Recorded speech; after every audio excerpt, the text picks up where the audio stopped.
prove it. Like, why don't you show a picture of him in the Rolls Royce? Show a picture of his mansion.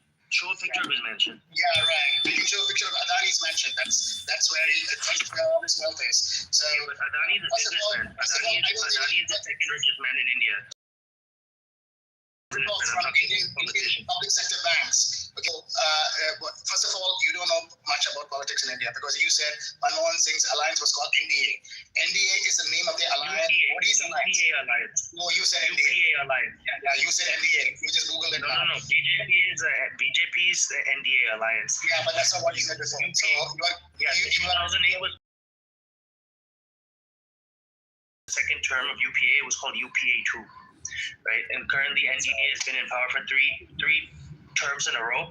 But in fact, the NDA didn't even need an alliance because the BJP won the full majority of seats in 2014. So ignorance is which election are you talking about? Which election are you talking about? Last election they could not. They won the full majority of seats in 2014. Right, they won 200. They won 282 seats. That's the 2019. Yeah, it's like your mother's a prostitute, right? Your mother's a prostitute. Listen. You can go to Wikipedia and check it. 2014, the BJP won 282 seats.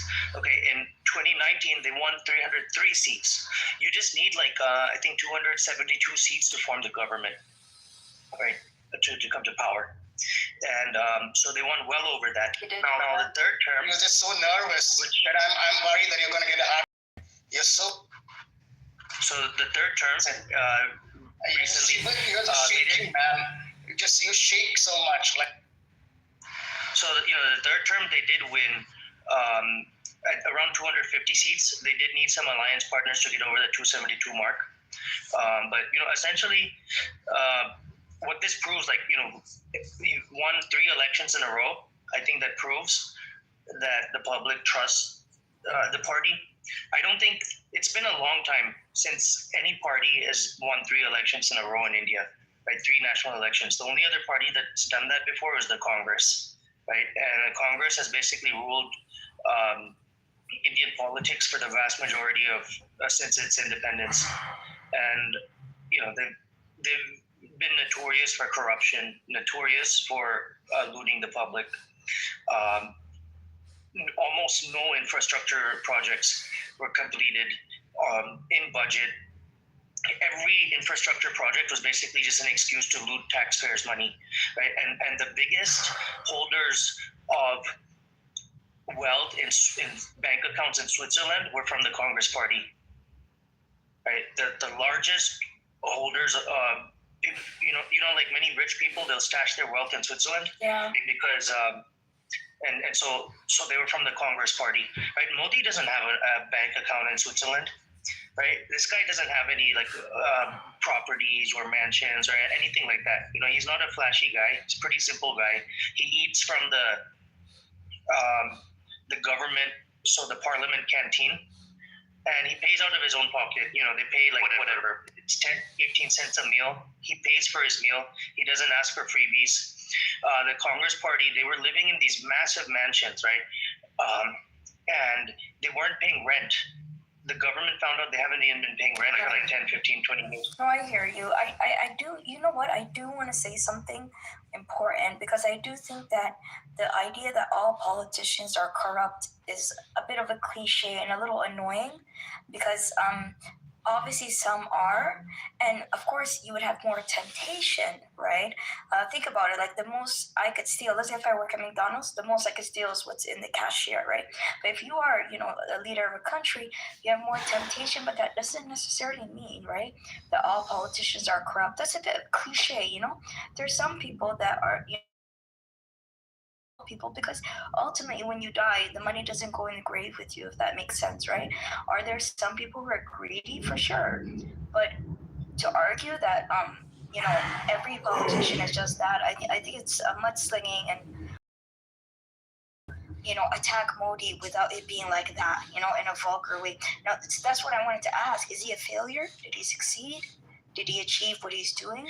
That's more important. Right. So I guess so to put it this way, there are areas where he could have done better, right? Obviously things are not perfect, but he has by and large been the best performing prime minister that India has had throughout history, right? There's records amount of foreign investment coming into India, right? You hear the CEOs of BlackRock, Blackstone, all these hedge funds in the U.S. They're talking about where to invest their money, where to get returns on their money. Everybody's investing in India. Japan, Singapore, China. All these countries are setting up funds and investing large amounts of money into India. Everybody wants to do business with India right now, and that's something that was not the case when the Congress government was in power.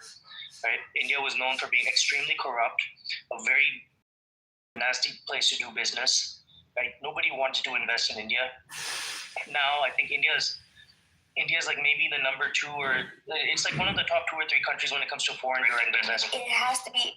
You know what? It has to be number 1. And I'm sorry, this is a small room. So what I'm saying, I hope it doesn't come across rude, racist, or any of that. Okay? We know the West is declining. If we have to choose which country to take, if you were to ask me, I can't control it. But if I had to choose, I would prefer India over China. Simply because we have more, similarities. People are more familiar with their culture. And a lot of people don't like the way COVID was handled.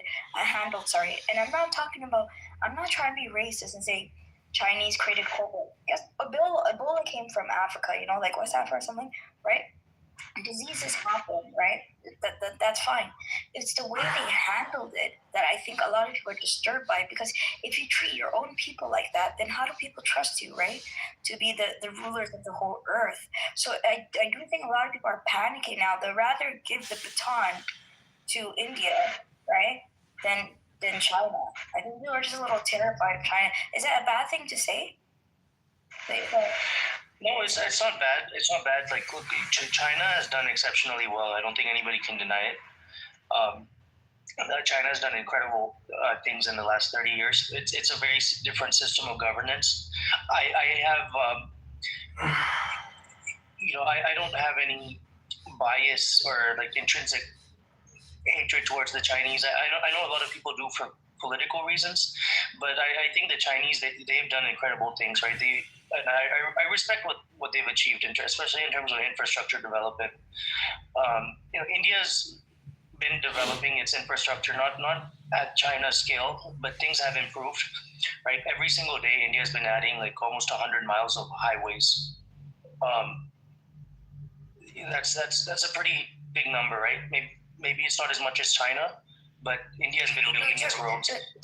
Right, the Chinese, and let's just be clear here, right? They used to call it the Protestant work ethic. The Chinese have completely ran around the Protestant work ethic. They destroyed it. They outpaced it by miles, right? That's not even a debate. So we know that they're phenomenal. But what I'm saying is that just listen to what I'm saying. I'm saying if we have to choose between the two, because it's flattering enough to be the two, right? So obviously I'm acknowledging the greatness of China, right? But what people are trying to do now is like, if we have to give the baton to which one, wouldn't it be the one less foreign to what we are? So for example, Indians speak English most of the time. I'm not saying Chinese don't, but some do. But they also have a religion that people are familiar with, for example, right? Like, they have Islam, they have Hinduism, they have Bollywood, they have, I don't know how to explain it. It's just a little more familiar, right? Than let's say, for example, like, I don't know, like there's some cultures I would be a little confused by if, like in terms of adapting to them would be harder. Like it's harder for me to learn Mandarin, right? Yeah, of course. Yeah, it's better we engage with Indians that already know English and have an ancient culture, So does China. It's better. Okay, let me just say this: they're both better than the West, technically. If you look at, their value systems and how, they survived really bad things in their history. So they're very resilient in old societies that have already been at the top and then came back around. This is cycles for them, right?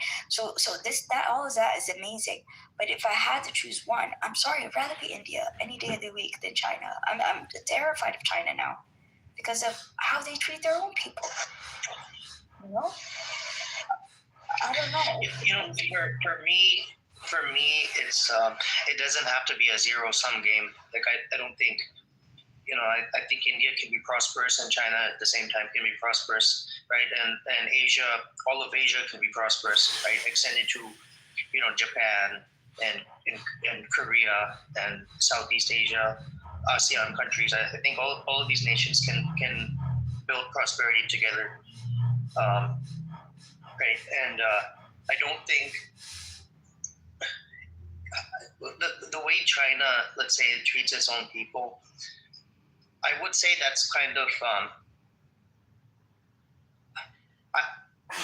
honestly, I would say that's their internal matter, right? That's their system. That's a system that's worked for them and has worked exceptionally well for them. No, Prometheus. Listen. Okay, for example, right now, you were talking about America, for example, right? What is the export of America that the whole world likes that you might think might not be that great that America produced? Like American feminism, racism. What is it that you maybe don't like that America brought to the world? Maybe McDonald's. Yeah. Yeah, I just don't. I don't know what they're using. That's another one, Prometheus. Indian food kicks Chinese food's ass. It's not even a debate. See, that's another one. But going back to America, right? What I'm trying to say is that when a country becomes a superpower, like for example, Canada is prosperous, but is Canada as powerful as America? No, right? So, what's it called? Japan could be prosperous, but it's not going to be like China. It's like which one is going to take the baton of being America? That's the conversation here, not whether they can have good cultures and be like Denmark and Norway. All those places are great places to live, but they're not a superpower. Who's the superpower is the conversation we're having here. Which one will take the baton, right? Because you can have a great city and country and live wealthy. Like there's people. What's that country? Monaco. People there live well. Luxembourg. Yeah, but I think generally what's happening, at least America is the current. Essentially, America is hedging India against China, right? Partnering with India to try to contain China, but at the same time, America is partnering with Pakistan to try to contain India, right? And selling weapons to Pakistan, giving them tons of foreign aid, helping bail out their economy, so on and so forth. Whereas, the U.S. does naval exercises with India in the South China Sea and stuff like that. Tries to get India to sell weapons to the Philippines and Vietnam, things of that nature. So, I think America's game is to just maintain its primacy in the long run. And recently, what I've noticed is that I think the U.S. is kind of cozying up to China. If you saw Trump's recent meeting with the Xi, he called it the G2, right? And G2 basically means the only two countries in the world that essentially matter, right? The only two real powers. And I think what could happen is that the U.S. and China could end up shaking hands at India's expense. And so that it really comes down to what America's long-term policy towards China is. America's just talked about containing China militarily in the past, but at the same time, all the corporations went to China, manufactured in China, made China an economic powerhouse, right? A lot of corporations even share technology with China, technological know-how. America's basically single-handedly contributed more to China's development than any other country. And I think in the future, what we're going to have to look at, we're going to have to watch very carefully is what is America's strategy towards China? Is it going to continue the containment strategy and see China as a competitor? Or is it going to have a working relationship with China and see China as a sort of a coalition partner? And if that happens, these two countries would basically, I guess, bully anyone else in the world. S500. What's up? China is currently building a currency that undermines the US dollar. They're going against the US dollar. Did you know that? Yeah, you're talking about the BRICS currency. And what is the BRICS currency? What is it? What is the currency? It's the founding members of BRICS, so Brazil, Russia, India, China, South Africa, and it includes a few new members. It includes the UAE. No. China is trying to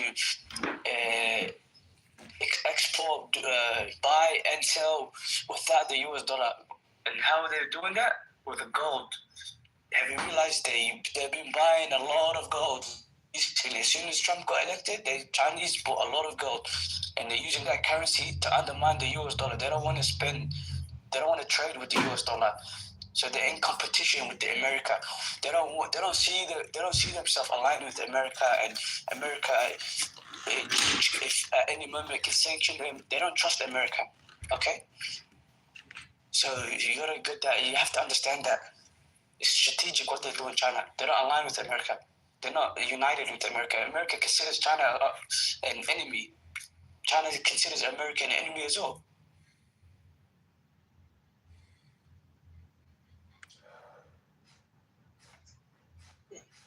Yeah, I mean, the thing is, America is reliant on China for many critical areas of it.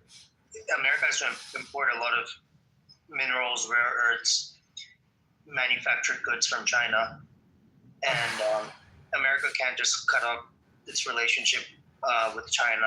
Even in 5 to 10 years, it's impossible, right? So, I think America's policy towards China is evolving slowly, especially with Trump. He recently said that when he met Xi a couple of weeks ago, he said that China's our equal, and we should work together more. So let's see what happens. China doesn't see themselves as equal with America. They see themselves as a developed industrial country that produces, that does a lot of things. They're independent. They're not independent from America. They don't need to export things from America. They don't need American products. They don't need American whatever America has got to offer. China has built something strategically where they are not reliant on America. America is completely reliant on China. America depends on China. America can't go a year without China. If China has decided to not send anything, to not trade with America, America will be in shambles.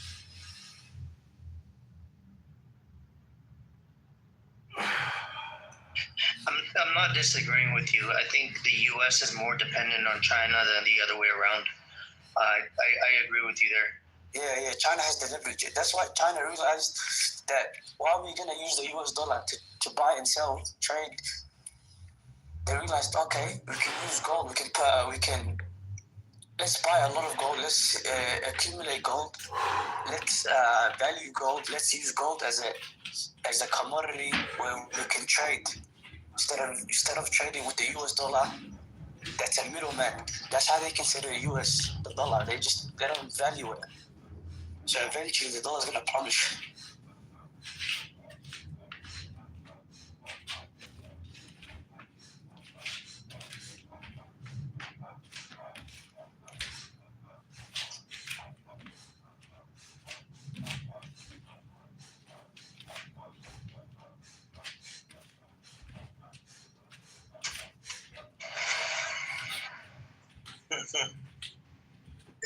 Lou's picture is pretty funny.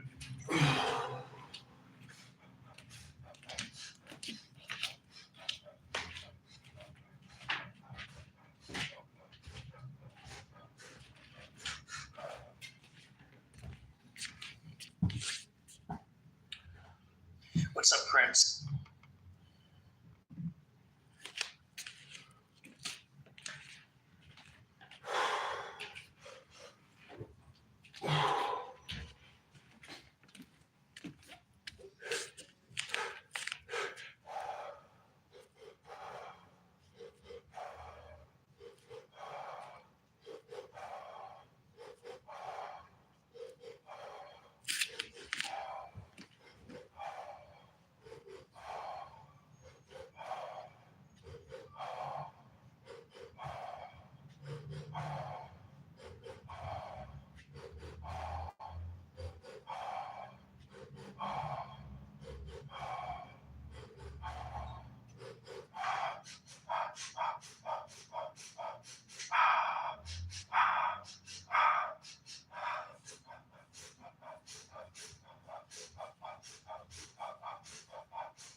here for it.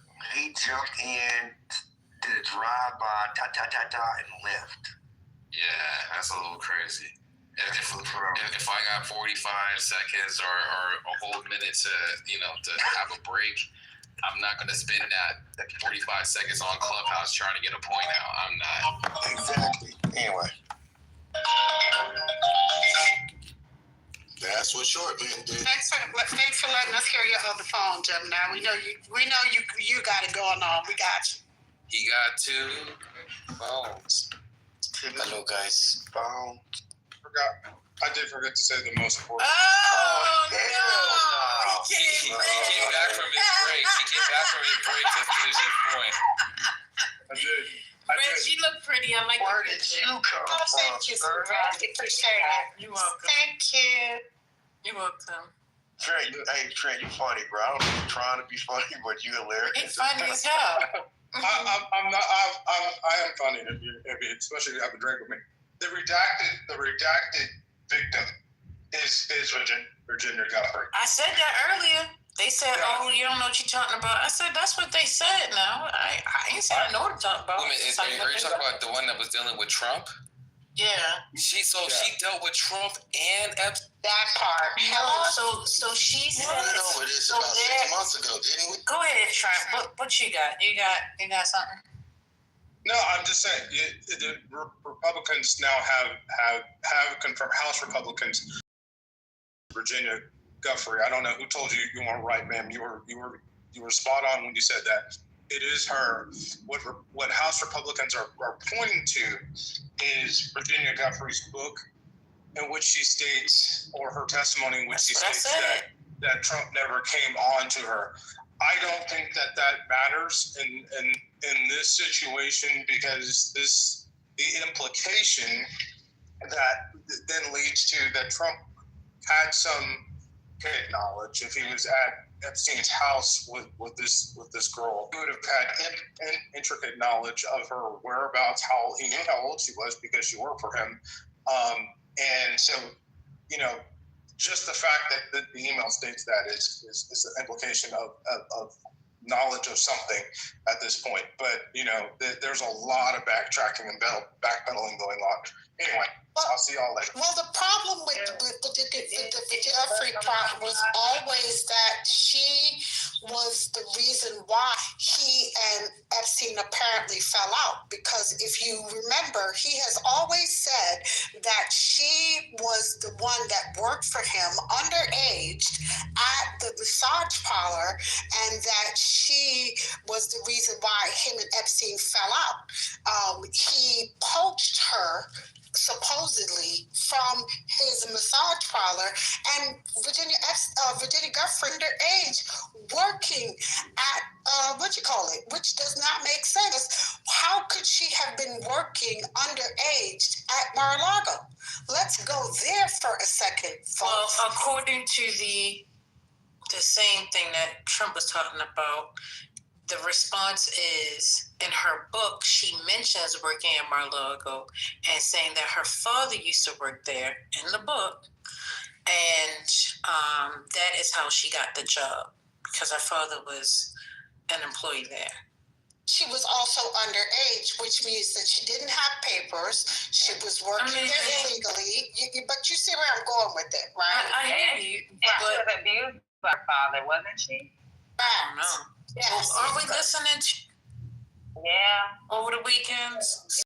Get up, join us this Saturday and Sunday to tune in. Shameless plug, first lady. Shameless plug. I love it. But yeah, she actually talked about she was abused by her father, her stepfather. Like, the men in her life have abused her, and her father has spoken out and said he didn't do nothing to her. But she actually has said her father has abused her.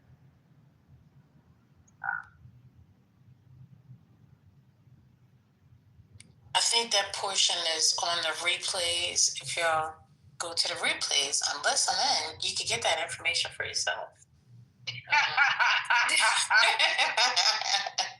All right, I ain't gonna. You sure you didn't go to school for marketing? No, I can't stand marketing. However, what I will say is at 6:30 tonight, we have a wonderful lineup for you tonight. I'm not going to tell you who the special guest is, but I will tell you what the special guest is coming to talk to us about. Yes, she's coming to talk about the future of, it's a 3-letter word. Y'all don't like it. It starts with a D. DEI. Yes. What is the future of DEI? This young lady is very well known in the community. I will give you all that information later on today, or tonight rather, at 6:30 p.m. Eastern Standard Time. So make sure you join us again. It's going to be great. If you wait 2 hours, she'll spill it. Not me. Never. 100%. Gemini, We've never spilled the detail. It's our big sister who has spilled the details. Exactly. Oh, okay. Alisa. Oh, that's right. You get me mixed up with the two of y'all get me mixed up with Lisa. I got it. That's right. Didn't. Go ahead. Sister was like, what time? It's supposed to be there. I'm like, huh? What's going on? How do you know that? I was.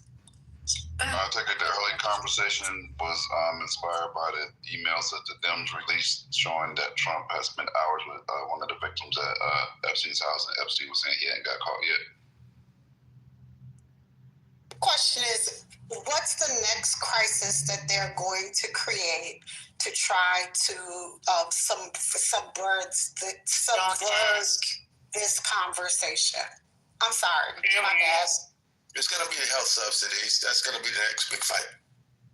That's not till January, so we got a long time to go as far as that conversation. But there's going to be another that they're going to create, because now this conversation to go away, right? Because we're let's see.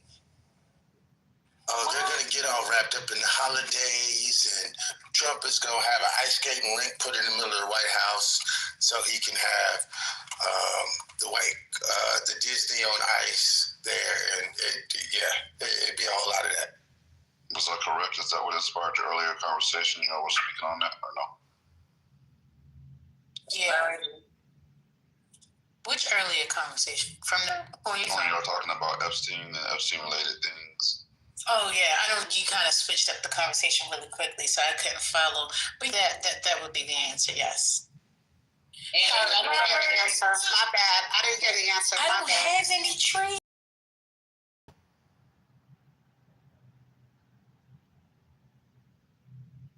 Lady gave me the turkey fried chicken inspiration.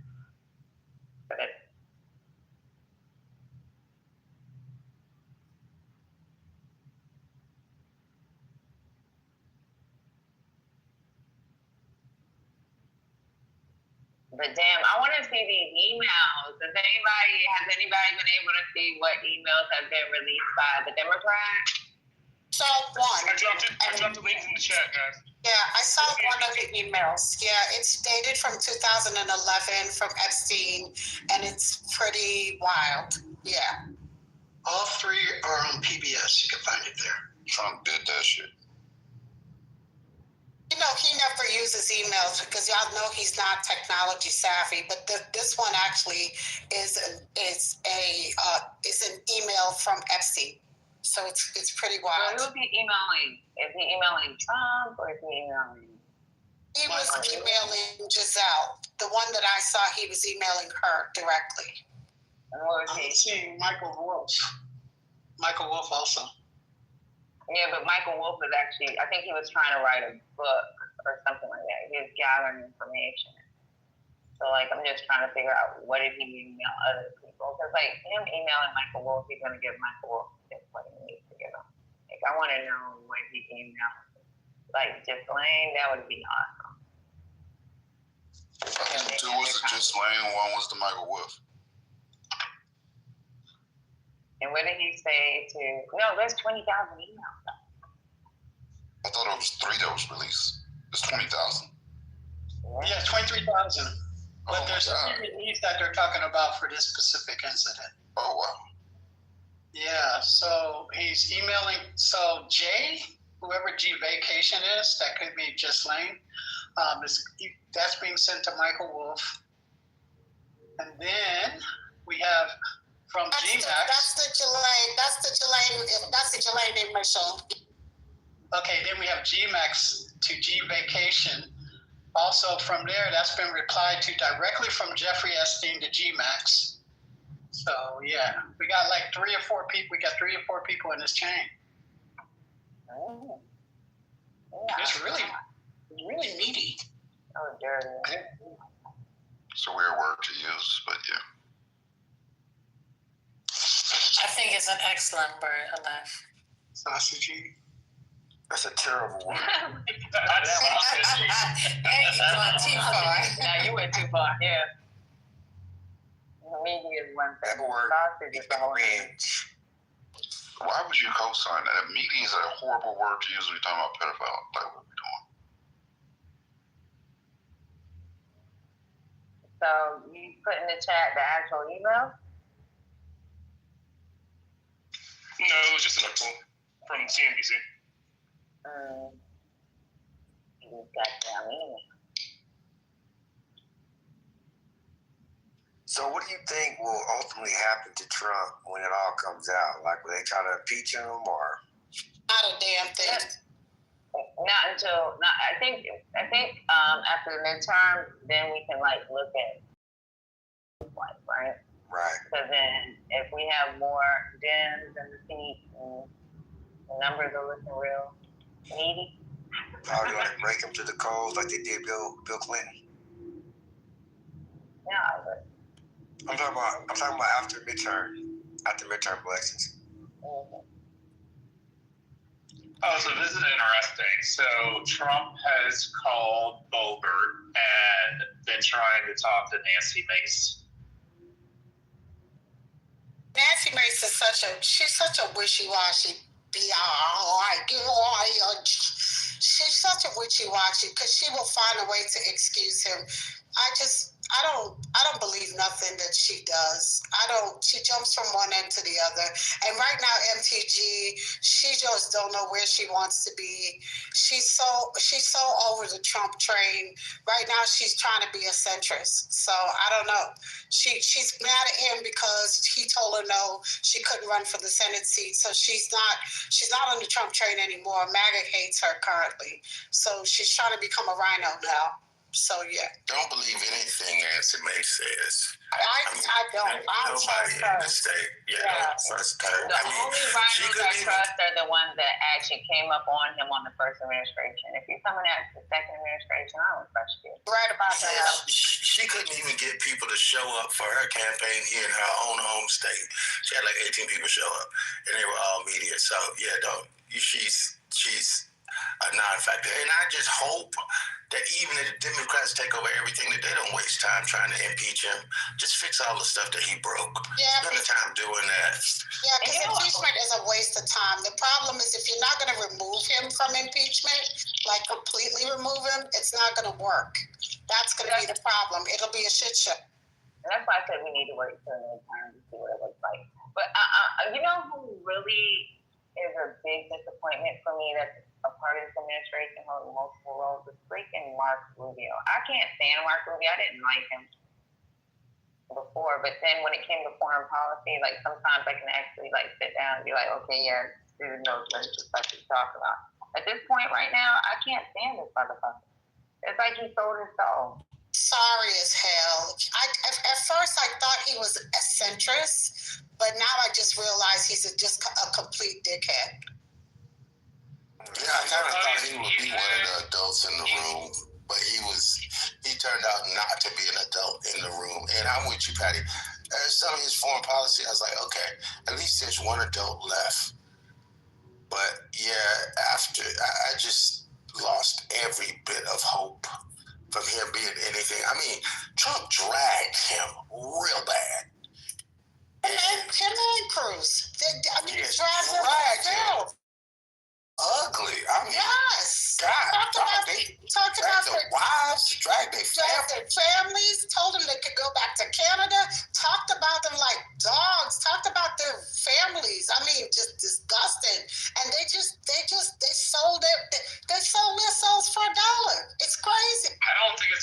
simple. To be frank, I think you had those. I think you had at least Cruz, who was willing to take the insults because he realized he had to advocate for the people of Texas, and the current people in power in 2016 through 18 were the Republicans. And so if Texas was going to get anything, and senators, yes, they need to advocate for the national message, but they should, to a large degree, be parochial. They should try to bring back funds. They should try to bring back jobs to their state. That's an important role of a senator. And none of that happened, and you still call my wife ugly. What are we talking about? Stop it, Marshall. Oh, no, it literally did. It did happen. It did happen. But the thing is with him, Marshall, I agree with you 100% on everything you just said. But then I still think it was I get a power play for the state of Texas, but then it was also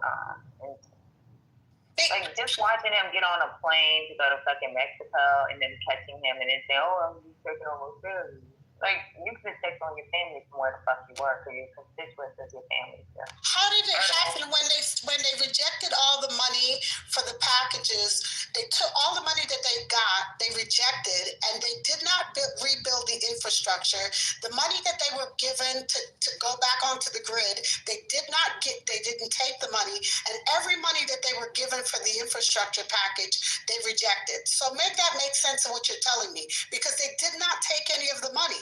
They said it was hold on, Marshall.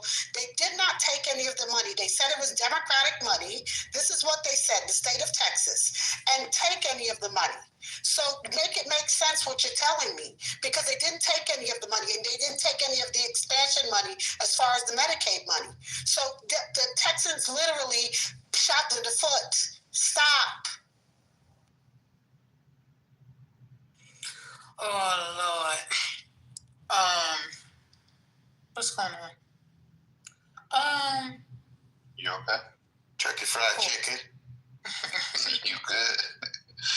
Have y'all talked about the fact that the Republicans snuck a THC ban into the agricultural portion of the funding that's required to reopen the fucking government? So basically, it's a big ban on all hemp product, especially with any portion of THC or TA, which if you're not into the market probably won't make a lot of sense to you, but that's fucking huge. I don't know if y'all follow that aspect of it at all. Massive. We did it in Texas. It's a terrible idea. You guys did do it in Texas. Texas has the most conservative vote. No, it's nationwide. Well, what I was about to say was like, that's just ridiculous. The amount of money we make off hemp as a country, turning that revenue down is just so stupid. Why did they slide that in and attach it to the fucking this? So basically, for people that's not really following me too, because they were like, nah, people shouldn't get intoxicated. That's not their thing. Right. Despite the fact that most hemp farmers don't grow actual pot. Right. There's usually it's under 0.3% THC usually, right? Gemini, can you break it down, please? I know you was getting ready to break it down. Yeah, I was going to ask you to do that, Jim. Okay, so basically in the agricultural portion of the spending that's required to reopen, so they attached this, the Republicans, they attached this to the bill that's needed to reopen the government. And they made it so all hemp products or hemp-derived products with any intoxicating effect is going to be banned, right? So we're talking about tens of thousands of businesses, farms, farmers, a shit ton of people are going to get hit by that were legally compliant prior to this being passed. 100% legally compliant before this. This makes them illegal.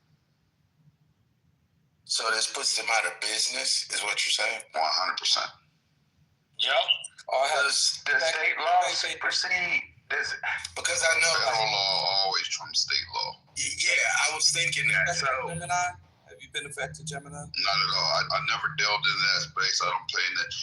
Like any products I do that are hemp derived, you don't get intoxicated. I do seeds, I do clones, and they are hemp compliant but not intoxicating. How's that going to affect the people that smoke marijuana? Or what should we know? You're not going to be able to get the THCA products at the gas stations. You're not going to be able to get any hemp products that you normally can get at the smoke shop that were still legal. All that shit's gone.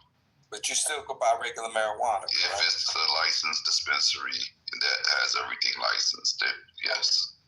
Thank you, brother. I appreciate that. Thank you. This might sound small, but when y'all understand the size of the market that's about to be impacted on the hemp side, yeah, it's gonna fuck up the economy. Oh yeah, it's gonna hurt. It's gonna hurt tremendously. Drying up revenue streams that cities and states have been getting. You know, like this is what pardon me, Gemini.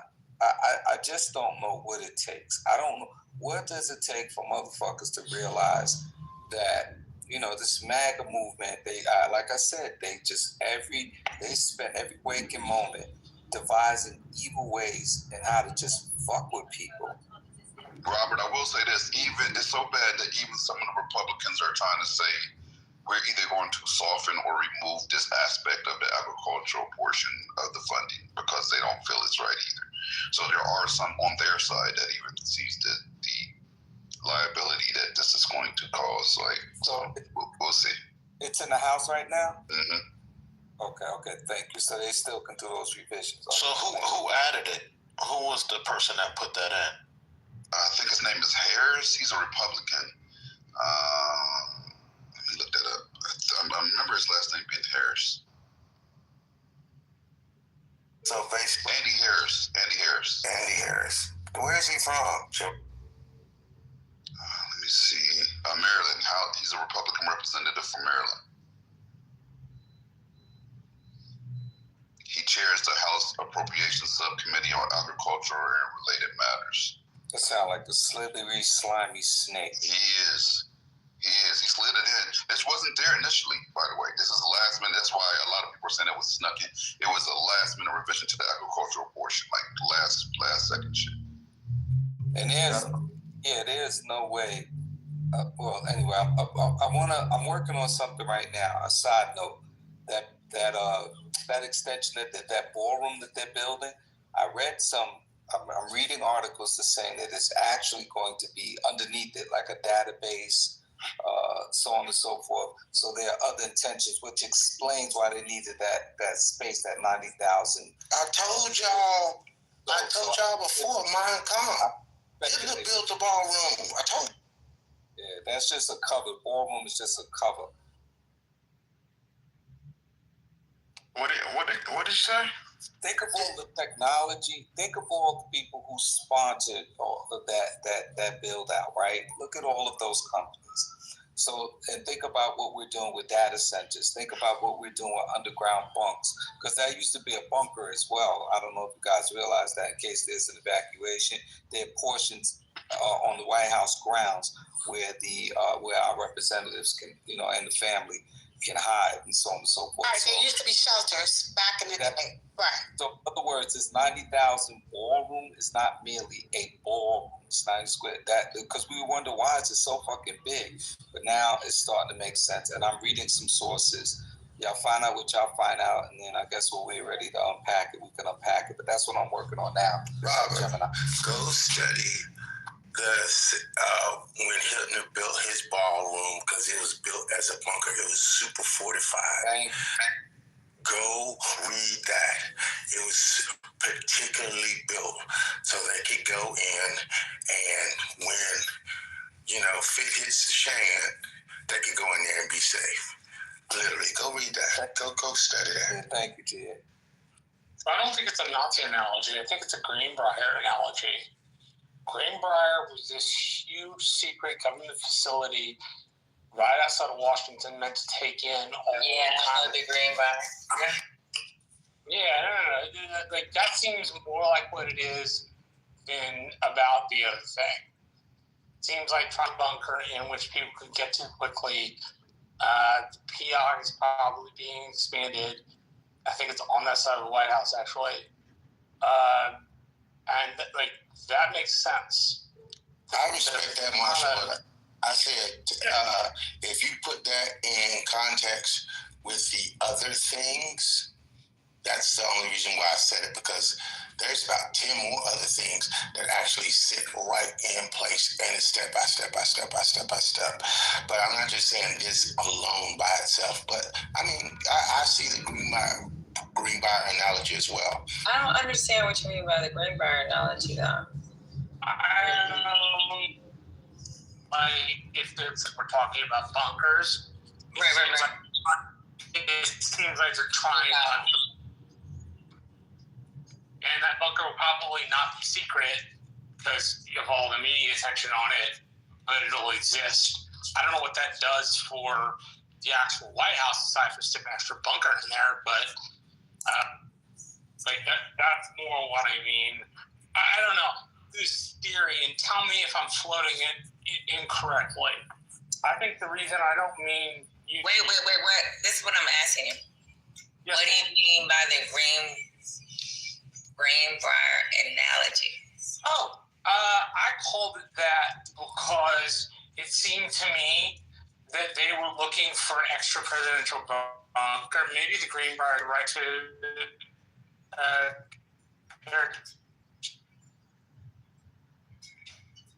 I can't hear you. Maybe Harry Truman's digging under the White House and building something. You can't. Yeah, but that's something that they would need, though. Like, we know goddamn well there are bunkers all over the United States. There's one in Colorado that people talk about. You know what I'm saying? Like, a bunker's not a big deal. I don't see that. I don't either. So they actually have to have a relocation site for important people from Congress. And you got to protect the president and administration. So I'm not. That conspiracy theory for me is not a big deal. Not at all. Ostentatiousness of which the ballroom is being built, as people have been saying the last couple of days, the Great Gatsby effect.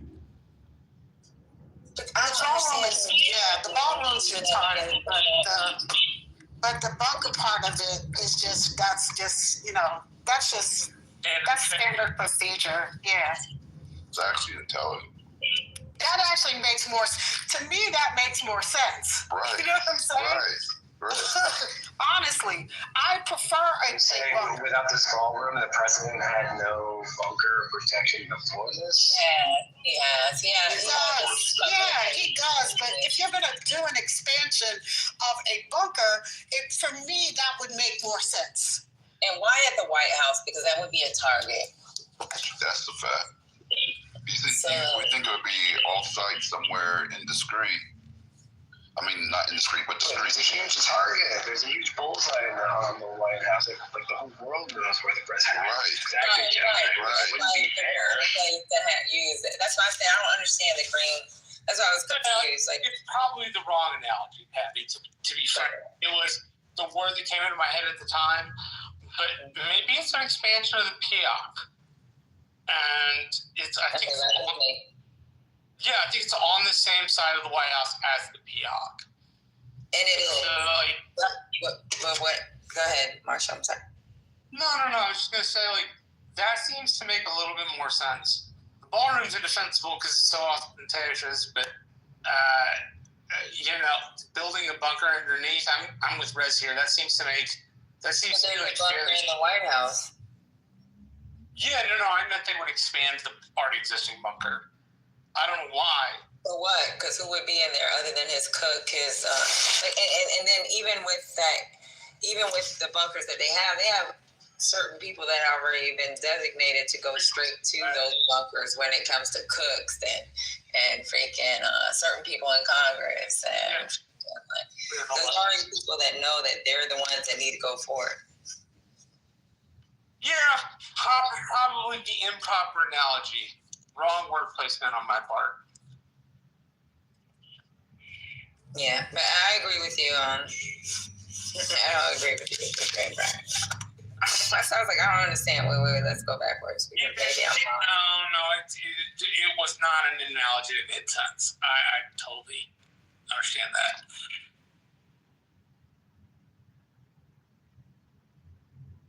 But I love your brain, Marshall. He's definitely gonna have a McDonald's and a KFC. Be right back. Bunker.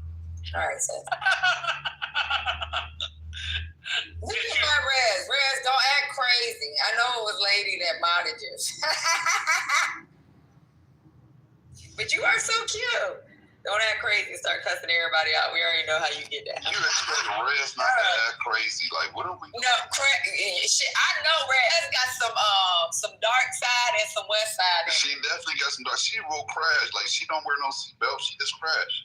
Yeah, she got some dark side in her. No dark side, baby. She was in the critical thinking forum yesterday and had just the bang up responses always. Yeah. So Rez can be on the political side, then you'll catch her giving out turkeys on the west side, and then be on the dark side talking about fuck you. Yeah. Hey, Rez from the Bay? Rez, you from the Bay, right? Rez is busy.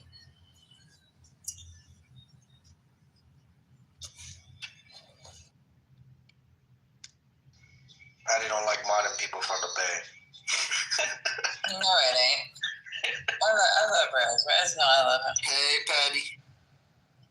Hey, Michi. How you doing? Fine. Your mama let you outside?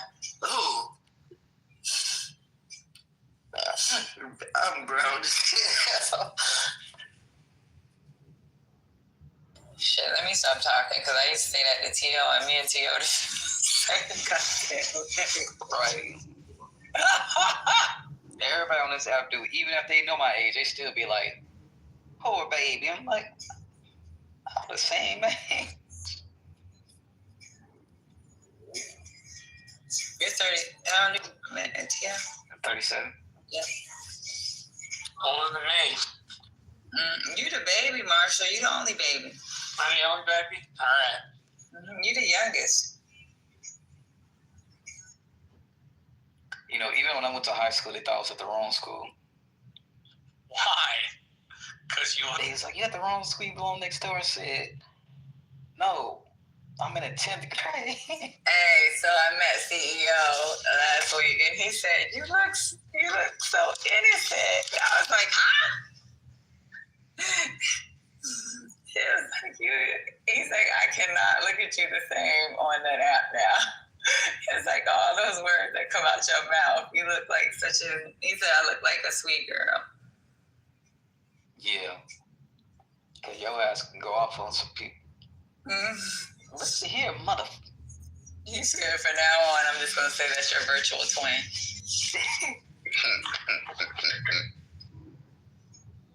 Yeah, he said I look so small and like a little.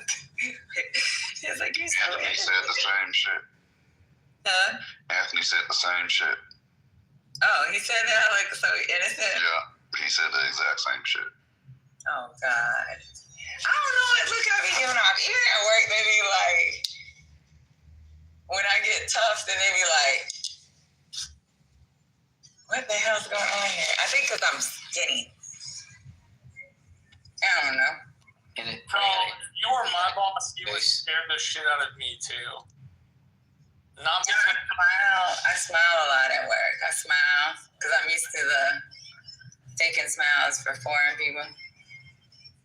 In 14 years of faking a smile, it's like that shit becomes a permanent stain on your face.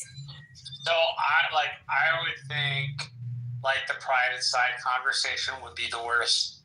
Hey, Marshall, we've noticed your work and it kind of sucks. Marshall, I'm trying to relate, and I don't have a boss. I haven't had a boss in forever. I don't know what it is to answer to somebody on that level. I'm contracted, so I guess I answer on some level, but I'm just work break. I call my work evaluation. The fuck? I call my contracting people bosses. When I work for candidate, that's you, just the candidate. They are, but I don't even need the contract, so it's like, if you don't like it, fuck you. I got 5 more contracts. So you need the contracts. You need the time. You need them. No, I'm not saying it like that. You need them because that's the lifeblood. But when you have options, I got more contracts than I have products, so I pick and choose what contracts I take. It doesn't matter. Yeah, I don't know. I'm not stage yet. Hopefully, I will be someday. It's crazy because I ain't got the hustler spirit, but my mom definitely is a hustler. To be in the military, as long as you are in you're reaching, you definitely have a hustling spirit. It's just applied in a different way. Yeah, you're right. But she really has, she be making shit happen. You're talking about the independent entrepreneurial spirit, which is just different versions of hustling. I respect people that do the 9 to 5 because that takes a lot of work and work ethic as well. Like it's just applied in a different way. Some people work better under different structure, you know.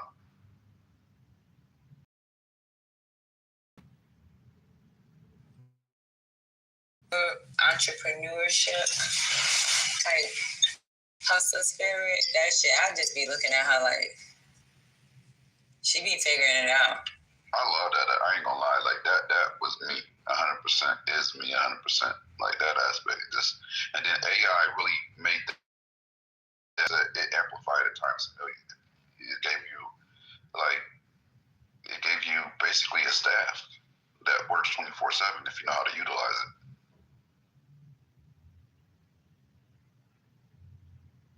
When you just be mad at life, why are you mad, boy? Come on stage and tell me why you're upset, buddy. Come up, point. So Gemini could tear you up. You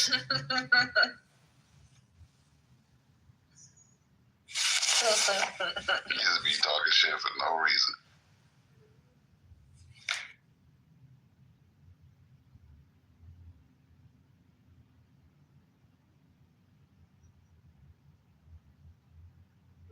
I don't know if Trump is done, Michael. So, like, I thought when they played that that video with him talking on that bus, that should have been it. But people made excuses for that shit, including his black wife. The grab him by the pussy video? Yeah, that was enough. Y'all didn't think that was a fucking enough? Saying I just kiss him and grab him by the pussy. I thought it was done when he made fun of the reporter with the arm. When he started making fun of folks like that, I thought he was done. Yeah, but to make fun of someone and to put action into play, like saying that I kiss him in the mouth and I grab him by the... This dude just told y'all he attacks physically, not just verbally, physically. And ain't nobody, people made excuses for that shit. They've made excuses for everything. They'll be pissed off for a second and be like, well, yeah, right, it's locker room talk, locker room my ass. Could you imagine as a woman, if you're MAGA and you're in here, can you imagine as a woman meeting a guy that says, I grab him by the pussy and kiss him in their mouth? Would you date this motherfucker? Would you even let him call you that? Most women, no, I won't say most. A lot of women nowadays would, based on his financial status and the power he holds, yes. Fuck that. They dealing with that at Walmart. Yeah, you're not grabbing me by my pussy. You grab me by my pussy, we're going to have problems. I will hope so, but I think there's a lot of women that don't have the same morals you do. Is he even fantasizing about his own daughter? Right. Who sexualizes their daughter, bro? Who talks about if she's hot, if she weren't my daughter, I'd be banging her? Like, what the fuck is wrong with you? Or why would MAGA men make an excuse for what he said when it comes to certain shit he said about take the MAGA off. Like, why would men? Like, because we're fathers. Democrat, independent, Republican, and a father, period, doesn't look at his daughter in that fucking light, period. Like, that has no political party attached to it. Yeah, that's true. And I know everybody has a mother. You had to have one to be brought into this. It's like, how would you feel about a man that does that to your mom? Grab her by the pussy and kiss her in her mouth. What's wrong with y'all? It's disgusting. How you doing, Daryl? El Normo.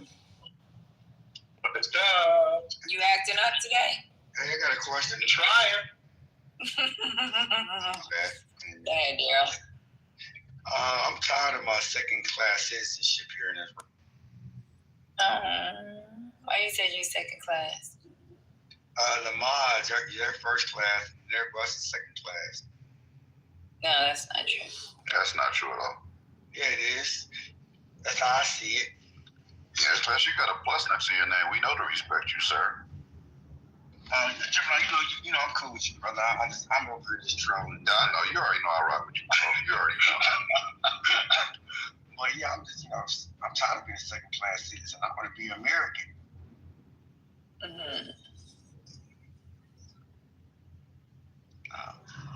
Where'd the GA go, man? He burnt out? He's probably working. We know most of the mods have a job up here. So they'll disappear and come back. Facts. We need to quadruple down on the Epstein file focus, though. We need to just Epstein it out until we get every single shred of pedophilia porn that Trump is attached to. I want to find, let me find these goddamn emails, because I want to read those emails or have somebody read those emails, because this is, I want to see what's going on. Somebody said they were on PBS. Yeah, that's what they said, PBS, yeah. You meant NPR? Yeah, well, it's one the same.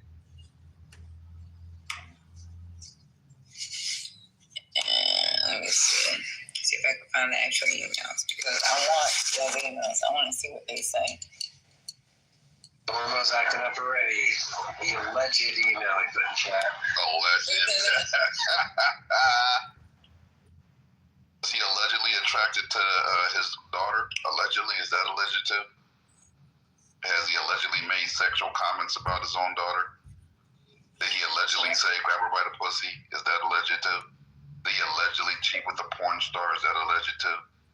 Is he a alleged felon or is he a real felon? Which one? Is he kind of a felon or is he a fucking felon? So I put a link in the chat for a video that's talking about those emails, and also before then I put a link to that PBS article, but that's pretty easy to find. Is it a read off of the email or? No. The last link I posted is actually two people talking about the emails, but it's pretty informative. They got they talk about some things I hadn't read. Let me see, Alish. Alish. Yeah, I like that. So it's not the PBS article. No, the PBS has the emails, right? And then the latest post has the video discussing the. Oh, it has released emails. Woo, they do got it. Drop the link in the chat. I'll put it up top. Drop the link. Okay. Thank you.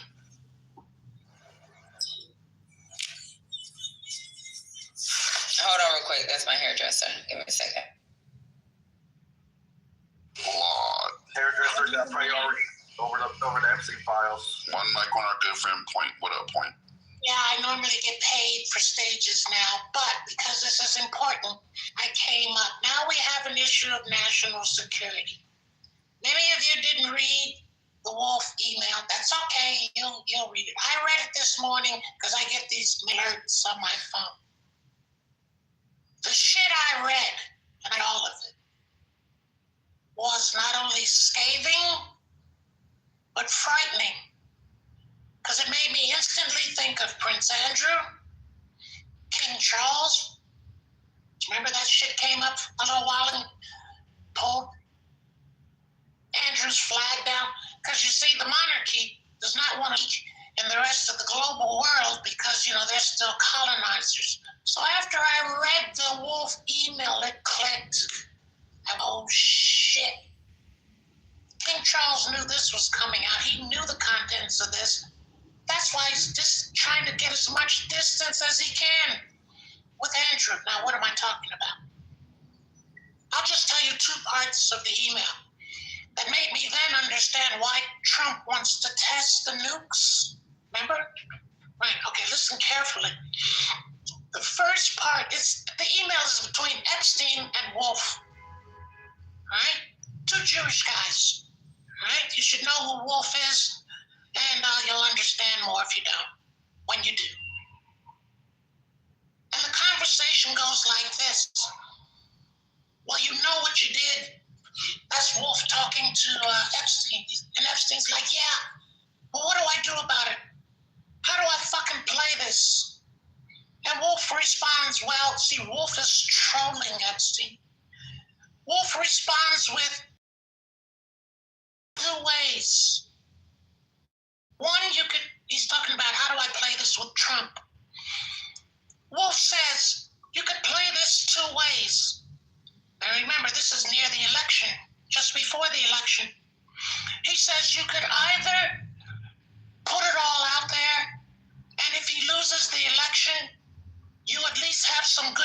power for yourself, or two, you could do what you need to do, bury it, and if he wins election, then he kind of owes you. When I read that shit, I said to myself, no wonder they hung this motherfucker. Right? Because that's a direct admission. He had goods on Trump before the election. So Trump must have known about that email or some conversation along that line. That's why they put the hit on this motherfucker.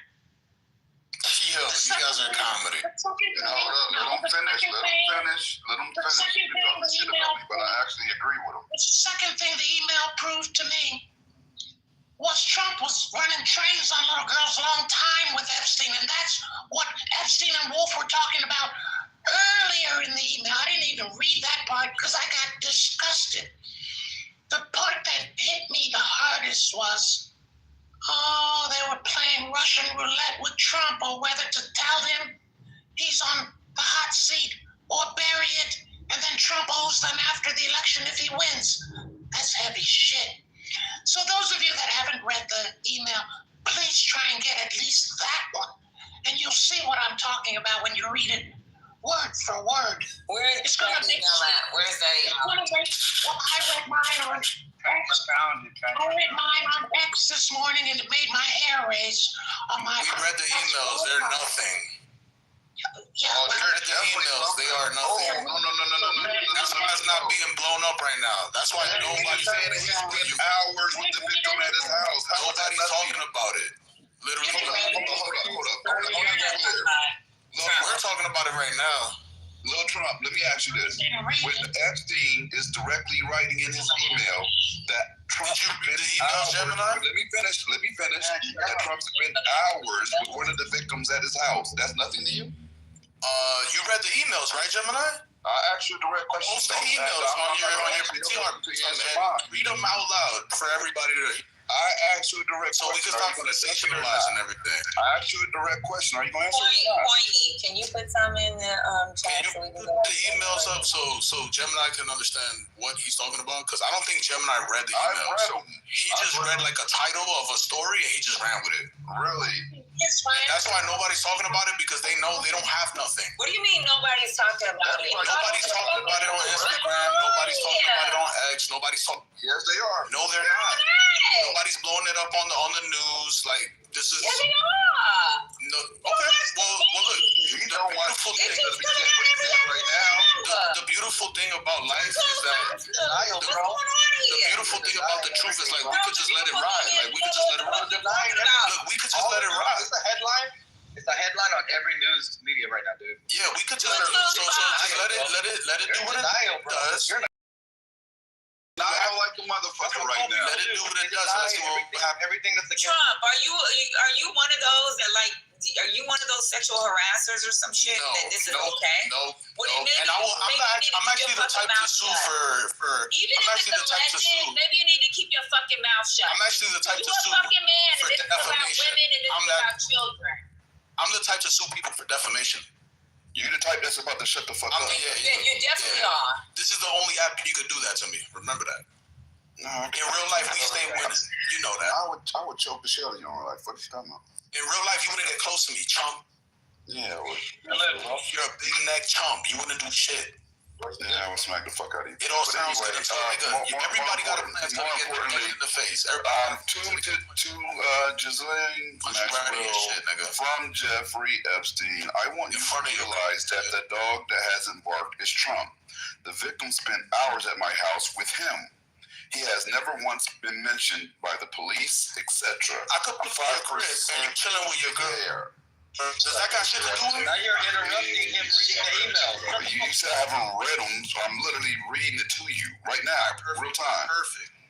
I want you to, this is from, to Ghislaine from Mr. Jeffrey Epstein. I want you to realize that the dog that hasn't barked is Trump. The victim spent hours at my house with him. He has never once been mentioned by the police chief, etc. I'm 75% there. What does that sound like to you? Nice. You put in flame emojis like you what? In terms of pedophile, bro, just own it. Or maybe you don't Yo, have bro, stay on this app. This is where you belong. The latest headline says Trump is in a meltdown over the emails. Right, that's a headline. I don't think he's in a meltdown. You gotta remember, you guys stayed yapping and y'all lost, and that's all y'all do is yap. So I can't take your words. I can't trust your words. You know what I'm saying? Like I can't. No disrespect to nobody in here, but I can't say anything you guys say for face value. Because every time you guys say something, it just comes out to be the opposite. So I can't take nobody's word in here. That's the problem. The problem is I can't take your words. I can't take your words for no value. We gotta wait it out and see what's up. Because every time somebody says something here, it's just change your name to Lil Trump. That's how booty clapping you are. Right. Then had to. Right. What weirdo wants to be named after Trump? Fucking weird. My last profile was way bigger. I had You don't give a fuck about your last profile. Right now, you're named after Trump like a fucking weirdo. Like a fucking weirdo. You are a weirdo. Like a fucking, like a brolic crow, nigga. You want to be fucking Trump so bad that you name yourself after him. Think about that. Nigga, you top heavy. You are in denial. The person you name yourself after is a pedophile. Your name after a pedophile. You idolize a pedophile. Shut your weak ass up. You name yourself after a pedophile on Clubhouse. Because niggas is winning and you trying to make a narrative. Niggas is winning. What are you That's why you guys right now. Like this. All right, conversation going. Go ahead, babe. Yeah, go ahead, finish. Go ahead, Point. So, if you also recall, a few weeks ago, someone said we should start testing our nukes. So then I said to myself, all right, now this is, after I read the email, I said to myself, one, I thought about King Charles. Someone even confirmed it in the chat. He said Europe is on fire over this. King Charles knew this was coming. And what this does is it starts to implicate, of course, Andrew even deeper. And I told you the monarchy can't afford that. So then I said to myself, imagine if I were Trump. I've just been exposed as suspect number one for the Epstein murder, right? Because it was blackmail. You'll see that in the email. They were discussing fucking blackmail. So that makes him suspect number one. Secondly, I said, if I were Trump, and I said, oh, fuck it. Fuck these Americans. I hate everyone. And you guys taught him how to test the nukes? Oh, hell no. My concern now is, please, reach out to whoever you know. Tell them to make sure he has no access to the nukes for another 2 months until we resolve this. Because I don't trust him now. He may try and check out. That's how bad the fucking email is, and you guys go read it yourselves. I just want to understand. Are we talking about the same Michael Wolff emails that I'm reading? The same guy that did the treasonous Russia collusion, who clearly lied about that? No, are we talking about the details of? Hold on. I haven't finished. He wasn't on mute, Omar. He was on mute. He was not on mute, brother. Okay, go ahead. Let me know when I wasn't finished. Well, Michael, on point. Go ahead. I have the skills to outro me, bitch. My point is, those of you that go read it verbatim, you'll see the points that I made and understand it better when you actually read it. You go, holy shit. So I hope you make phone calls to tell your legislature people and people that represent you to make sure he is separated from the nukes, because I'm nervous. I don't want him near them because I know he will turn it on America. Thank you. Yeah. Patty, is there any way you could read some of the emails for us? Man, that was hilarious, man. Thank you, Patty. Thank you. Whoever this Point guy is, he just made my day. Oh my God. Yeah, Point had me high earlier, but he's on point right now. So I gotta say, he made my day too. Yeah, read that shit, so please. I want to hear that. Please.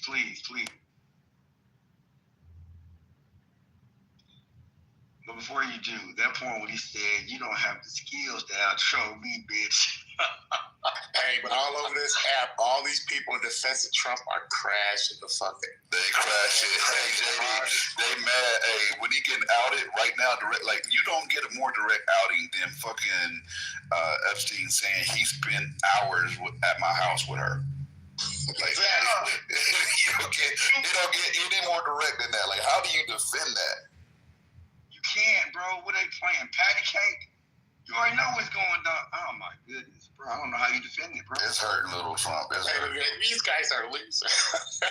Losers. Hey, he's big man. And the thing is, my question to Trump was this: what if he is guilty?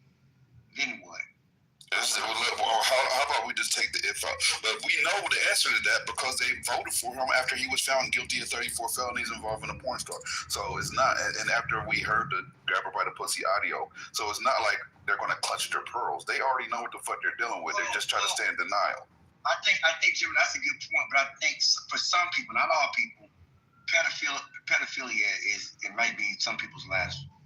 It should be. You would really hope, and I think that's why they are trying to just step away and distance themselves from it because nobody wants to be aligned with a fucking pedophile except for little Trump. That's it. Exactly. There you go. Michael P. Dave. I don't agree because you can grab somebody on a pussy and they'd be like, all right, I've grabbed somebody on a pussy before. I mean, if you can make that rationale in your mind. No, we're not going to say. We're not going to. I just got out the car. I'm not saying grab it. You meant in a way that she was willing and happy that it happened. Consensual is key. Right. Okay. All right. You consensually grabbing. Okay, there we go. That makes a big difference for me. Thanks for helping me clean that up, bro. I appreciate it. Okay, so consensual, and then if you got somebody and filed bankruptcy and got over somebody, some people are like, oh, that's actually pretty gangster. He outsmarted the. I can see you doing those mental gymnastics in your head, but when it comes to underage kids, that's all.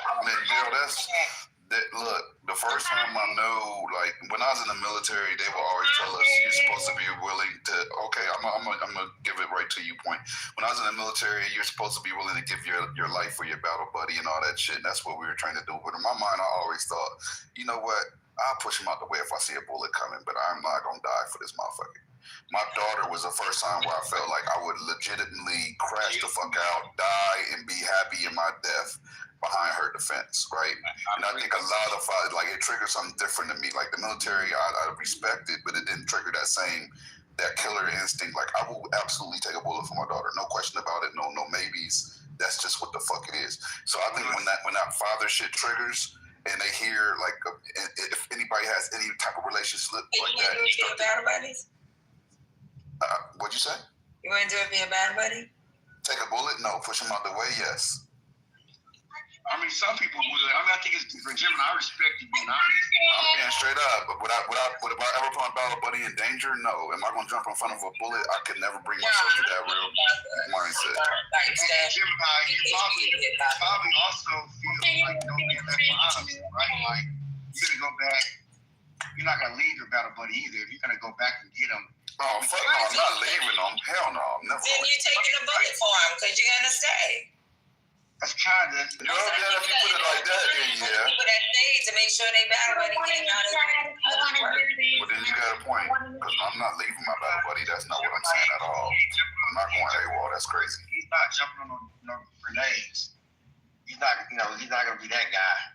I ain't jumping on no damn grenade. My daughter. I'm telling you, my daughter. I know this might sound weird to people, but my daughter was the first time where I understood. Like, okay, there's sometimes you got to be willing to die for something. Like, just because based on. I don't know. Leave the kids out of this.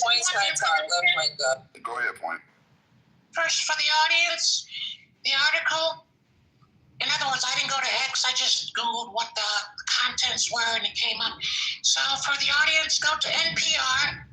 Which is a reputable newspaper, and the title is "New Epstein Emails Appear to Reveal More Trump Ties," and the subject is 2015 emails. This is what makes it chilling. Remember, Trump won in 2016, right?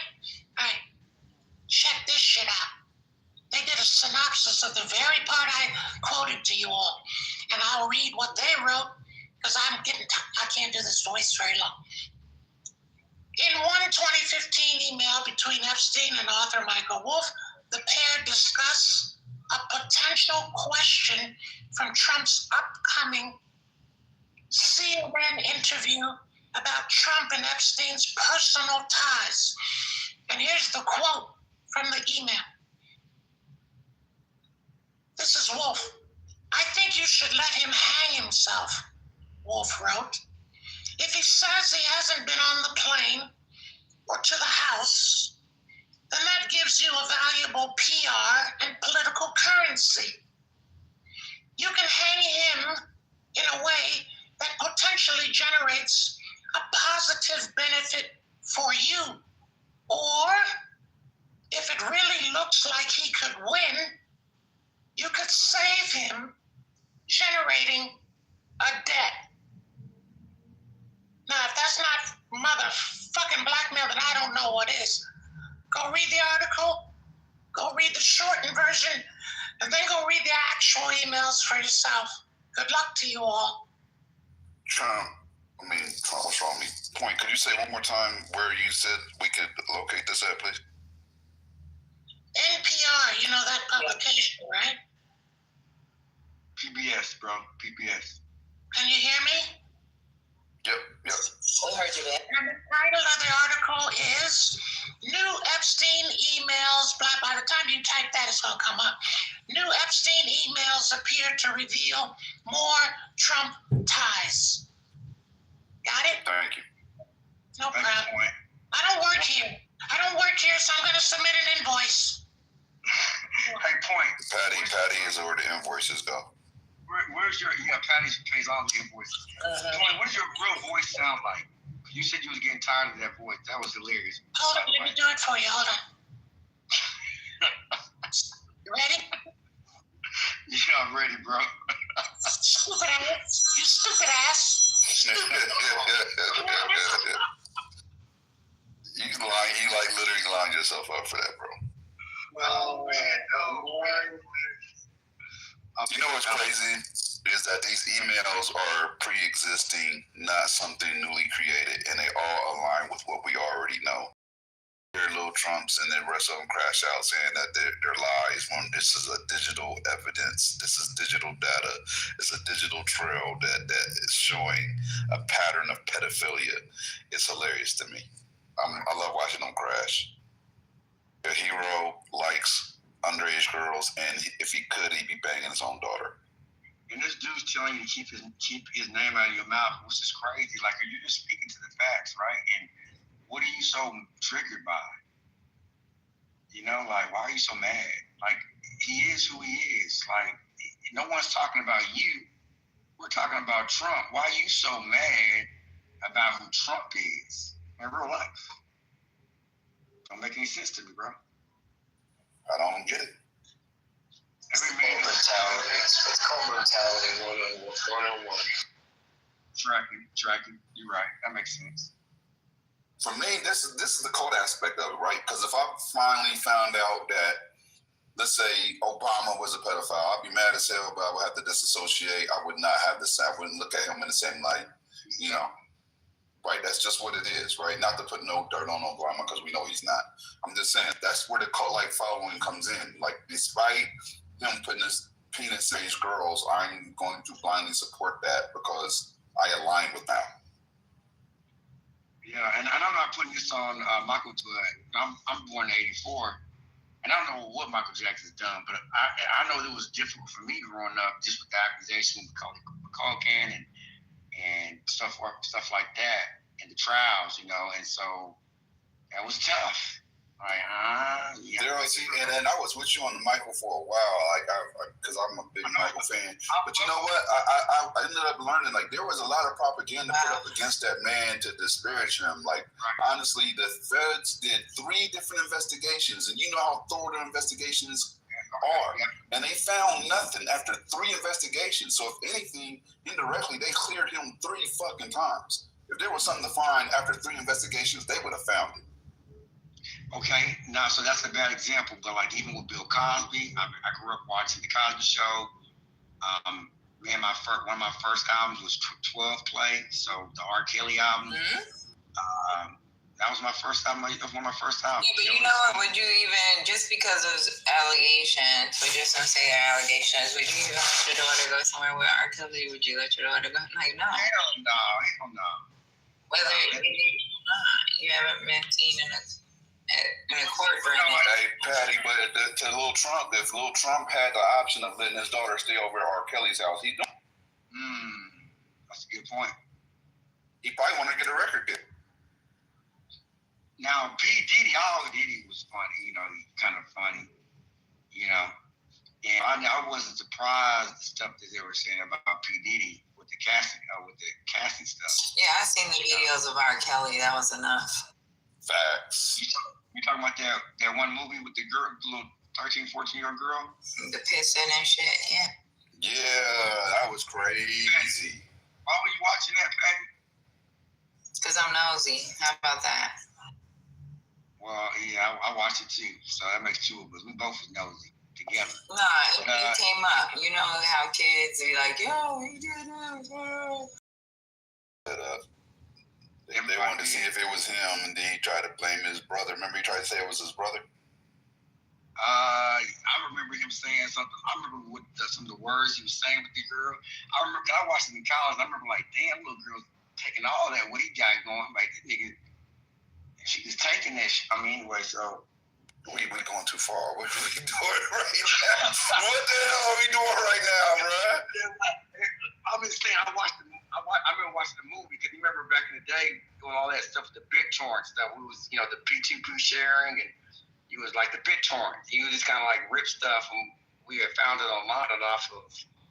And I remember watching it, and I'm like, God damn, I'm like, R. Kelly, you gonna let that girl take everything you got? I'm like, anyway. So R. Kelly example, that was tough.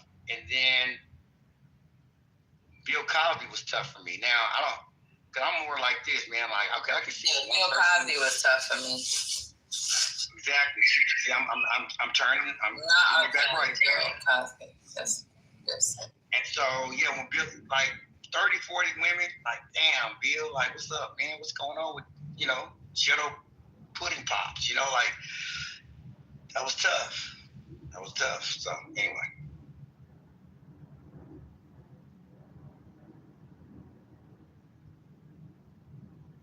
Daryl, I don't even know what to say on that submission, bro.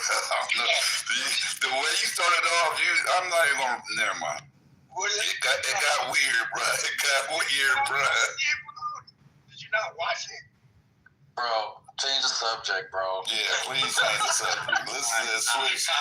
Epstein files. Fuck. Jeremy, help me out, Jeremy. I say somebody take it over, man. Go back to Epstein. Yes, sir. Hey, y'all remember Katie Johnson, right? Remember we had a room where all we talked about was that case that got thrown out because she got scared. Is she linked to this at all? Because that's another victim that had a whole testimony, a video testimony, like before he got elected. Who knows? The victims' names are redacted, isn't it? So yeah, I'm wondering if maybe she's one of them. And someone said in the chat that she's still alive, but I thought she's missing. Like she's, you know, Trump trying to unalive everybody that's part of anything linked to any case. So I know that they scared her, and that's why she dropped the case. You talking about the girl that got? Yeah, she was like 11 or 13, something like that. But then she didn't testify until like 2015, when she was already, I think she was like in her 30s or something. Did she testify? I thought she was going to, and then she. I'm gonna drop the video in the chat. Ooh, okay.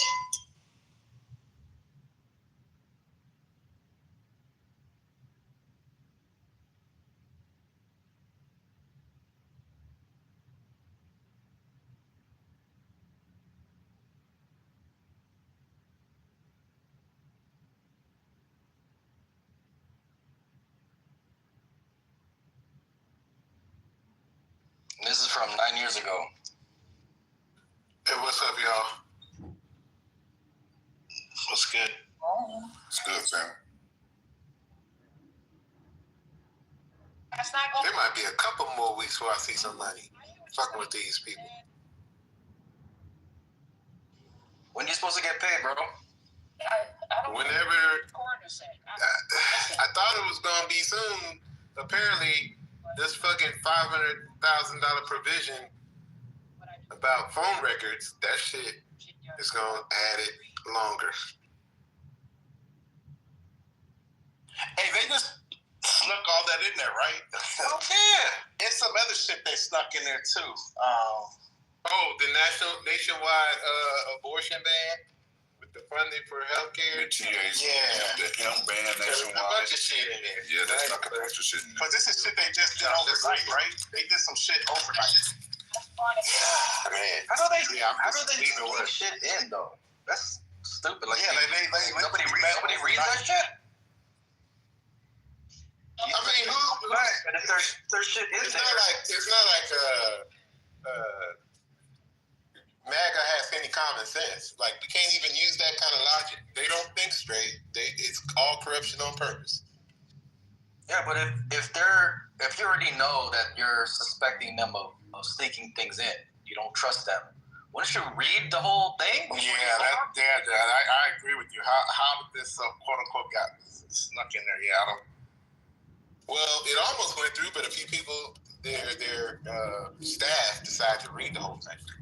I think probably Jamie Raskin and a few others. Hey, these staffers need to start looking at AI to help them read these things, dude.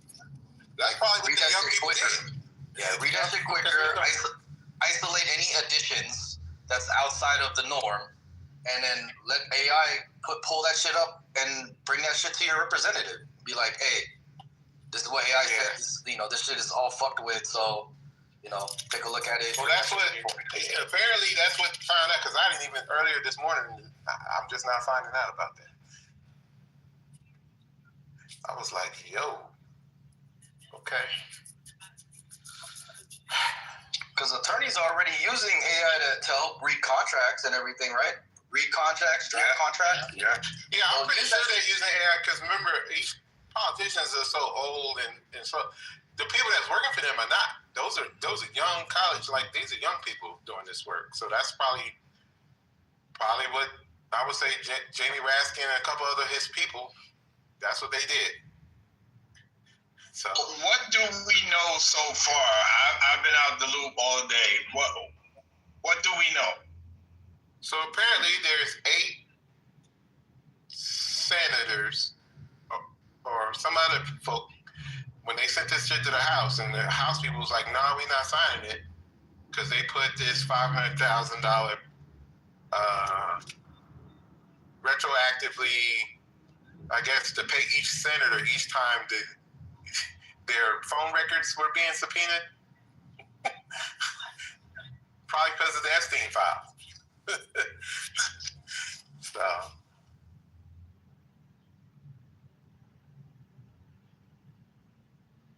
But they actually named We know regarding Trump. Is there anything new about him with what came out today? Oh, there's some email. No, that dropped. No. Isn't there some emails with that? Isn't that? Yeah, emails. I don't know if y'all discussed this one, but the one that says "I know how dirty Donald is," y'all saw that one too? Yeah, that just dropped like. No, I haven't seen that one yet.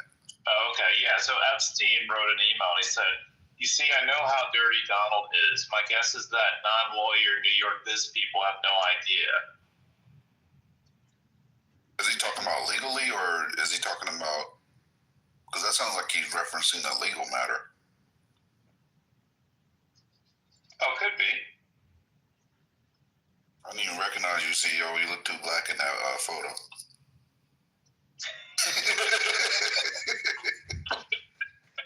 That is right.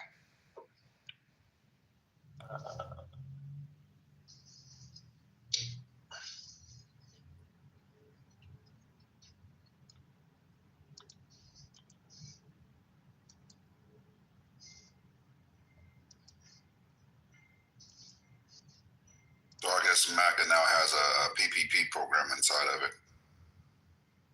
Pedophile protection program going on.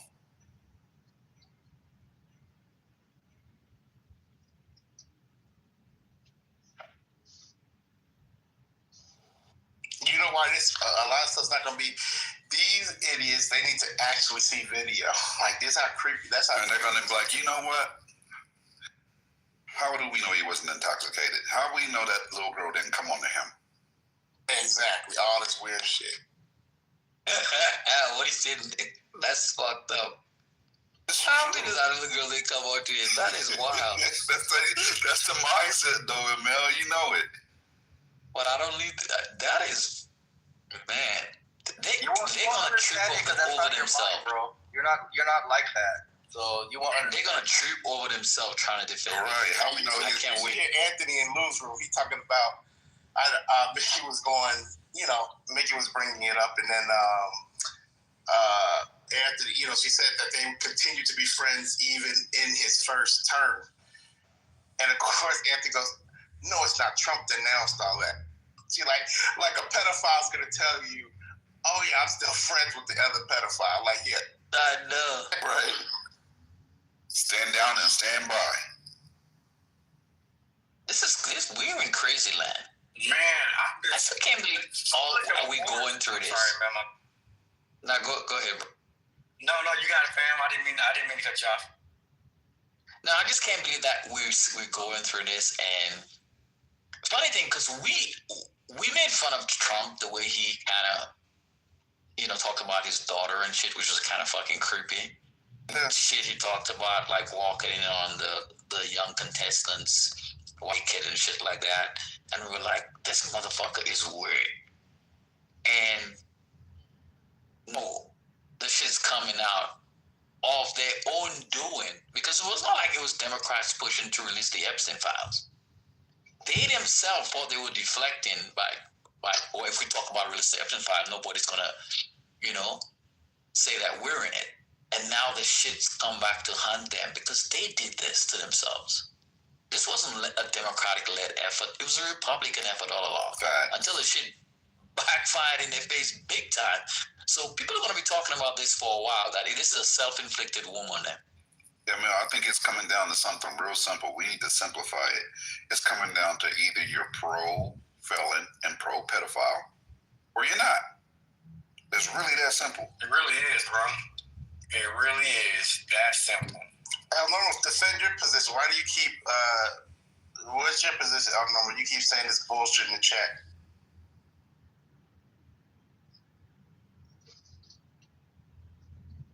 Oh yeah, smart. Keep quiet. I want to crash out a little bit. Gotta be quiet. Yeah, I kind of want to crash out. It is, Gemini. That is a tough bind, though. Still, I don't agree with doing a double bind like that. But like either you're pro-pedophile and pro-felon, or you're not. I mean, yeah, it's an easy answer for me. I'm not, so it might be tough. No, but I think the framing is still a little intense. But it's accurate though. That's what matters. The truth hurts, right? You've heard that term before because it's real.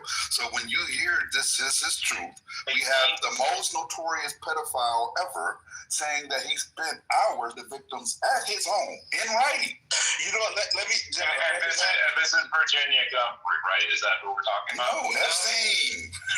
I'm talking about who is the victim. I'm talking about who is the victim. The name is redacted. Doesn't matter. Insert victim. I think. I think it might be Virginia Gumphrey though, because I'm looking at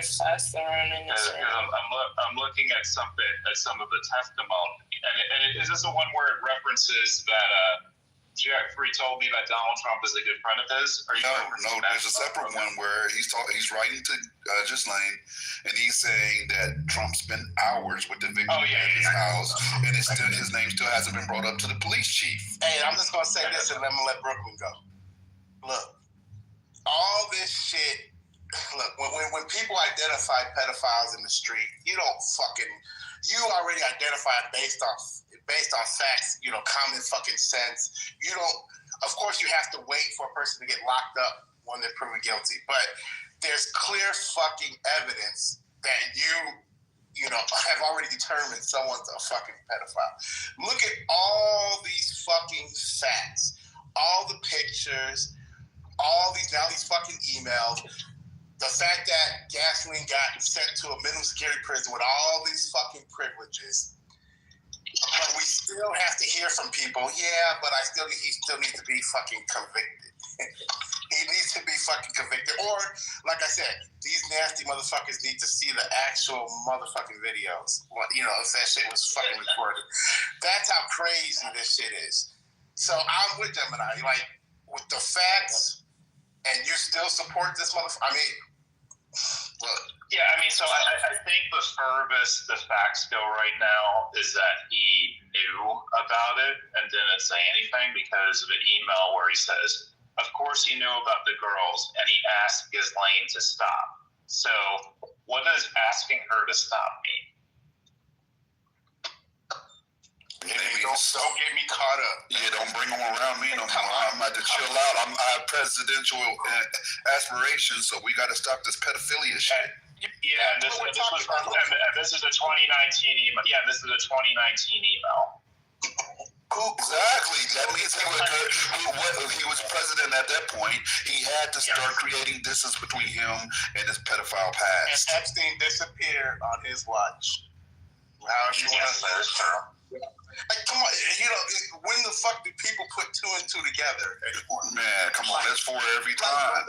How do you all protect your kids? So, I mean, how do you all protect your family, your kids? How do you all do it? You wait until it's in a court of fucking law? Like, let me ask CEO this. CEO, protect your neighborhoods. Like, you guys wait until this shit hits trial? I don't fucking get it. Like, all this. Yeah, no, it's not. But hold up, CEO. I want to ask you this. Are you basically insinuating that you're kind of wobbler? It's a wobbler for your? No, I'm not.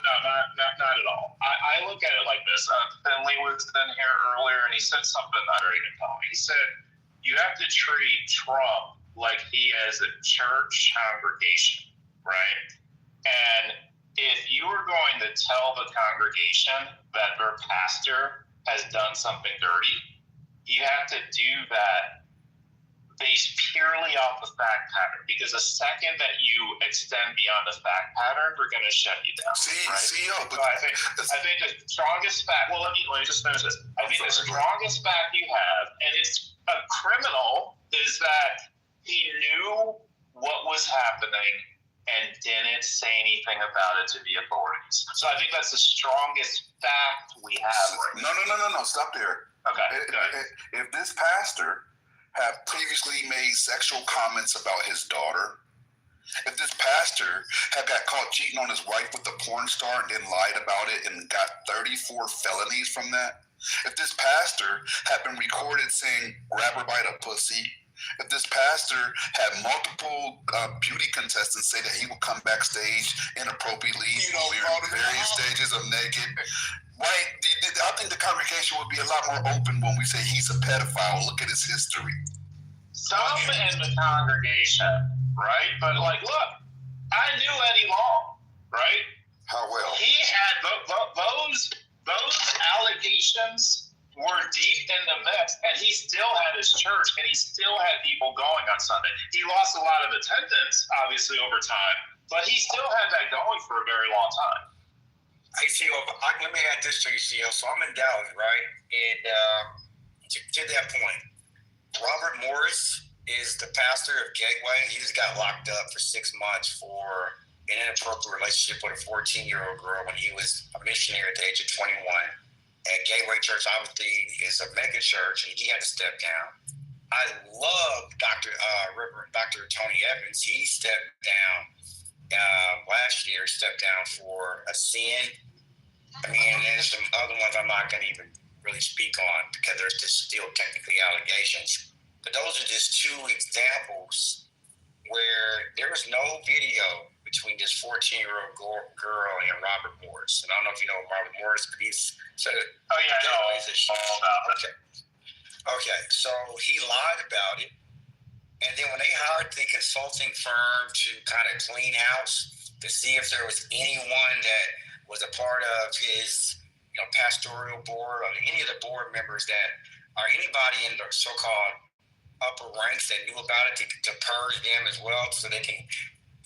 They were losing members left and right. Cause I live right next to. I go on my way. I don't go to that church. I go to another church, but it's close to my house, and they have a great Christmas show every year. But anyway, I say all that to say, bro, like if it looks like a duck, if it cracks like a duck, often, many times, it's a duck. Even if they are a pastor, bro. Even if they have a church. That's all I gotta say. Of course, yeah, but we're just talking about like, and I don't know, like if your goal is to, it depends if your goal is to persuade people or not. Like if y'all just want to bang people, that's cool. You can do that. You have plenty of evidence to do that. You can have a good time doing it. If your goal is persuasion, you just gotta go about it a little bit differently. You gotta get them to accept it themselves, right? Like if you ever seen that movie Inception, you don't convince somebody with your words. They get convinced by you prompting them, and they change their mind themselves. So you got to get them there on their own. That's true. It sounds like my wife. So releasing relevant emails that directly indicate that the person that is involved as his best friend and one of the lead pedophiles of our time. Wow. That sounds bad as hell. Indicating him directly spending time with one of the victims at his house for hours. That's not. We're not tracking like that. Well, there's two ways to go about it, Jenna. So you can basically say, yeah, this means he's a pedophile, or you could end up saying, well, the email says he knew about the girls and he asked his claim to stop. So. What does that say? There's literally an email that says it. It says, of course he knew about the girls and he asked his lane to stop. That's like literally. No. We're talking about two separate things. Let me read this directly. Right? I'm trying to have you stack. Okay, I know what you're saying. I think you can stack this in order. The first stack you give admission that he knows about it. Right? Right, but then the second one. The second one is the direct admission that he spent hours with the victim at Epstein's house by Epstein's own right. There's no getting away. There's no spinning that. He spent hours. What do you think they were doing? Playing games? He spent hours. Stop playing devil advocate. So that's how I'm not. I'm talking about how to tee it up, okay? Like there's not a mag on stage right now, so I'm talking about teeing it up. So you tee it up first with the admission again. I understand, right? So he knew about this, right? He knew about Max told us about. He knew what was going on. He knew about illegal activity, and he didn't admit it to the authorities. Is that accurate? We're gonna have to say yes. Okay. Now it says he spent a lot of time with the victims. What do you think he was doing with that person, right? So, put them into it. A reasonable person is going to say something illegal. If not, then you know you're dealing with someone who's in denial, and there's no point in banging them at the point. Taking them around, try to bring them along, right? They'll get there eventually, but if you bang on them, they ain't going to get there. It sounds like it, bro. Never mind. Stop it.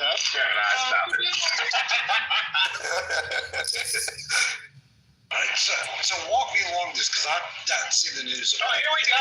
Okay, we can do this real time. CEO. Okay, CEO, this is your moment. This is your moment, CEO. Only CEO can walk me down this path. All right, Matt.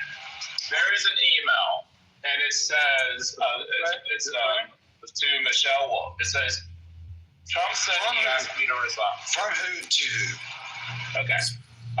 It's to Michelle Wolf. I don't know. Do you all know who this G vacation is? Do y'all know who that is?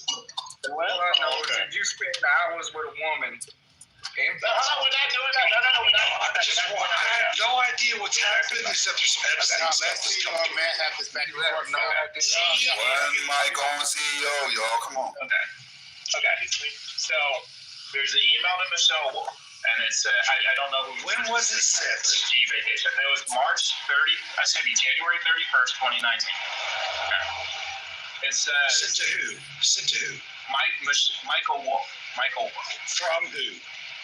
G vacation. I don't know the name of the person. Okay, I already have some red flags. Go ahead.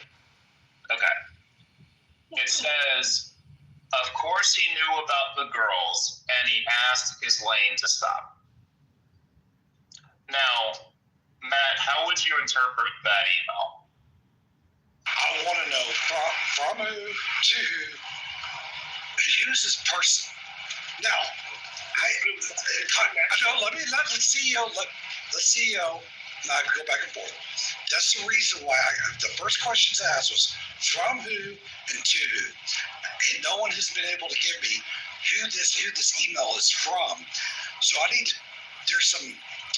Let's call it, for lack of better terminology, fact checking behind this email. CEO, you're failing. You're failing, some random email coming from some random person means fucking nothing to me. CEO, do we know who the person is? I wasn't anticipating that one. Do we know who the person is? No, CEO. Can I quarterback this real quick? Go ahead. Matt, I got one thing to give to you. There is an email that came directly from Epstein to Ghislaine. Okay, are you following me? You tracking? Okay, yeah, good. I mean, all respect. Let's be respectful. All right, so from Epstein to Ghislaine, and it says, I want you to realize that the dog that hasn't barked yet is Trump. Victim spent hours at my house with him. He has never been once questioned or mentioned by the police chief, etc. I'm 75% there.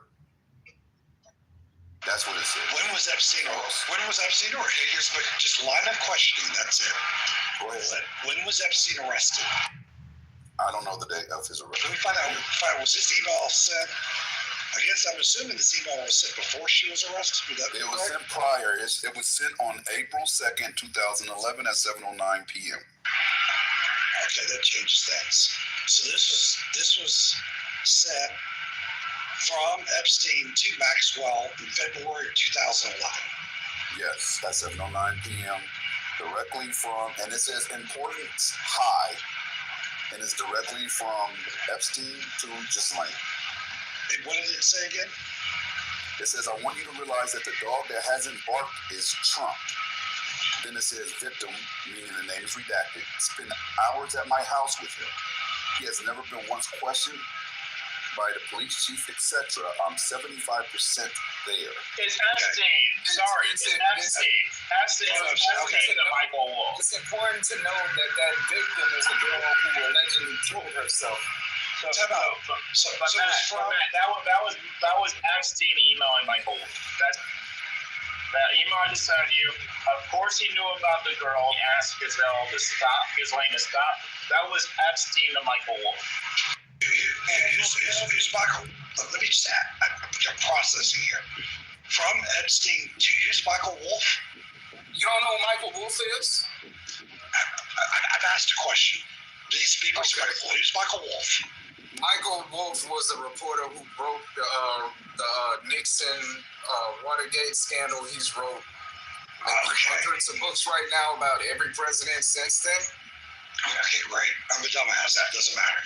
So, from Epstein to Michael Wolff going... The journalist, yes. The journalist. And read it one more time. Said, of course he knew about the girls, and he asked Ghislaine to stop.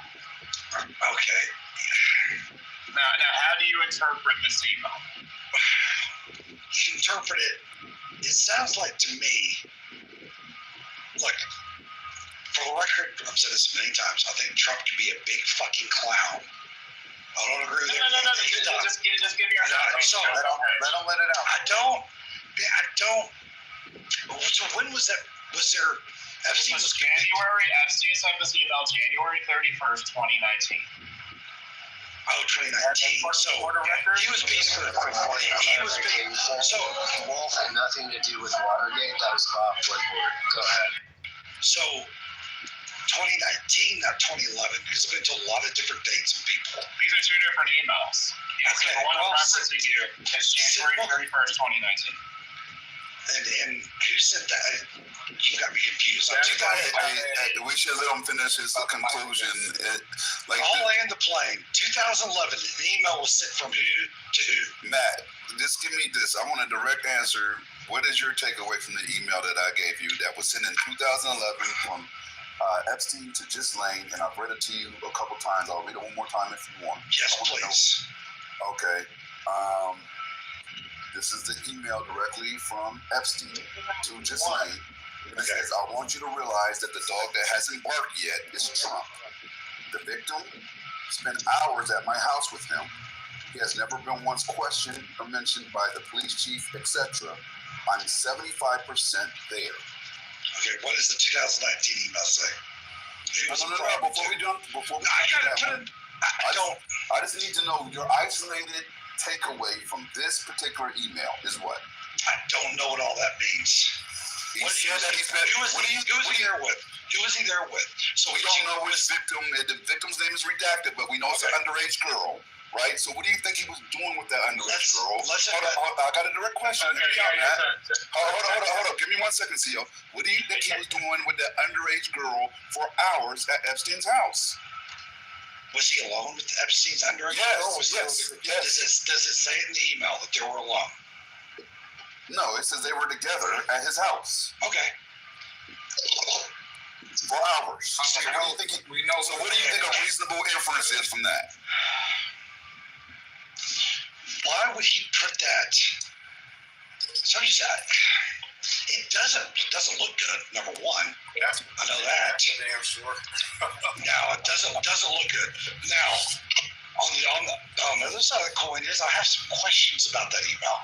What is 75% there? What does it mean the dog that hasn't barked? What does it mean? That means Trump ain't snitched yet. Hold on, the dog that hasn't barked means he hasn't snitched on us. Exactly. And what does it mean? And most importantly, what does it mean that they were together? Does that mean they were together?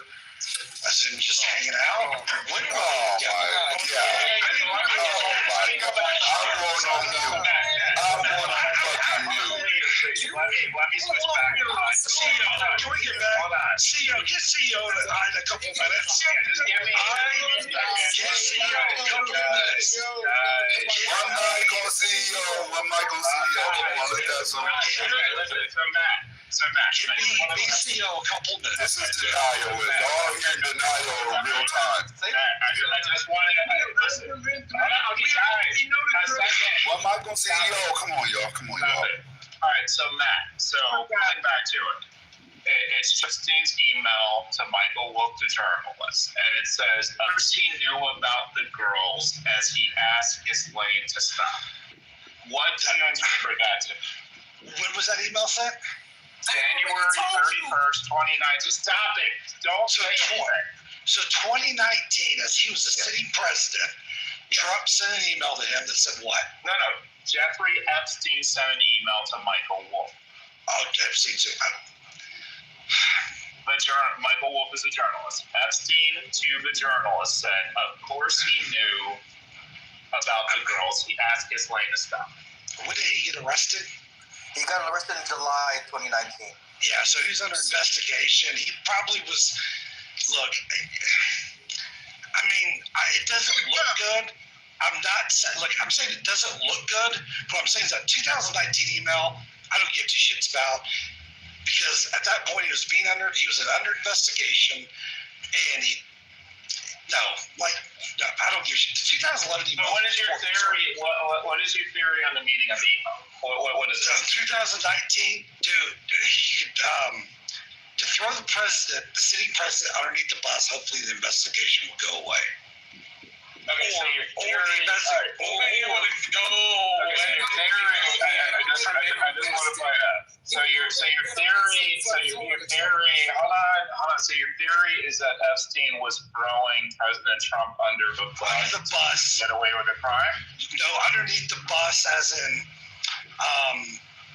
put the president's name in there, and then maybe it will get attention to the DOJ like it did in 2007. And it can either go away, or it doesn't make sense why he would put Trump's name in an email in 2019. Now, Matt, this was when Attorney Barr was the Attorney General, and there's a sitting policy not to prosecute a sitting president. So Why did this journal come out with it? Why wouldn't the journalist come out with it in 2019? Well, this is an official. Just going through official channels in order to get him what he wanted. Yeah, well, 2020, 2021. It's an official document. It's an official document, man. It's not. Like, why wouldn't? Okay, here's my question to you. Why would? I agree. I agree that this happened. Why? So I'll ask questions. Why are we just now finding out about it? Why wouldn't that journalist come out in 2020, 2021, 2022, 3 or 4, and say, hey, here's an email that should be concerning to us? Why is it now? Well, it would be part of an investigation, and do you think he would just be allowed to release it? Oh, fuck yeah, he can release that. And I guess the law would prevent him from releasing that email. Nothing. He can release it. Just call the New York Times. Why would he release it? So therefore, with him keeping that close to him is alarming in and of itself. So why would he keep that close to him? I don't know. That doesn't make sense to me. Yeah, that's an extra question to investigate another day. But what is your takeaway from the email? I want to investigate it for another day. They're not. That is concerning. Those emails are concerning, but I have a lot more questions. I need more context. I need to know was FCB investigated. Will you commit to giving us a firm answer on your interpretation of the email by this time? It's alarming, and I am looking forward to more feedback, more information coming out about these emails. That's fair. You'll tell us what you think it means by this time tomorrow. I can probably tell you what it means in the next 45 minutes. Okay. I just need to know more about it. So first, so you'll tell us by 5:30. You'll tell us by 5:30. It is concerning.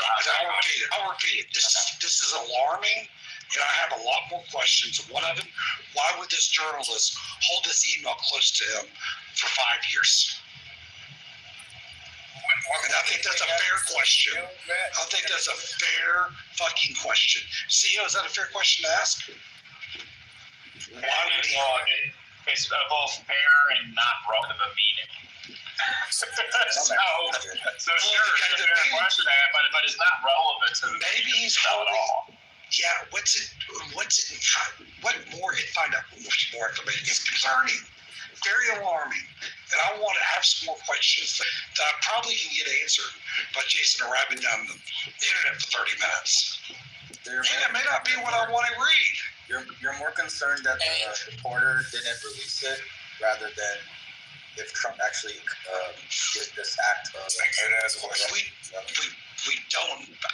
Why didn't he release it? Hold on, just gotta be a reason why. Let me just say what ALO put in check. So do you understand that these are from Epstein's estates? These were sealed. So this is unsealed stuff from Epstein's estate. But the journalist had the email. He received it in his inbox. You could have printed it out, scanned it to a PDF file, and fucking given it to the press. Why didn't he do that? Is there something else that we need to know to put this in context? Or what? I don't know. No, there's more that you probably need to know to put it in context. Yeah, and that's fine. Look, I think the only children and potentially women. I'm going to give some people the benefit of the doubt. I'm going to ask questions later because I hear information today. That doesn't mean I have to get a firm feedback today. It just means I have some questions. You know, it's funny though. Trump gets the benefit of the doubt, but when these victims came out, fuck, they're lying, they're grifting, they want a payday, they're just doing this. You know, it's funny. You give this motherfucker the benefit of the doubt, but the fucking victims, fuck them. That's why I never said that. That's why they're alleged victims. And you don't give them any benefit of the doubt. They are alleged victims. Just because someone says something doesn't mean I believe them, even if it's a female. Whatever. I mean, that's fair, due process and all the good stuff. No, due process my ass, bro. I'm just more evidence people fucking need. I mean, I get it. Despite not liking due process is still a thing. It's what we've been complaining about in the immigration. Yeah, but that's not the point I was making. Yeah. Save it for the birds. That's not the point I was just making. The point I was making is you can come up with your own fucking conclusions without due process. So Marsha, don't save me with that bullshit that you just tried to do right there. Because that's not where I was going with that. And you know that. No, I didn't mean it like that, JD. I'm just saying, I think the guy's guilty as hell. But he still gets to stay for it. That's what I'm saying. Well, what I want to know is, because can a woman speak of this bitch? Let's go, Brooklyn. It's on you. Right. What I want to know is, and I'm happy Racist Matt is up here, because the way the truth up here trying to figure out who the fuck is this reporter you keep talking about? Why are you deflecting to a reporter dropping the email, an actual email? I want to make, because, you got your little baby in the picture. It's a little daughter that you got. And the fact that you got a daughter, I would have thought at this very moment in history, on October 12th, when that one email dropped, you would be like, oh, okay, this is, I done went too far. But no, you and your asthmatic sounding ass is on here still trying to figure out a way to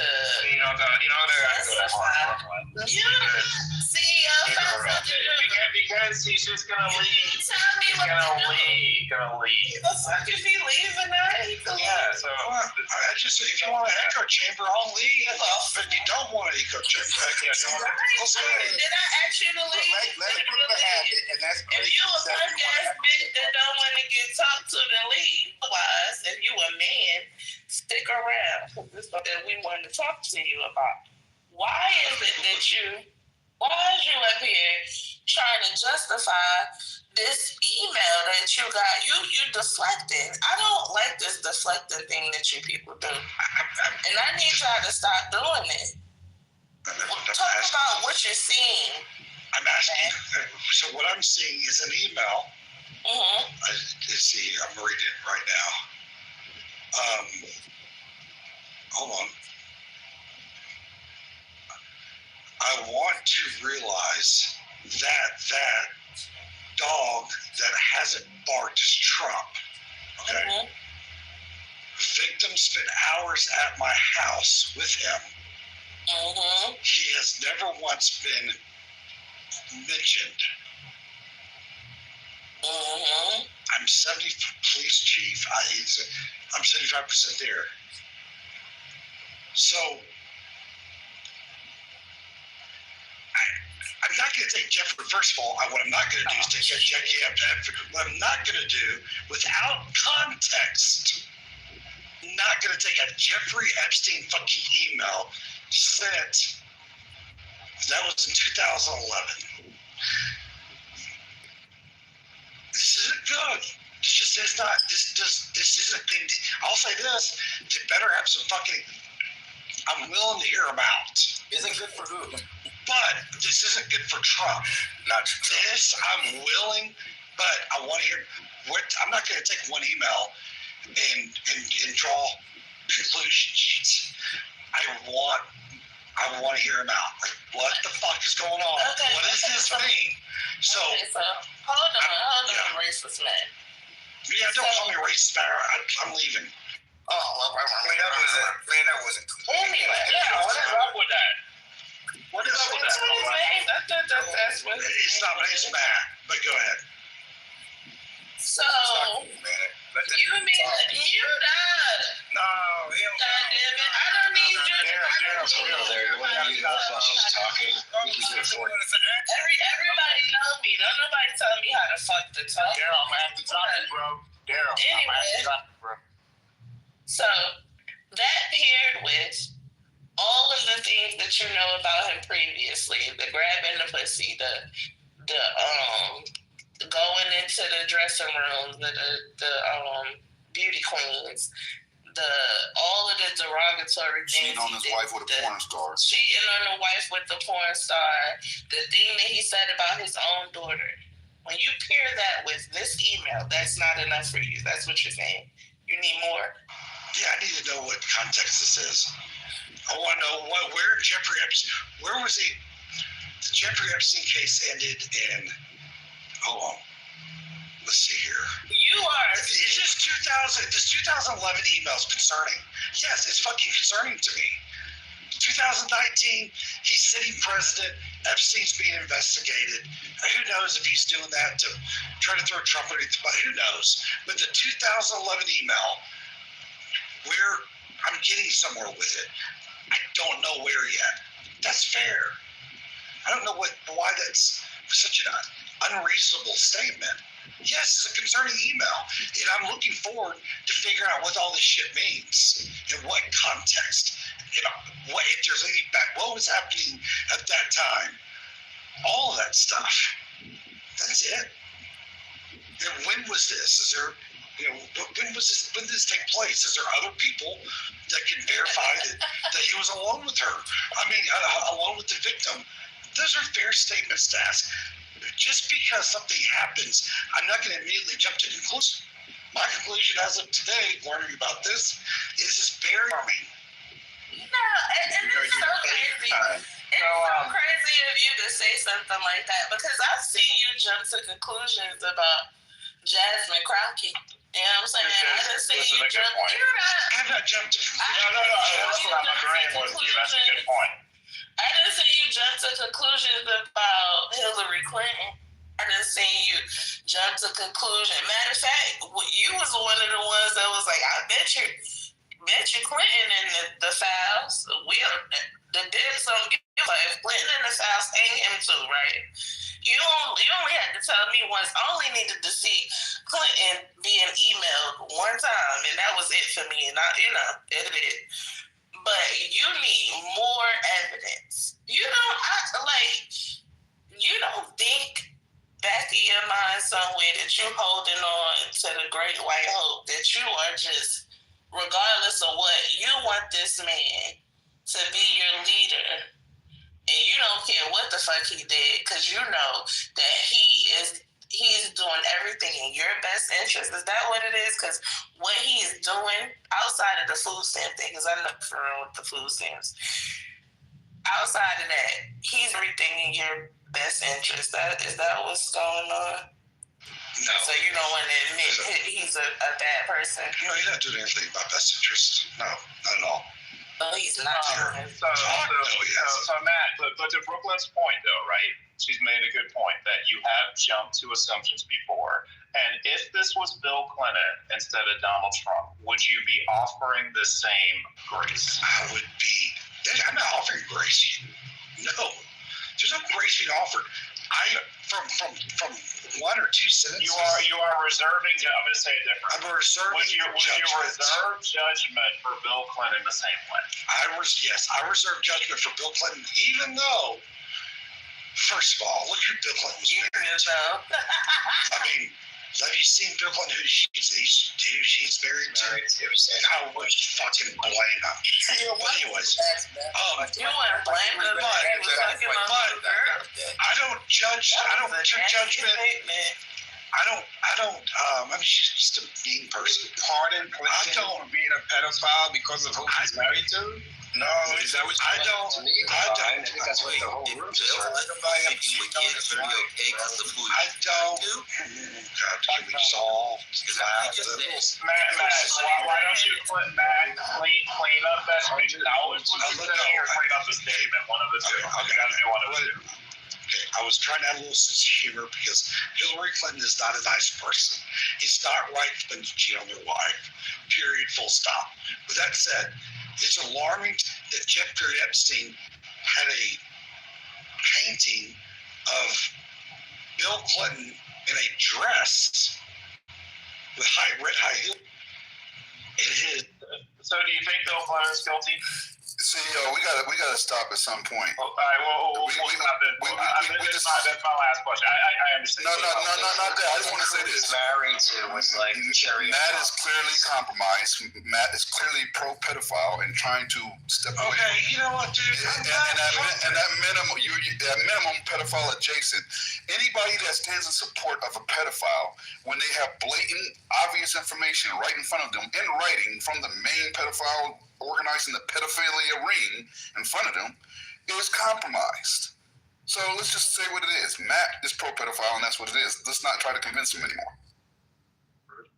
I'm not sure why you're suddenly trusting another pedophile named Jeffrey Epstein, unless you're a pedophile, which is the case. But I will tell you, on the front page of the New York Times, it says a victim alluded to in the email, namely Virginia Dufresne, is on the record saying Trump had nothing to do with this. So the pedophile's email is not credible if you allow that the victim is credible. And that should really close the case.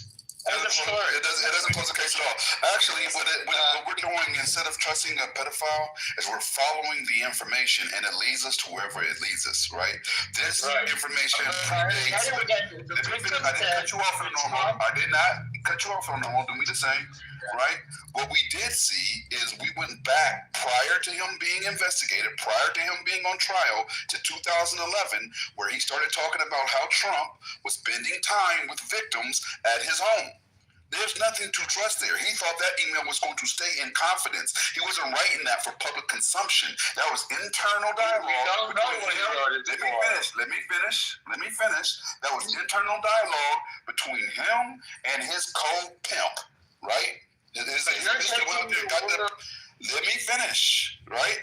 So once we see that type of dialogue, to say that we're trusting anything other than just looking at evidence for face value, it's false. We're looking at evidence that you're trying to suppress because you understand the implications. It's out there. Yes, you are. Exactly,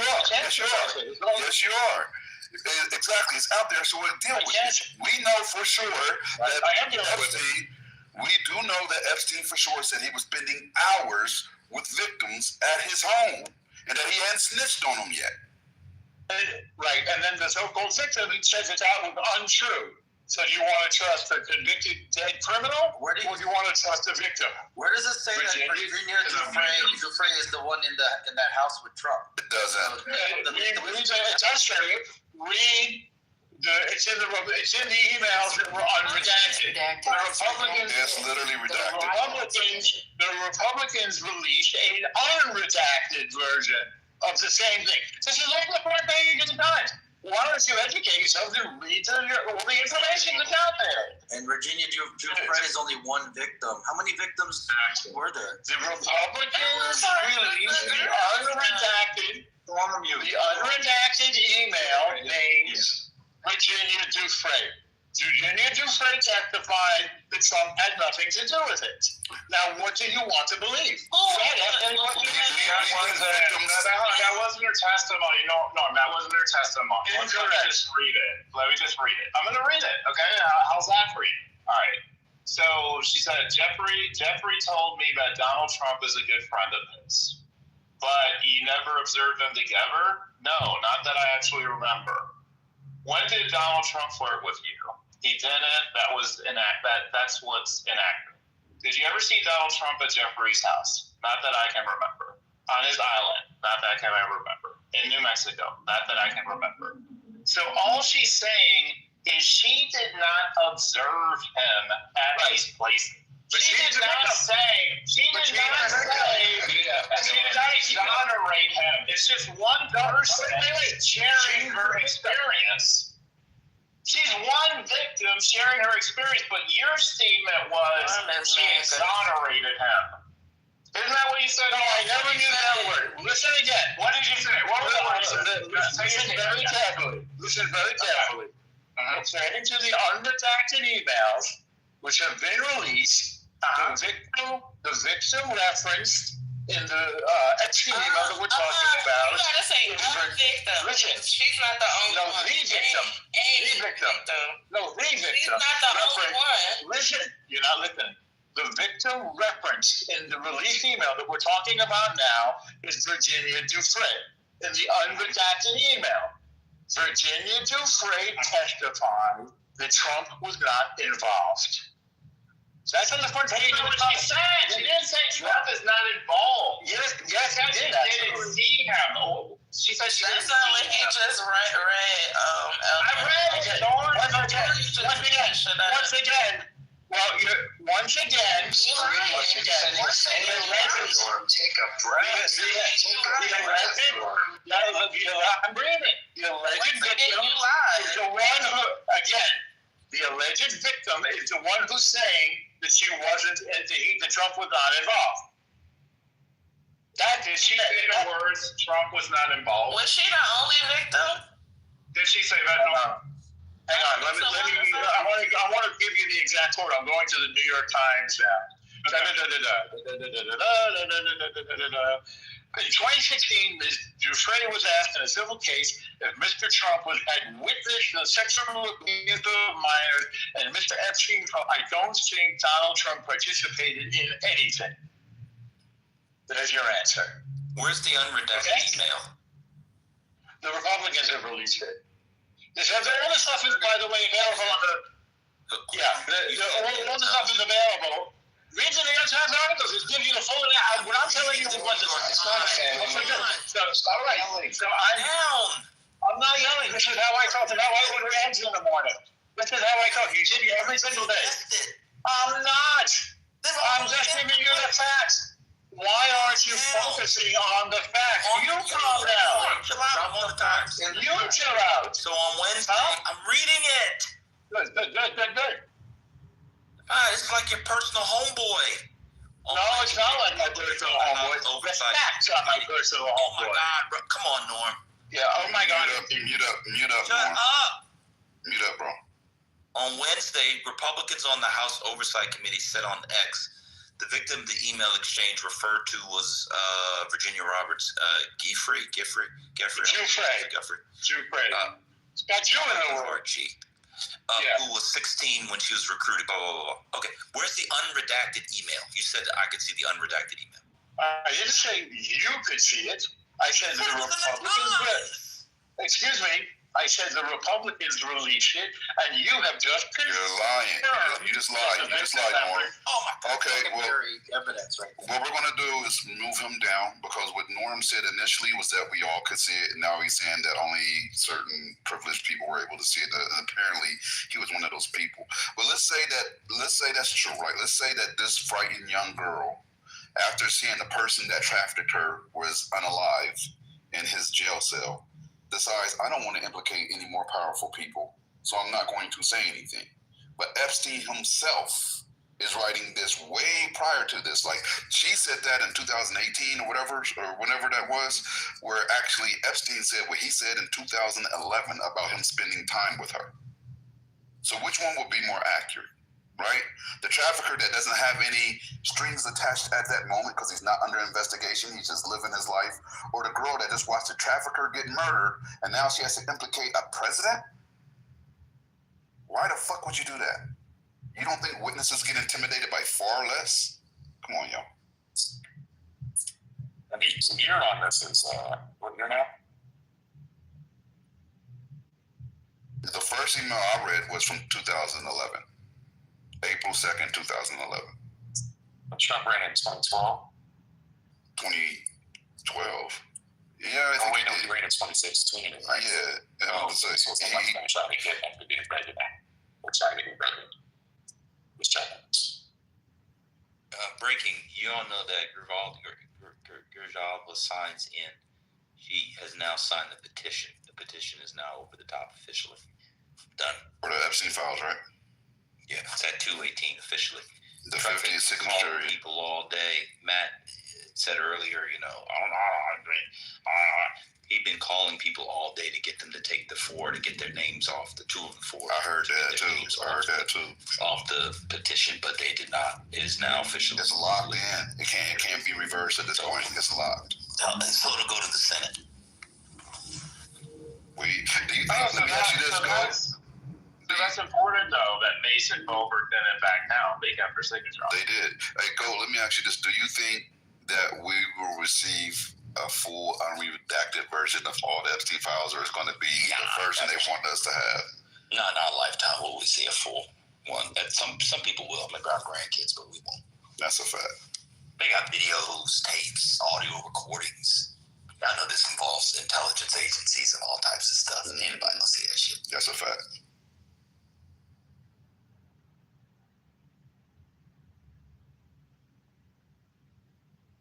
I like watching. Also, ACA subsidies. Sorry, the other breaking news was ACA subsidy commercials are running in states with Republicans who voted against them. $1 million plus ad, 30-second spots already running, including Ohio and Alaska. Was this orchestrated by Democrats or the Democratic Party? That the 8 people aren't running for election and they are just, and it's magically 8. I don't know, man. It's almost like it was orchestrated and choreographed and staged. But hey, it was magically just 8. You need an 8, and you just happen to land on 8, and just happen to be people not running for re-election every time. It's just a series of lucky dice rolls. Just a series of lucky dice rolls. It's almost as if the team that everybody said they were doing, that had the biggest blowout win in an off-season election in our lifetime, maybe in 50 plus years, might actually know what they're doing. I don't know, but don't spoil it. Somebody on the stage, maybe the person talking said as soon as the government will open, they'll start Jeffrey Epstein stuff. Guess others aren't going to open it. Oh, that was me. You sure? You're done? Yeah, I gotta get coffee. Don't spoil the surprise. I just got here. What I miss? Nah, he was cooking. Go was cooking. No, dang, I miss a good good rant. Yeah. Oh, I didn't know Trump. I wouldn't say a rant, but it was accurate. Everybody was so upset about the ACA subsidies. They cave. So you got your cave out for 2 days. Now it's all Epstein all the time. I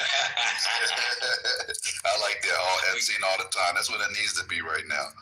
Yo, but I didn't know Trump said Americans are dumb as fuck and we don't have enough talented people. Damn. I heard that last night. Yeah. That's fucked up. Trump turning on y'all now. Trump was like, no, we needed you motherfuckers because y'all just aimed it smart enough. Yeah, I saw that. But you know what it is for me? Did Elon Musk finally get to him? Yeah. I saw a video of a young lady. Not to cut you, ML, but I saw a video of a young lady. I got a red bar.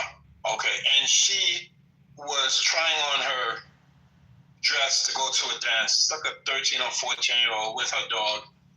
And they busted all the guys in the comments that were like, yeah, you look better naked. Yeah, I'll take you out, this, that. And when they showed the owners of the accounts that were commenting on this little girl's post, it's disgusting. We have a problem in this country, and it needs to be addressed. Old creeps with big beds commenting on little girls' posts. They ought to be ashamed of themselves. And they're going to get what's coming to them. So keep doing what you're doing because the whole world is watching. Fuck 'em.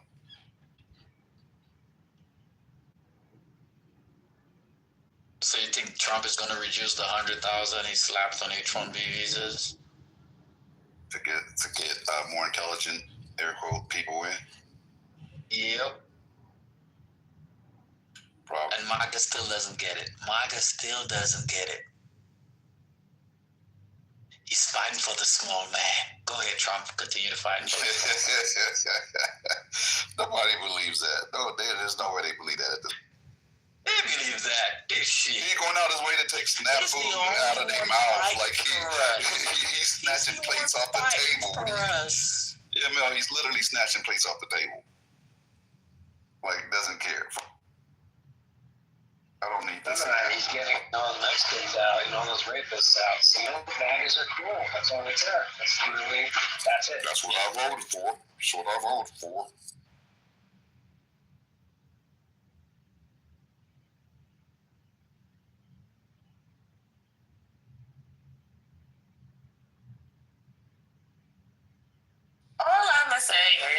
So all the Trump supporters, y'all nasty. Y'all are nasty, nasty people. And I don't know. Yeah, they say I be being too violent, but I think violence is the only answer for you niggas. That's it. Well, one party has turned into the pro-pedo party. I mean, that's what it is. You have to sit down and respect their political decisions. Oh, fuck that. We gotta respect their pro-pedo decisions.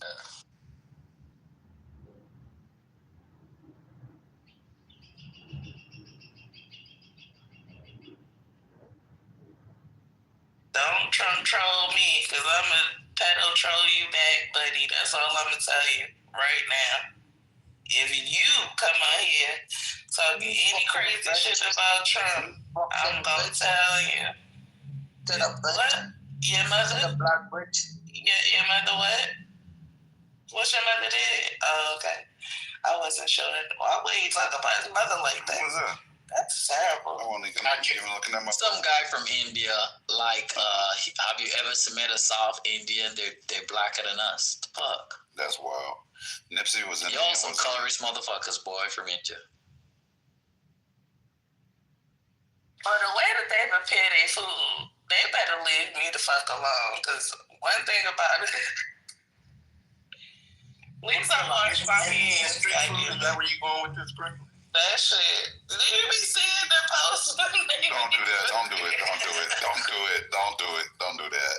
I'm not gonna attack the entire culture because of a random video. Did y'all know that those kids, you know the cookies that you get from on Christmas in the can that your grandmother used to get y'all? You know they made in India, and somebody posted how they prepare them. Y'all better not buy them this Christmas. Okay? Brooklyn, not too much on Indian food. It's tasty and nutritious. No, I'm sure it is. I like Indian food sometimes, but I had to rethink my whole childhood. Yeah. I had to rethink my whole childhood and vomit. But your beef ain't even with the culture. Your beef is with that idiot that come on stage. Your idiot that came on stage. I like Indians. I like them. Only thing I got against Indian food is it be coming out your fucking pores. They make a dance real good. You know, I fuck with them real good. I fuck with them. Man, you must not like any food from the continent. What? Ooh, I love me some West African food, Liberia in particular. I'm talking about the person who said the food comes through the pores. Oh, yeah. Yeah, African food comes through your pores, too. I don't know what y'all eat. What Panamanians eat? Just rice and beans? All kinds of food. Okay, well. Don't come out your pores stuff, but all kinds of food. This is good. I mean, obviously, it's going to be a lot of seafood, too, because they're isthmus, so.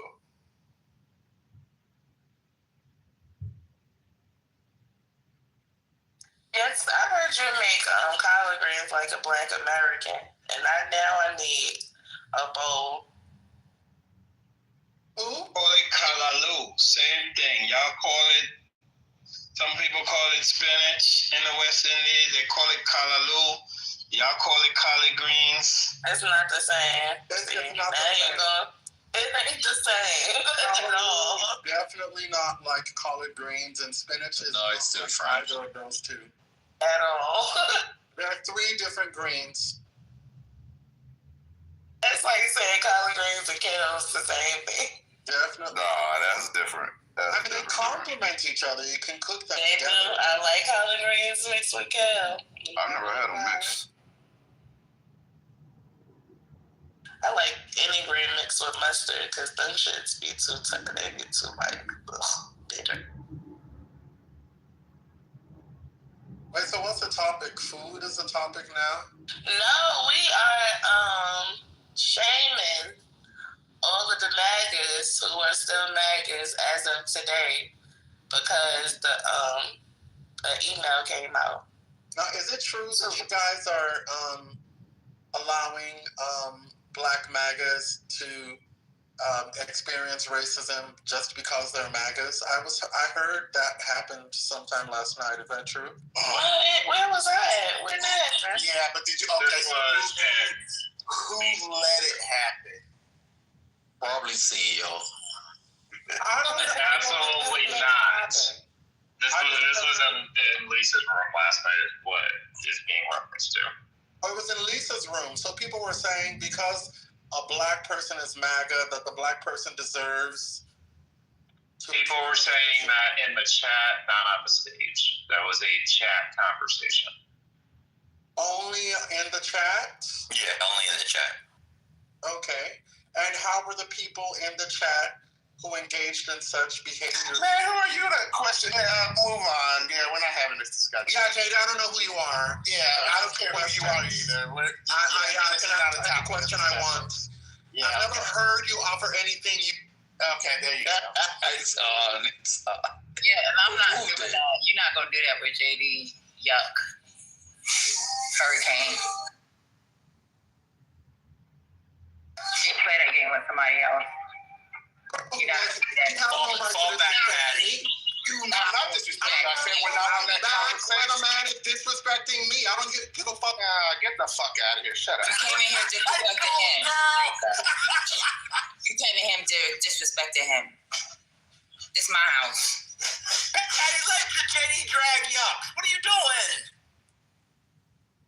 Let Yucks get dragged. Maggie, you messed. You don't fuck about Yuck. What the fuck is a Yucks? Yuck a Yuck. Fuck him. What is happening? What did I miss? JD drag Yuck with his yuck. Pause. I know what he's talking about, but bottom line is, it's not like he said. It's not like the room allowed it. It was happening, but that's the chat. We all know whatever is in the chat stays in the fucking chat. We're not, nobody up here pays any mod up here to sit there and read a fucking chat all day. Don't be nice to him. Fuck him. I'm dead. Well, I wouldn't. But Otis, I'm trying to figure out what's the point of consensus. Yes, Brooklyn, no black person deserves to be a victim of racism, regardless if they're MAGA or a coon. You know that. I disagree. No, go. So they jump in the car, and they're burning up. We supposed to jump in and get burned trying to save them? Well, if it's racism, yes, because if you allow racism to persist, it's going to come back on all of us. That's how injustice works. Hello? Injustice anywhere? No. Is what? No, but aren't those the people that say that they not experience racism? I've experienced it. It's not about the individuals, it's about the system.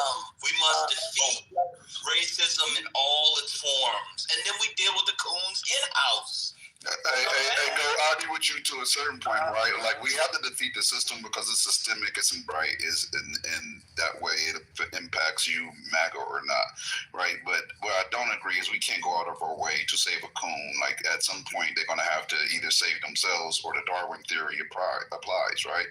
So if you go out to a MAGA meeting and you get lynched, I'm not driving my car out in the middle of the woods to try to save you. You chose that group of people to hang out with in the middle of the night. That was your fucking choice. No, that's true on I agree with you on the lynch itself.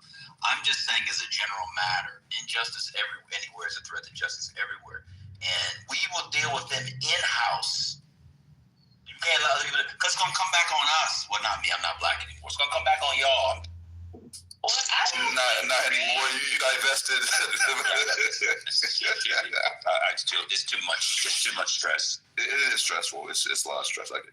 Well, as a black woman who is a part of the 92%, I don't give a fuck about them. I really don't even see black no more. I really be wanting them to get their heads chopped up, but that's just me. Right, so. They're going to come right after you after them. Yeah, well, see, I can fight, though. So they can come after me if they want to.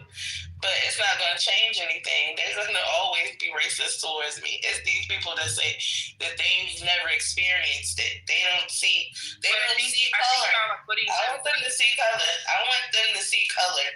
I want the mad niggas to see color. I think everybody was like, yay, they shouldn't experience racism, and people are using examples as if they went out into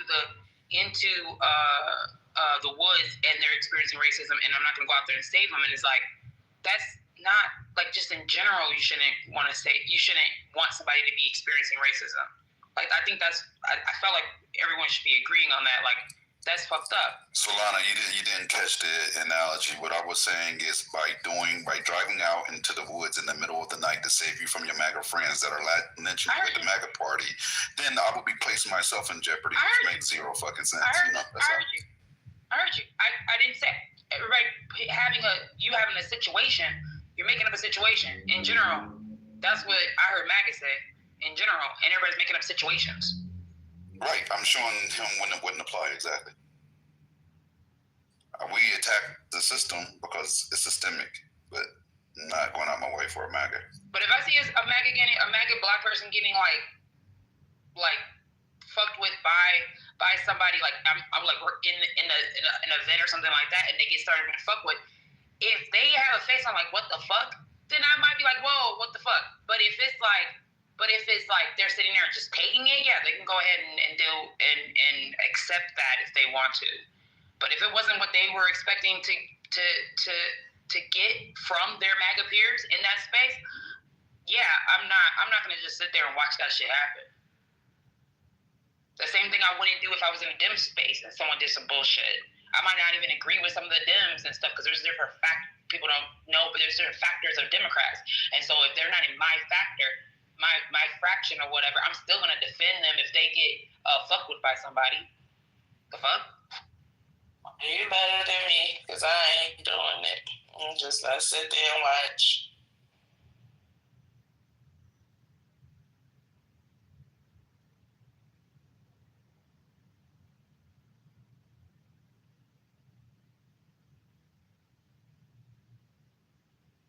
So that mean to tell me these people at the MAGA meeting, right? They all rallying up with their little "I love Trump" card signs, and then they just automatically see this one black one, and he got an "I love Trump" sign, but they want to turn on him.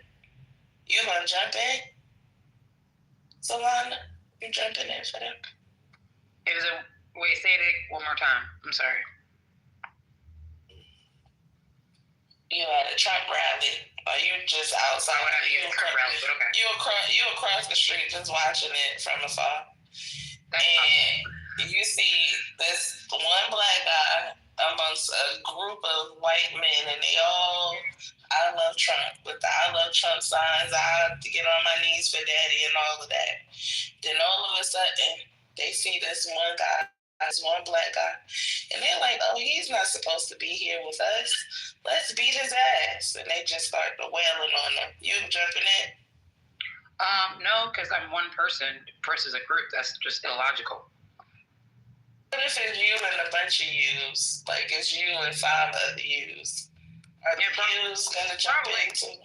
Yeah, probably beat their asses. The context wasn't a physical situation. Y'all better than me. I'm not doing nothing. So that's not even the context. It's not a physical situation. I'm laughing. But I think it's like I guess for me it's like, what's the content? If we're both, let's say sports teams, whatever you want to say. I mean, obviously MAGA is a whole nother story that affecting everybody's lives and the policy, but the thing is that it's still like, okay, we're on 2 separate sides. That is an excuse for you from being black. You might be ignorant. You might be not knowing what the fuck's going on. You might be brainwashed. You might be whatever. Still black. Still human. I don't want human rights violations going against somebody just because I don't agree with them.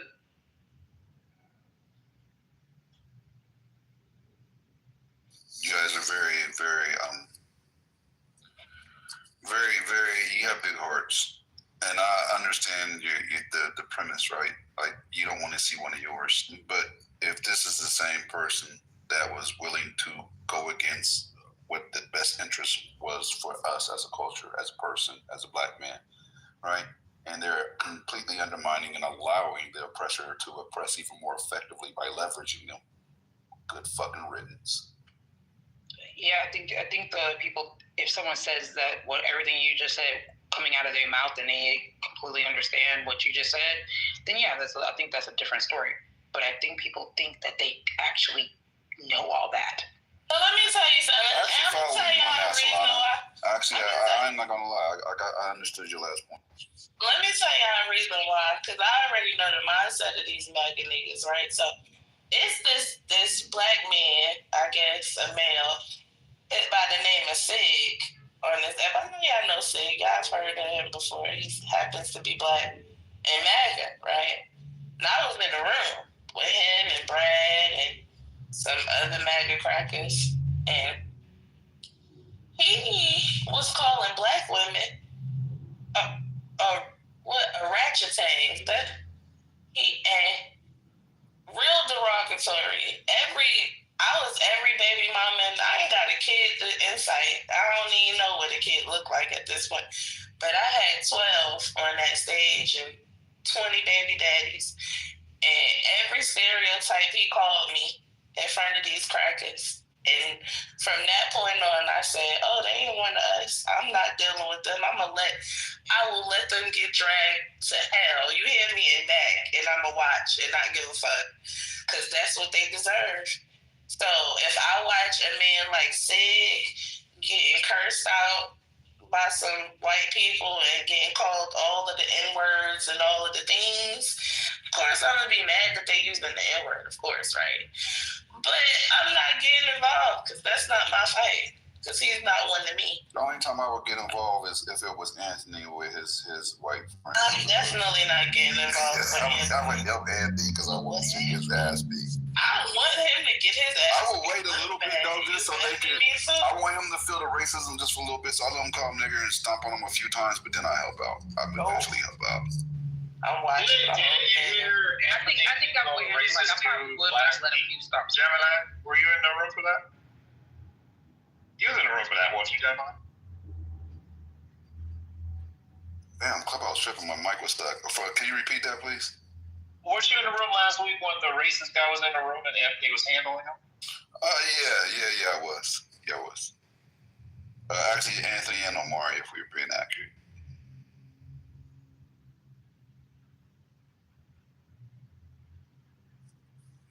They got handled. What are you talking about? There's one person that's a MAGA that I'm gonna probably help out. Just one person, and it's Notorious. And I know that a lot of people don't like Notorious, but out of all of them, he is the least problematic, and he's actually has come to my defense when people were being racist towards me. So he might be the only one, but the rest of them, they could go. I don't care. I think people think like the awareness that you have, people project on other people, and we're showing like people don't actually have the same awareness. People don't have the same they don't know how to read dog whistles. They don't know how to read red flags. Like they don't know. And some people just don't know how to read a lot of things. So I have learned in the journey or whatever of this politic recently is that I might not want to have that empathy for some motherfuckers, but Solana, this is like, first of all, I will say you make some valid points, like to the point where I will concede to portions of what you said, right? I'm not just fighting to be right.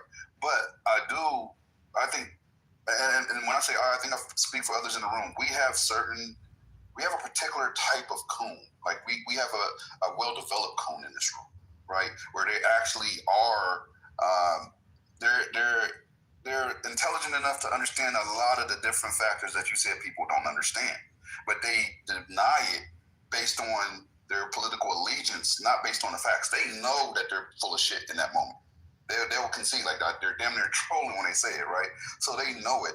And so when you see that here, and you see them willfully just ignoring red flag after red flag after red flag and treating red flags like Six Flags, then we automatically disregard anything they have to say. Okay, well, you're making an informed decision. You're not being led astray, right? You are informed. I have looked at it and decided cooning is the way. Like, that's. I laughed so hard when you said well-developed coon. I'll try to put it in the chat and try to be like, that's inappropriate language. But I'm being serious, and the people in the room know what I'm talking about. They know exactly what I'm talking about. So I think that's why you will get the pushback in this room when you say that, even though you made some valid points for sure. I know plenty of well-developed, coons. I get what you're saying. But even then, I would say recent development of a discussion I was in made me like, man, some people would just be stuck in some shit. Like, I know somebody that was like really knowing everything, can discuss me, I don't know, can debate really good stuff about everything. And then I'm telling him that this girl don't like him. This girl don't like him. The girl don't care about you. The girl, whatever. If I just do this and I can get her back or whatever flying, I'm like, you are too smart and intelligent to be sitting up in love with some stupid ass bitch right now. Now, she wasn't a bitch. She wasn't stupid, but it was a brother. But it was like, it's just what the hell is your problem? And it made me like, some people just get stuck in something, and they thought about it, and they had to defend it so much until now they have armor on that they don't even know how to like take it off and just listen to people and stuff like that. So also just, sometimes you just leave people alone and let them be to their own devices, even though you know they're factually, logically, and ethically wrong.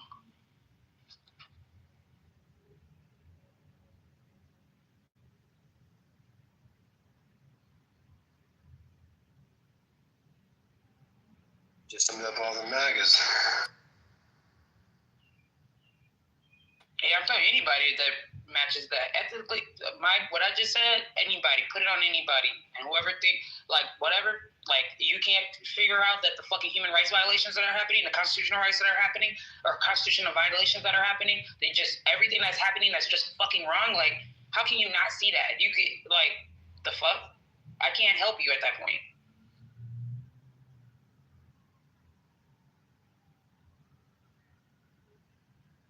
Yeah, I do find it odd that there's a lot of Negroes out here doing this kind of shit. Seeing, I think when Trump won, this presidency, you had a whole Sambo coon nigga tap dancing in front of a bunch of white folks who happen to be conservative or happen to be Republicans. Now, if you up here and tap dance for whatever reason, more than welcome to understand the racial dynamics of this country, and you literally doing some shit like this, right? It's just, it boggles my mind. And of course, you have who's the Hodge, some of these other people who are pro-MAGA doing what they're doing now. Like, it's really disgusting. And a lot of these people to me are very dangerous, because when it comes down to their people versus other people, now, and my thing is not to make it a racial topic, but just from the standpoint of having a little bit of racial dignity for your own people, motherfuckers choose other people over their own, and it's really disgusting. So, and the shit with Trump, kind of at a loss for words for why these people are supporting this motherfucker. I don't know. You're also saying their own, like they think that view as their own. The only person that are their own to me is people who I believe is mine. Mine is mine, and if they say I'm one of theirs, then that's how we're mine. Otherwise, I don't think when people say, oh, their own, they're not us. Yeah, I get what you're saying. Because we get more animosity because we think that way, and that's the group thought of Black culture, which is fine. But I think, what is the community? What is whatever? And if they're not to be a Black Panther, you had to read so many books, you had to know certain things, you had to do certain things, and so that's the only way you could be a Black Panther. So to me, for you to be part of at least my Black community, there are certain levels of the stuff that I would like you to know, or you know what I mean? So I think if you think like that, it's like, oh no, okay, they're that, they're this. Just because they black don't mean shit.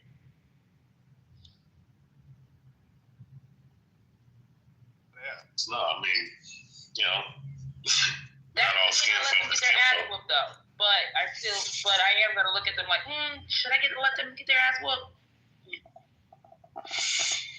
Well, some people get what they ask for. Well, I wouldn't let them get their ass whooped. That's what I wouldn't do. I would jump in and make sure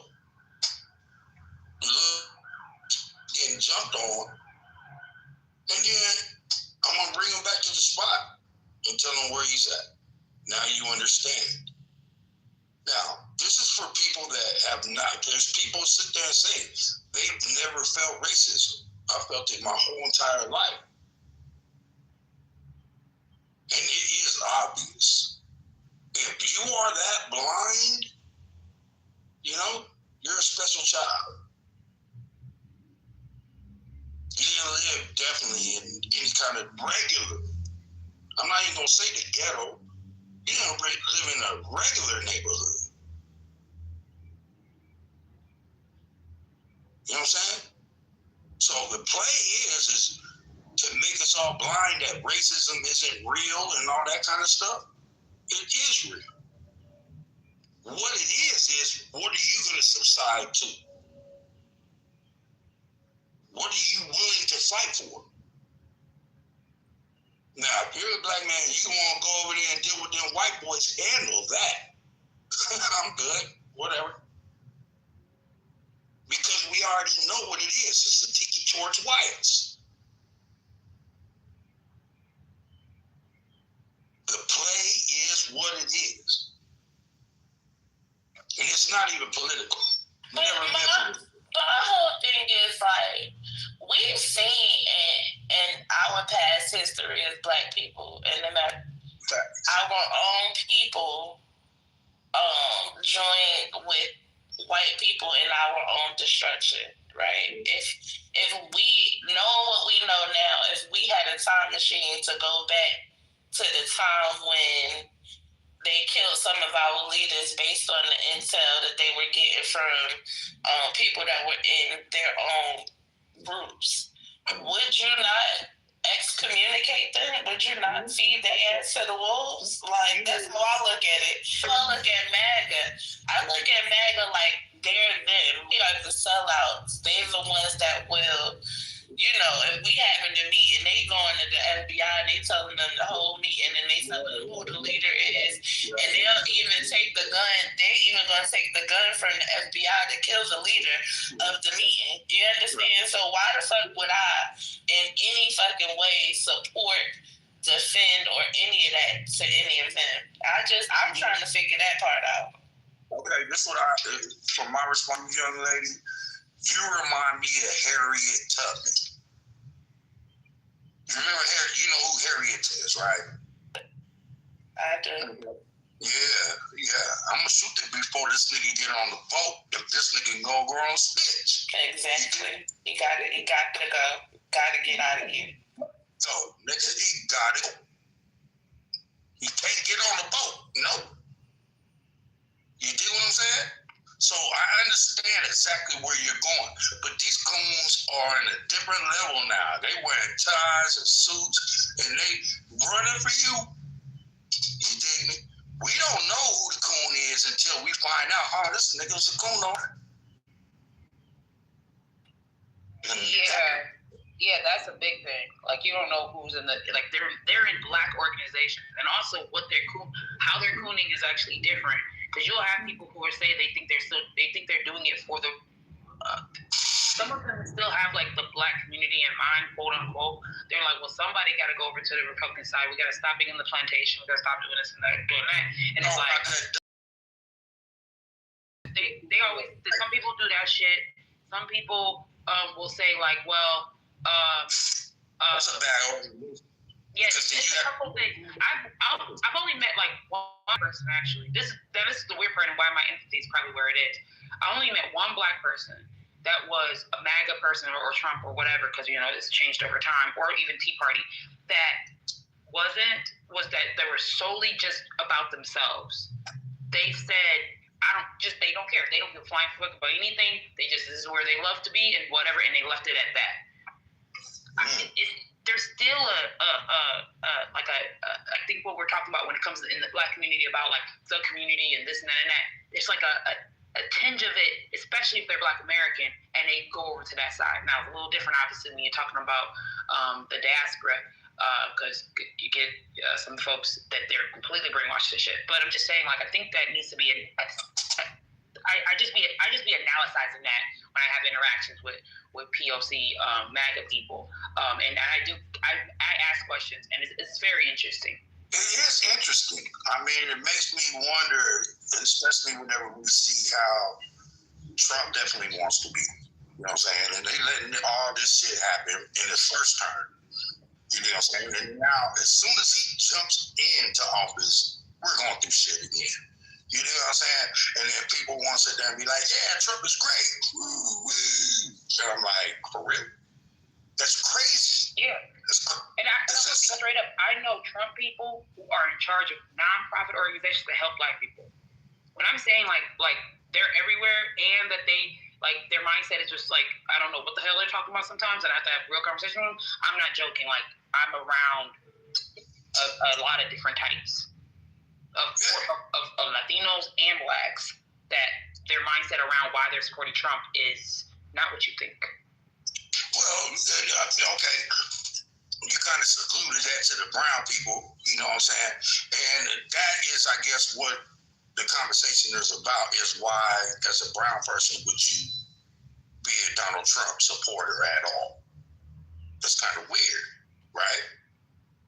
You know what I'm saying? This motherfucker is 100% against all of us. He's sending the military into our cities to, apprehend us? Get us deported? I was born in Phoenix, Arizona. Where am I going to get deported to? You know what I'm talking about? Like, there are people that are legitimately from here in America. They're jumping through projects and, like, they're doing raids. And, oh, my God, we're eradicating, the mice? Nah. John. But you know what's crazy?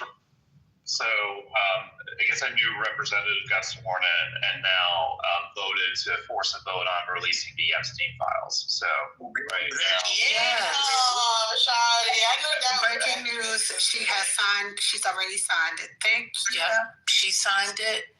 They put it in. I think it's getting ready to go before. Yes, that is correct. Yeah. Roll to the vote. Yeah. So then what happens with the vote? Yeah, so has called for an emergency meeting. Your boy Trump with Boebert trying to strategize at the White House currently, because he's trying to figure out a new chaos and they trying to create a new chaos currently. You already know, First Lady. Right. Well, I think what he's trying to figure out is what can he offer Boebert or Mace to turn them around. I think that's what he's trying to figure out. We're going to war.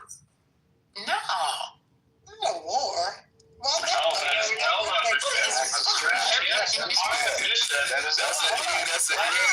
biggest distraction. That is not that far-fetched because we're positioned in Venezuela already. So that isn't that far-fetched. Between Trinidad and Venezuela, they've been trying to fight. So you're better off. I'll say you are better off trying to talk about the worst case scenario and see if we can get away from that. Because so far everybody is underreacting to every goddamn thing that's happening under this administration right now. Thank you. So I didn't overreact. We're going to war. Yeah, but they still trying. Listen, it's the spitball effect. Keep throwing the spitballs to figure out which one's gonna land somewhere. It's not war with China, First Lady. It's all right. What? It's not war with China. It's Venezuela. Y'all gotta stop saying that word. We're not going there, okay? I think that we are going to get the subsidies in result of hiding these files. What? How are we going to get subsidies of hiding the files? Well, if you take a minute and think about it, you'll get the answer. I took a minute and I You didn't take long enough. Take a few more. didn't say the question, so yeah. I'm saying they're going to make a deal with that. That's what MAGA said. So I'm going to go with MAGA and agree with MAGA. Some kind of way they're going to figure out a deal to get the subsidies. And are you talking about the $2,000 that's going for tariffs? No, that's not subsidies. No, no. Oh, the subsidies, the healthcare subsidies. Never mind. Yeah. You remember him saying that, CEO? Yes, that's exactly what he said, yes. Mm-hmm. That's what's going to happen. First lady, I didn't hear that. Can you talk a little about who said it? Because that's a great idea. Megan said it. Great idea. It's a great idea, but it's still going to go against the ACA, you know what I'm saying, and all that, and us getting health care. You know what I'm saying? I mean, I don't know if y'all got great insurance, but I don't. I'm going to tell the truth. You know what I'm saying? I'm worried about that. I'm concerned about it too, but what she's saying is if they make a deal to not press forward with the Epstein things and they sign off on the ACA, I mean... Thank you, Sandra. I'm sorry, and I hate about the victims. And you know, as much as it's come out, that shit gonna finish leaking eventually. It don't have. They can leak it. The chess move is. Go ahead. I was just gonna say they can finish leaking that shit after we get the subsidies taken care of. I'm more concerned about that than anything. And people getting their SNAP benefits because that was crazy. Lord have mercy. So it's a buy-off. That's what that is. Gives them a couple more years. Yeah. Hold on. Well, weren't you the one that just said that you had a problem with your health care? Yeah, I all right. In a long time, but I do. But honestly, I want to know if my president is a crook more than anything. Well, if you think they're going to get that information. Wait, how's that a question? Wait, hold on. I gotta say it. He's a crook, okay? Yeah. Where's the spoiler? Where's the spoiler alert? I don't understand. I don't know where the spoiler alert is. Why is it not being alerted right now? We already knew this. It's valid. What is we talking about?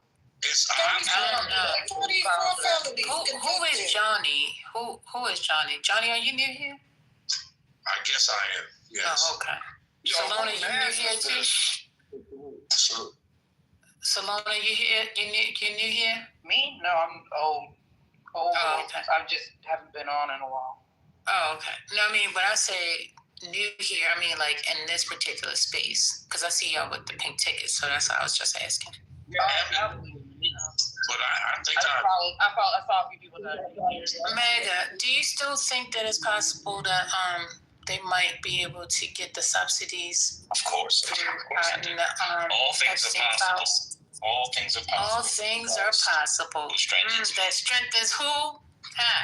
Me. Amen. In Christ Jesus. Amen. Hallelujah. White Jesus. Wait a minute. I can't do this one. Who is Hey, miss. Good afternoon. I came up Good because we have a visitor in the group. He was entertaining. Oh, you do? No, the gentleman who's just the older gentleman. No, he's right there. You talking about Johnny? Yeah, I came up with the group because I thought he was entertaining. Yeah, we just talking. That's all it is. We just talking. We shooting shit, but we talking about politics. John, understand who is Southern man? No, I'm from Bakersfield, California. I thought that's. It's all good.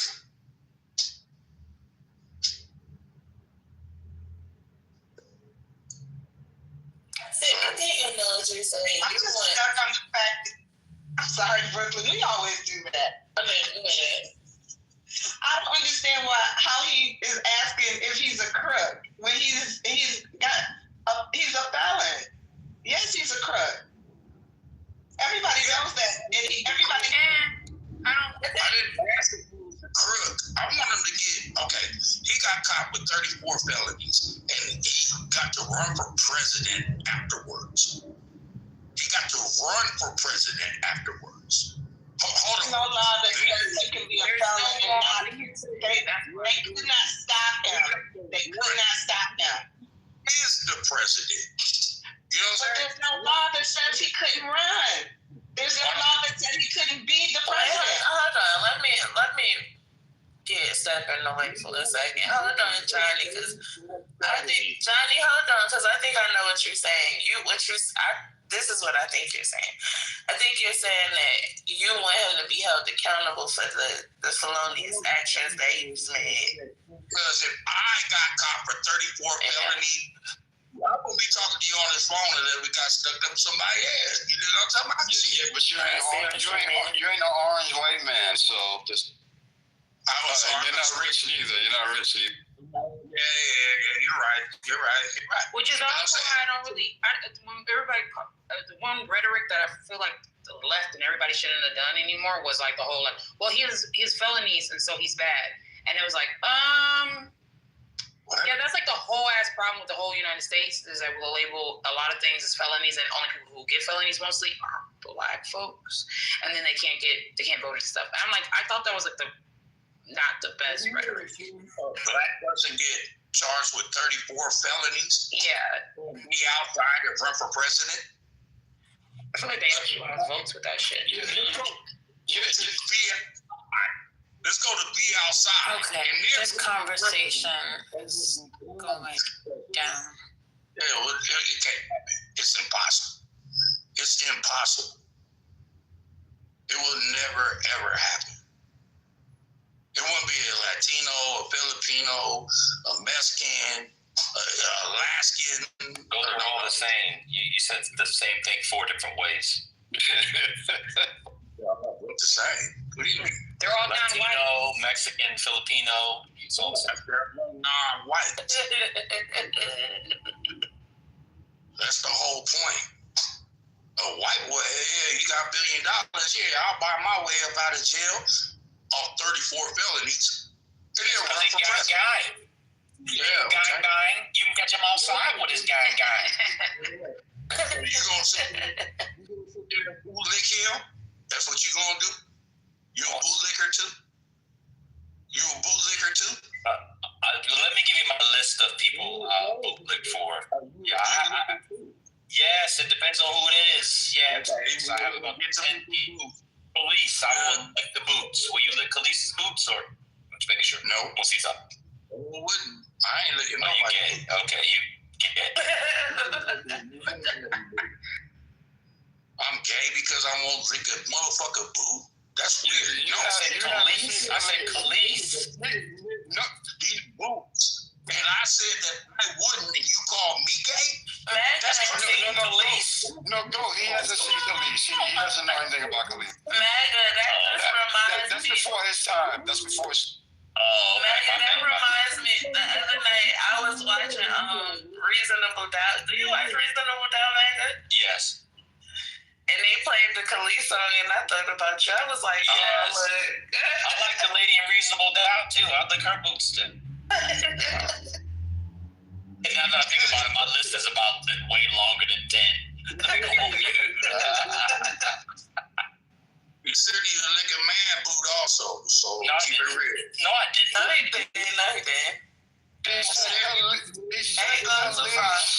Check Khalees. You don't know who Khalees is, so you got look. Yeah, whatever, bro. That's cool. For a quick commercial, stay calm of a break on a Wednesday. Welcome to Politically Correct. We want to just give Patty first, CEO, ML, everybody, their mother flowers as well. We love you, and thank you for keeping us politically correct. Because you know, First Lady and Patty will come at you like, you better get it correct. Okay, just as one, don't start singing now. Welcome to Politically. No, I said don't do it. Thank you. She Jesus. Now I got to stay on you because I got to keep you in line. You be out of control. Okay.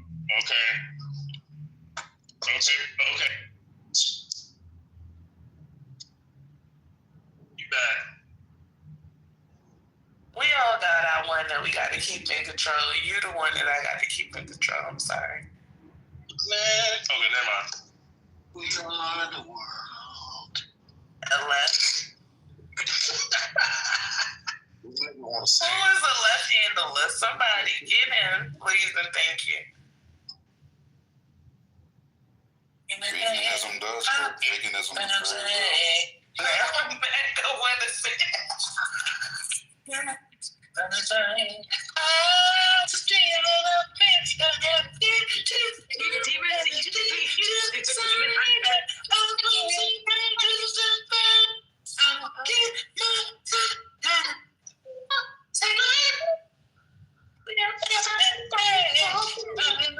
What the fuck are y'all saying? Like, what the fuck is going on? He's singing that fucking demon shit that demon. Demon Hunter soundtrack. Oh my god. What the hell going on? I'm so lost right now. And now what about Demon Hunter and what's going on with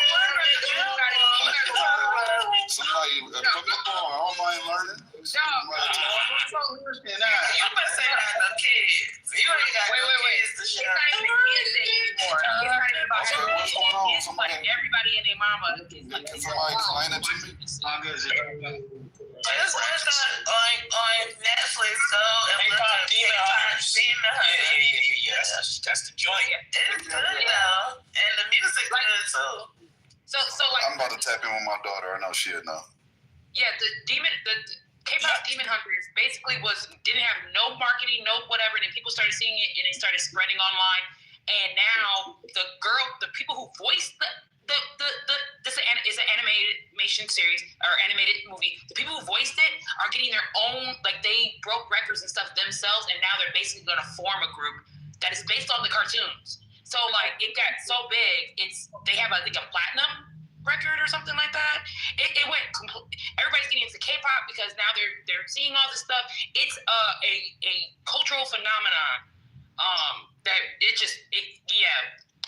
that's the best way to say it. It's a cultural phenomenon right now. You can just watch the movie. Okay. Like as an adult. That's how good Thanks for it the is. explanation. No, it's so good. You can just watch it as an adult. You don't even need the kids. It is good. It is. I actually seen it before my I just little texted my cousin daughter. seen it. But yeah, I'll check it out. It's on Netflix? Yeah. Rosemary, It's super popular. Have you guys discussed that interview that Trump had with Laura Ingraham? No, let's discuss. A little bit. Break it. Yeah, where he was saying that the Americans have no talent, basically dumb and stupid. Basically, he was parodying what Vivek Ramaswamy said a few months ago. That to MAGA to their face. I mean, I wonder how MAGA is taking this. Not well, but he said it worse than that, right? So he didn't say it as hardcore. No, he just came out and said it ignorantly as hell. It's also the first time he has said this year. I remember with the whole Doge fiasco, he mentioned it as well. That's interesting because I thought he was bringing jobs back to America. Why are people gonna do the jobs if they too stupid to do them? Well, Brooklyn, that was thrown out in Georgia because they had illegals taking jobs from locals. Some said they did it. Because sick of people in saying Georgia. We ain't got nothing to do. No. I'm referring to that Hyundai plant. Oh, okay. I see. Because those people were going to be on H-1B visa or similar, if I'm not mistaken. Because H-1B is just for. Is H-1B just for tech? I don't believe it is. They're suing ICE, by the way. The Koreans. Yeah, the Koreans, the ICE people, the Koreans. The Chinese. But notice how Trump it was, but y'all listen to the other statement. He said, I will say what MAGA wants, and they will accept it. I am MAGA. He determines what MAGA means. He determines what MAGA means. Nobody else does. MAGA was my idea. That's a true statement. Wow. Well, they're not taking to account. When they came out. Well, it's not a true statement because it came out with Ronald Reagan, so I don't know. I'm asking a question about the most recent thing. Yesterday. What? Okay. You didn't see it yet? And he said that stuff. A lot of his quotables has been regurgitated. This room is funny. I mean, like, even the stuff that Trump be saying, I think people are paying attention to it now because they're like, oh shit, he's actually like doing the stuff he said he was going to do, and people are paying attention. I'm like, some of the stuff he's been said for like years, even when he was president the first time, and he just couldn't carry some of it through. But now he has the backing of the Heritage Foundation, all the mugs that are helping carry through all the agenda items, because the MAGA, or not MAGA, but Heritage Foundation and them powerful dudes did not like Trump at first. Now they're using him to carry out the agenda they tried to do under Reagan. The difference now, in terms of why people are reacting to it differently today, is because they lost an election last week, right? So he's not a magical unicorn. So now what he says has consequences. So we're looking at it differently now. That's the difference. I don't think they're switching the votes on any kind of thing like that, though. You know what I'm saying? I think they're going to still stand strong, you know, for what they are. But what is it that we're supposed to be able to do to challenge that? You know, it's like a brick wall now. You know what I'm saying? They keep on trying to call themselves the minority, and they're the majority. You understand what I'm saying? Where do we win at? You know, and we say we do it through the Senate, we do it through Congress, we do it through the GOP. You know what I'm saying? The executive house is still holding the whole thing. That man kicking some Those are things called the executive house. Okay, let's be clear. The executive branch is completely separate from the Congress. Congress has the House and the Senate, and that's a completely different branch. We have three co-equal branches of the government. Please do civics again. Civics 101 is so important. Bless your heart. Come on, Rez. Let that man kick them facts. Come on. I know exactly. Because the House is right now. But that's not what you said, babes. So I got to correct you. Thank you. Run by what? Sir. Republican. Sir. I know that. We just finally got this new vote with the GOP. That's deep right there. Not GOP. The DOJ.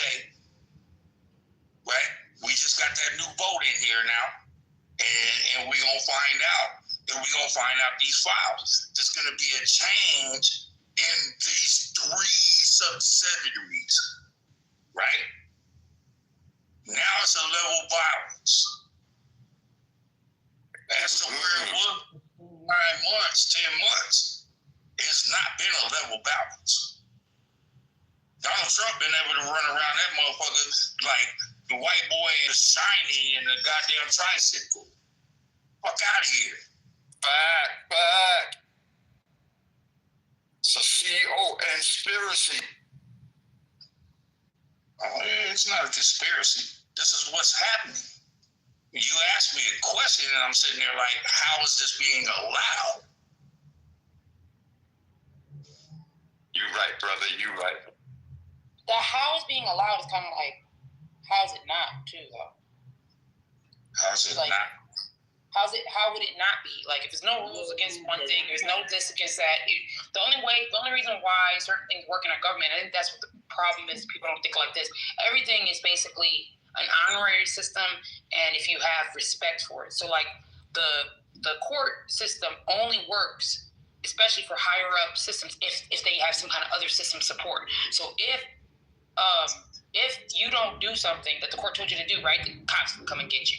But when you go into the higher courts, the governments are doing it out of respect more so for the court. They're not doing it just because. And the president doing what the Supreme Court tells him, it's just out of respect. It's not. He doesn't have to do it because he has no one necessarily above him except he doesn't have no one above him now. He has the Congress that can kick him out, but he has the control of the Congress, so he doesn't have like the checks and balances. Like that's the problem right now. We don't have the checks and balances that we usually do.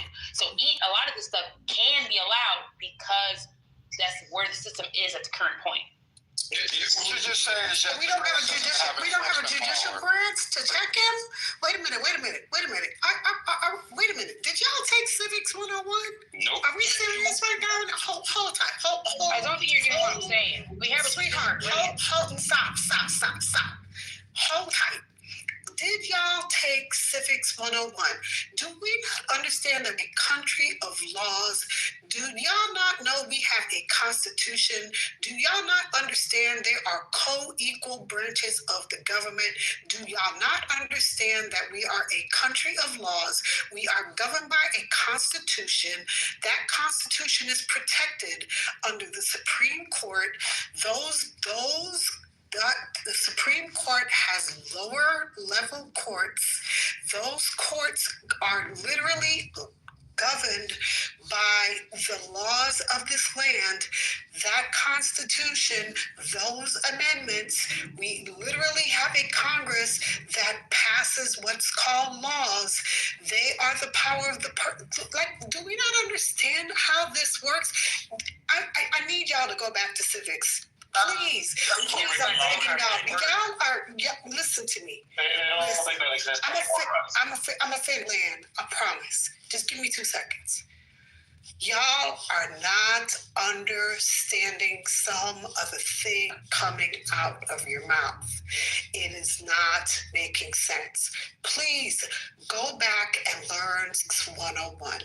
Thank you. Are you particularly talking about me, or just want to make it clear? Are you particularly talking about the stuff I just said? Hi, particularly. Are you particularly talking about my statement? I just want to make sure before my next statement. Hi. Okay, well, I doubled down on what I said. Well, shit, the government need to have the civics class soon. At this point, that's what the fuck. 100% agree with you. We following the rules no more. Hey, Harvard does a free civics class. I'll post it. Thank you, JD, because Jesus Christ, we are in trouble. You can't keep using his name like that. Man, pick the law every day. It's not that we don't understand it. It's the fact that he's circumventing everything. He's got the Supreme Court in his back pocket. When has he gone to Congress to ask anything? He was supposed to ask Congress about the tariffs. He's not using them. Thank you. That's what I'm saying. People don't get it. They're letting him run over everything. But that's why there's a case currently. That is why there is a case at the Supreme Court currently, because it's being challenged. Because he cannot do what he wants to do. There is a case against that currently being challenged at the Supreme Court. They just deported a bunch of people after a court case. They just deported a bunch of people after the court case. Talking about the deportation, we literally just talked about the tariffs. Don't jump over one thing to the other. No, we're discussing tariffs. We're talking about tariffs. We're talking about tariffs. Stay on subject. We're talking about tariffs. The current case at the Supreme Court is about tariffs. It has been challenged currently. That wasn't the point. Oh my God, Jesus Christ. So that's not the point of my statement.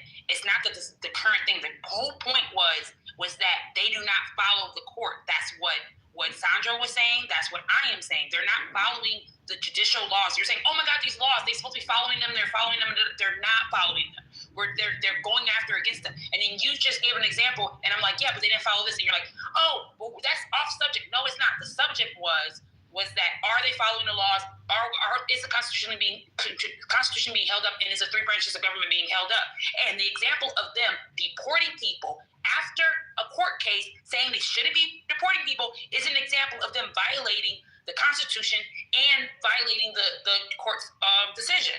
Solana, I am not telling you that they are following anything. You are jumping off subject because what she was talking about was tariffs. And I am saying there is a current case at the Supreme Court discussing tariffs. We can't jump from one thing to the other. Either we're going to talk about one thing or we're going to talk about something else. I can talk one by one. There are currently individual cases that are being challenged and that have been upheld. There's a current case right now that has been literally challenged at the DOJ, and the DOJ was struck down. There is a case of a Haitian immigrant currently that was struck down by not the Supreme Court, but by the appellate court, that there was a Haitian immigrant that was unlawfully detained, and they tried to literally strip him of his rights, and the DOJ their argument was struck down, and he has won his case. There are several hundred of them. Yes, some have gone through, some have been denied, some haven't. I can't speak to each individual one, and I can't speak to every individual one that has been worked. So time out. So I think something happened, and I don't know what and where, but we were talking about laws and stuff. We were talking about whatever, and I think someone brought up tariffs as an example, not as a change of subject, not as the subject. And so a couple of us were still on the subject of that, and then you went to tariffs and then thought that we were upset on the subject. So I think we all got mixed up for a second, and that's what just happened. So I just wanted to make that time out. You're so polite. That was nice the way that you said that. She really is. Hey, Solana, it's good to see you. I'm down there in the goo listening. Happy to see Solana back, but starting to get a headache. So I just thought I would come up to let those who aren't familiar with Solana know that she's very familiar with civics. She could probably teach a class compared to a lot of the people in here that talk civics. She is very well versed in politics. She just hasn't been around in a while. So, and the second thing that I'm going to say, and then I'm going to go back to working, is that we were following the discussion, and the points that Solana was making were relevant. But I think that some of the things that were said were probably, I don't know, there was maybe some distractions or it was misheard. But the points that she was making was relevant, as were the points that Sandra was making about them not adhering to what laws of the courts rule. And I'm going to go back to the audience.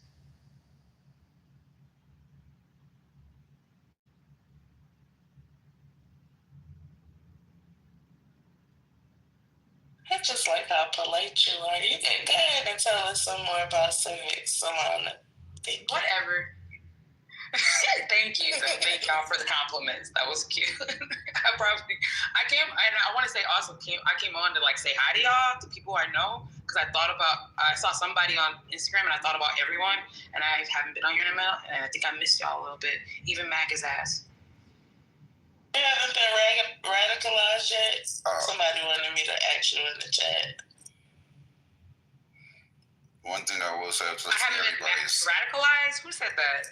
Oh, I've been radicalized. I'm probably toned down. I'm practical. I'm radicalized and impractical. I'm more lefty than most of the people I vote for or work for or be around whatsoever. But I do understand that I want to help people, and people are hungry. So.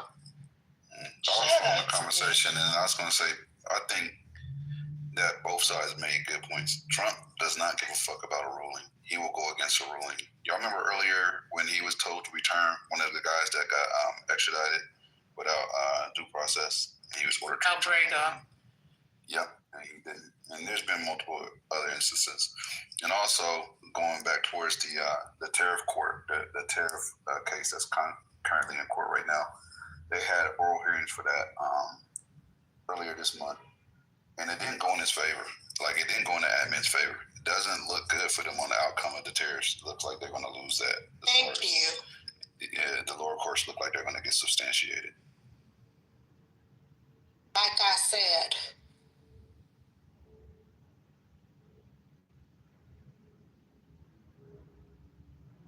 well.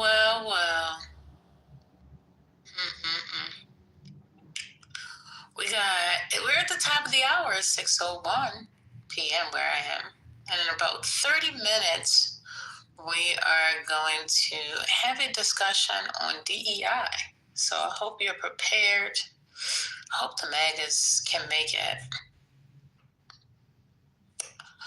It's going to be a quick discussion. DEI is over. Dead. Damn. That's nasty, right? According to Anthony, black people need to get it out the mud anyway. They don't work hard enough. They need to learn how to bootstrap, pull it up, fight the system, beat systemic racism, and just win. Like, what are we doing? Like, why do we want the white man to help us at all? Like, why should they offset centuries of oppression that was inflicted by them? Why? I don't get it. Because they're trying to taxes. We got London on the track. No, we're going to get that $2,000 check. $2,000. Is that what it takes to buy you? You for sale? You on the auction block? Oh. 5, 10, 15, 20, got 25, 30.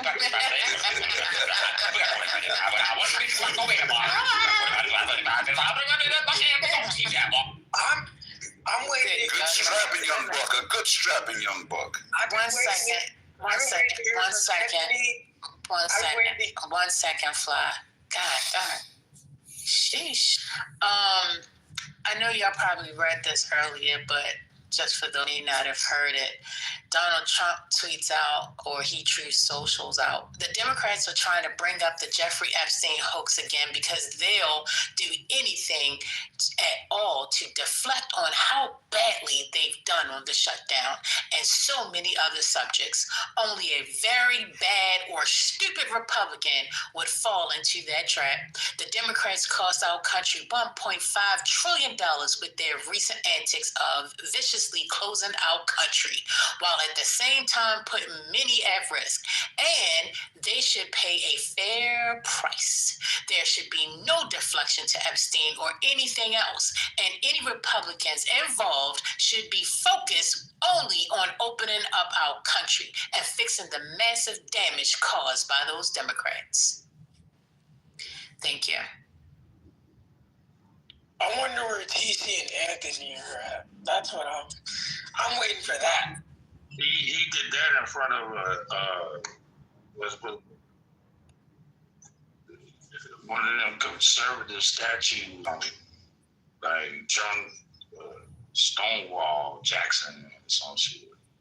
Well, no, El Normo right there, Fly. El Normo, he right there, Fly. I said it. He was defending Fly. El Normo, he right there, and he was defending them earlier. So you get at him. Defending what? I mean, I said this 2 weeks ago when I was talking to Anthony and TC. I said, when it comes out, when more stuff come out on him, how are you going to feel? When there's more connections to child trafficking and the pedophilia, how are you going to feel? What can you say then? They're finding something to say. Your voice, because listen, no matter what you say, if it's a defense, it means that you stand for it. And to me, you're putting yourself up on stage, basically putting yourself on a shooting range. You put yourself up on this post, and you're waiting for everybody to execute you. That's honestly what you're doing. But I'll let you go. I want to hear how you can defend this. What is it that you think is being defended right now? Pedophilia. No, what we're looking at from a state criminal. That's what we're looking at. We're looking at a what? No, hold on. What do you mean? You're on the post. Are you a Nazi, bro? What the fuck are you doing, bro? Are you a but not you. What are you talking Excuse about? me, What are we Mr. doing? Mr. Johnny, please. I'm trying to. No, you don't ask somebody a question like that. He's actually Jewish, so that's really offensive. Okay, can you find yourself behind the mic? Yeah, I know he was Jewish. But that's the reason why you gotta learn people. I'm saying that's the reason why you gotta learn people. Can you just place yourself behind the mic? Go ahead, Fly, and Also, that was me that said putting people on executing them. My bad. Because that's what you're doing. When you sit there and you defend pedophilia, I mean, I would hope there's a lot of motherfuckers that are willing to execute when there's just one guy defending it. Otherwise, I mean, we have a bunch of other weird pedophilia-affiliated people in here. But hopefully it's one guy on the stage. But I would love to hear you explain just your take on it, because it sounds like you were defending Trump in here earlier. So I just want to hear your take. I'm not going to interrupt or anything. You have the floor, Eleanor.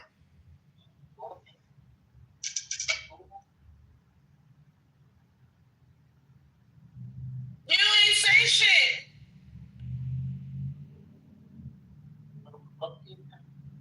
He's having mic problems, sounds like.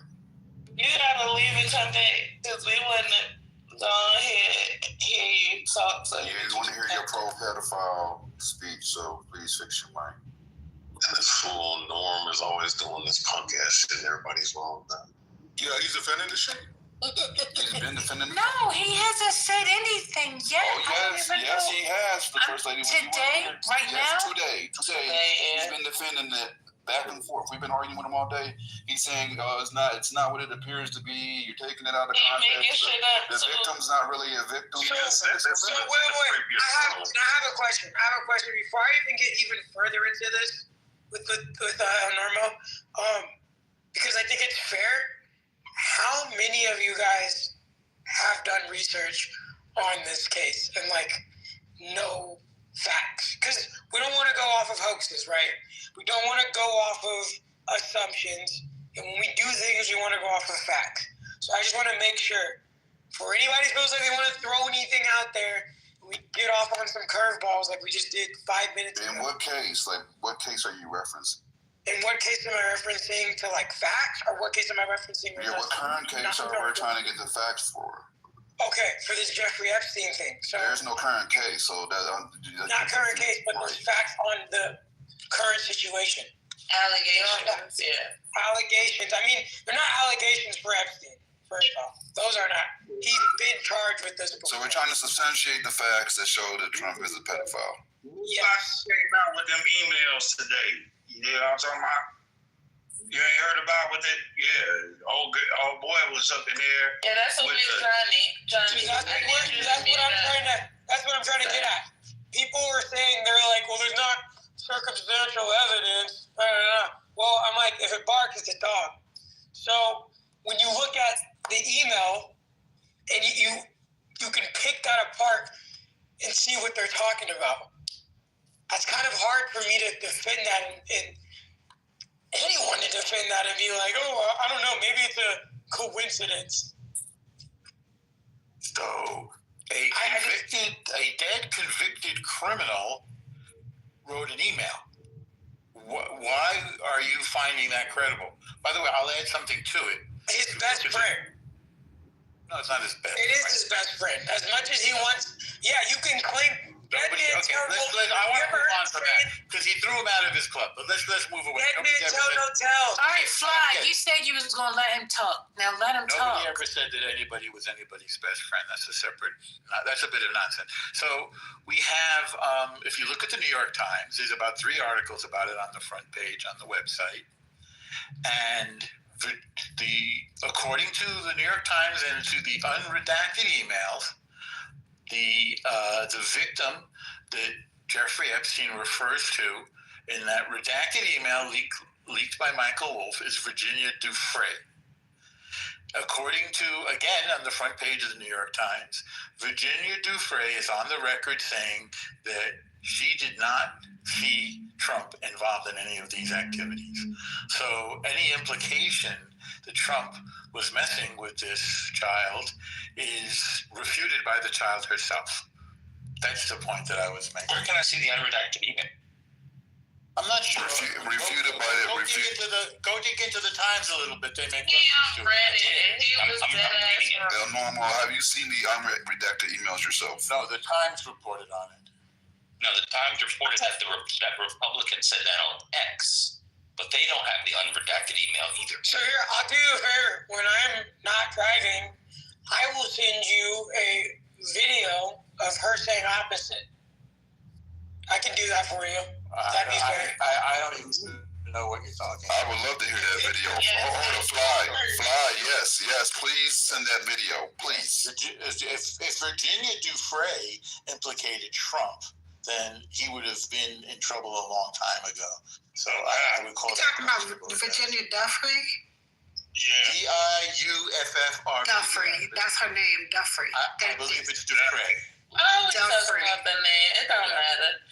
Whatever her name is, you lied. Because you did this earlier. Somebody lied? And see, you. Normal. You lied. You lied. You lied. You said that. You lied and said. Yeah. Yes. Where's CEO at? CEO, we really go through this. Yeah, you brought in the takeaway. You made it wider than it was. Wait, all she said that she did not see herself.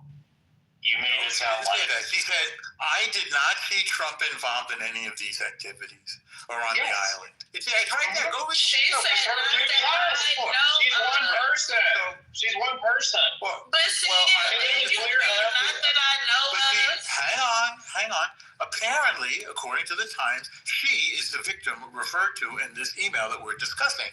Well, Normal, would you agree that witnesses can be intimidated, especially if the person that orchestrated everything was killed? Don't you think that might intimidate a young girl? Possibly, but you would need evidence of that. I didn't ask about evidence. I just want to know if you could acknowledge that It's possible that there are... Wait, hold on. I got a question. Hold on. So what you just said, you said she is the victim that they're discussing in the email that was released. That's what the Times How do they know that the email is about one particular victim? Because weren't there several? Different victims? I'm answering your question. According to the Times, because the Republicans released unredacted emails. That's how. Next question. What I'm saying is, even in the case, along with what was released, right? Say that again, please. There were several. They did not name a victim. The original statement that was made did not name a victim. The email that he sent did not name a victim. Yes, redacted means it's left out. And so because somebody said it was her, it's her. Because it's been reported in the Times. No, it's not even that. When answer my question. Because or anybody can answer this question. Somebody asked the question. It's fine, because you're about to move it around. Anybody can answer my question. Was Virginia Dufresne the one and only victim in the whole Epstein case? No, not at all. Okay, so what the fuck are you talking about? Because you're saying shit that don't have nothing to do with the actual email. No, it didn't. They didn't say this was about Virginia. They said no, they did not. Not in the email. No, they did not. No, they didn't. No, I'm not lying. You are lying. Hold up, the New York Times. Who's lying? The New York Times doesn't say it for Gopher either. It doesn't say that. Name who the victim was. They do not name the victim. Right? He's lying. You are a liar, Norm. No, I'm not lying. I'm reading to you from the New York Times, and then you tell me post the link. Post the link. Post the link. Read it to you. No, post the link. Post it. Because CEO already read it, and it wasn't. There is no unredacted. Post the link. Just listen. On Wednesday, Republicans on the House Oversight Committee said that the victim the email exchange referred to was Virginia Roberts Giuffre, who was 16 when she was recruited by Mr. Epstein's longtime associate, Ghislaine Maxwell, while she was working as a spa attendant at Mar-a-Lago in 2000. That's from the For Trump at Mar-a-Lago. Let's be clear. He was working at Mar-a-Lago for Trump. And then Epstein hired her away. This is wild. And then Norma, I want to call you out on something else you said earlier. You mentioned that one victim. No, we're not. Okay. So wait, Norma, hold on. Did you just hear the explanation that the victim You're lying. referred to? Yeah, but you're lying. Post the link. Post the link. I just read it to you. One mic. Normal. Do not say another word unless you post the link. You can look up the time. No, post the link or don't say shit. I want to say. I don't go dance to somebody else's. You're lying. Full of shit. You're lying right now. He goes and he goes misinformation. You can come back up when you post the link, bro. Until then, sit the fuck down. Did you hear the first thing he said? Reading the article, he said, the Republicans stated, and then he went on and named that girl's name. That is not what the original email said. Or somebody in the audience said that they're reporting from Twitter. They're not reporting from an actual statement that was made. What's the worst about this is what bothers me is he's like downplaying the whole victims. First off, he's like, oh, well, Goodman says that he didn't see Trump. Okay, well, how about the other 7 victims? How about, we didn't even mention the other girls that have randomly died, because, again, when we talk about people getting scared and not telling the truth, that's a real thing.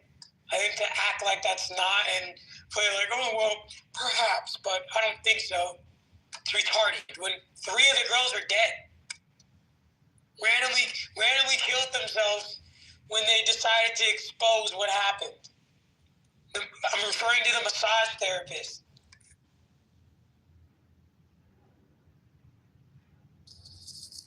That's funny. So the article leads with Republicans said, which makes it you can't make this up. Which makes it even worse. Right. Because it's just what they say, as usual. It should have said the Republicans said in defense of. That's what it should have started with. But there's no unredacted. Where's the unredacted? I've not seen anything unredacted as of yet. There's nothing unredacted. It clearly goes over a line.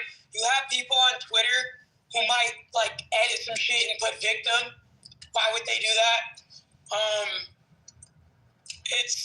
You're not gonna find much. So for him to be like, they're referring to blah blah blah blah, they're not. It's kind of generalized, especially when you read it. I don't think there was even a name drop. I think it was more generalized. No, I hate to do it. I hate to go to the defense of fucking hell normal, but I'll post the link because I'm driving right now. Yeah, I just put the link at there is a redacted document. I just put the link in. Yeah, they said 2 of the emails did name Virginia. They said that the Democrats referenced 3 emails and 2 of them, I think might went to the anyway, 2 of the emails that they out of the 3 that they had referenced had mentioned Virginia, and he said that he didn't see him committing any sexual acts. No, that's not 2 of the 3 emails. So you're off. That part's not true. There's a separate document that has the test. So I just put it in the chat so you can see it for yourselves. But that's not part of the 3 emails. You're conflating the 2 things. Okay, yeah, I might be. I just briefly scanned over it, so.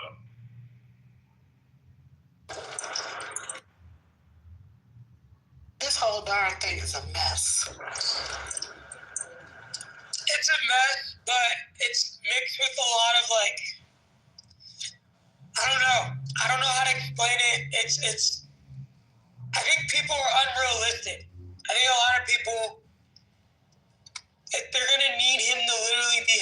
gunpoint and be like, hey, this guy's going to jail for all these things, for people to actually realize that it's true. It won't matter. It's not going to go to jail. That's there can be a picture of him and 7 other victims, and people are going to be like, oh, well, it was a meet and greet. What if he was doing a meet and greet? So it won't matter. It really won't matter. And it's unfortunate, but, I mean, Pizzagate's real.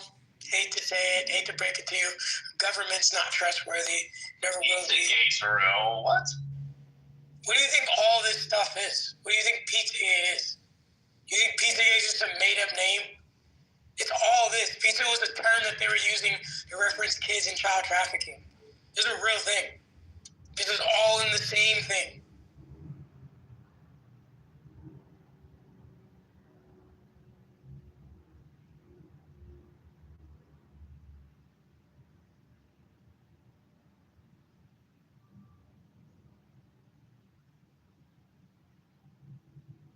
I hate Clubhouse. Wait, so this headline says bipartisan push to extend Obamacare subsidies for 2 years. What's going on? And by the way, it's that can't be happening. Day 43. I'm trying to tell you what they said right now. That can't be the case. The Democrats paved. They can't be getting that, or they couldn't have orchestrated the Epstein thing to come out. Shut up. It can't happen. It can. And we got 8 minutes till the hour. Who's trying to come on stage? I can't see. Oh, no, Slark. No, not now. No. That's nasty work, CEO. I mean, it's right, Gemma? Isn't that what everybody said?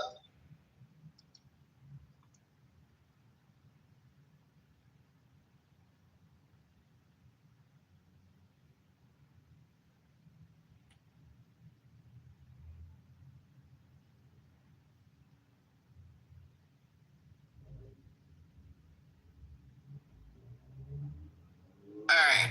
No, not everybody. Hey, y'all. Hey, Deb. So. Yes, Deb is a Jedi. What to say? Okay. On agreeing to resolution, Republicans 208, Democrats 209. So 208 for yay, Republicans, and then no vote 11. Democrats 209 nay, 5 no vote, independent nothing. So time remaining, that is the time for that. That's on agreeing to the resolution. Now this bipartisan thing, I'm trying to figure this out. And it's historic government shutdown. And maybe this should be breaking news too. We have discovered that bipartisanship is not dead. It is alive and well. Let's talk about that with Democratic Representative Sam Ricardo. Y'all want to hear this? What is it about? It's about the bipartisan Obamacare subsidy.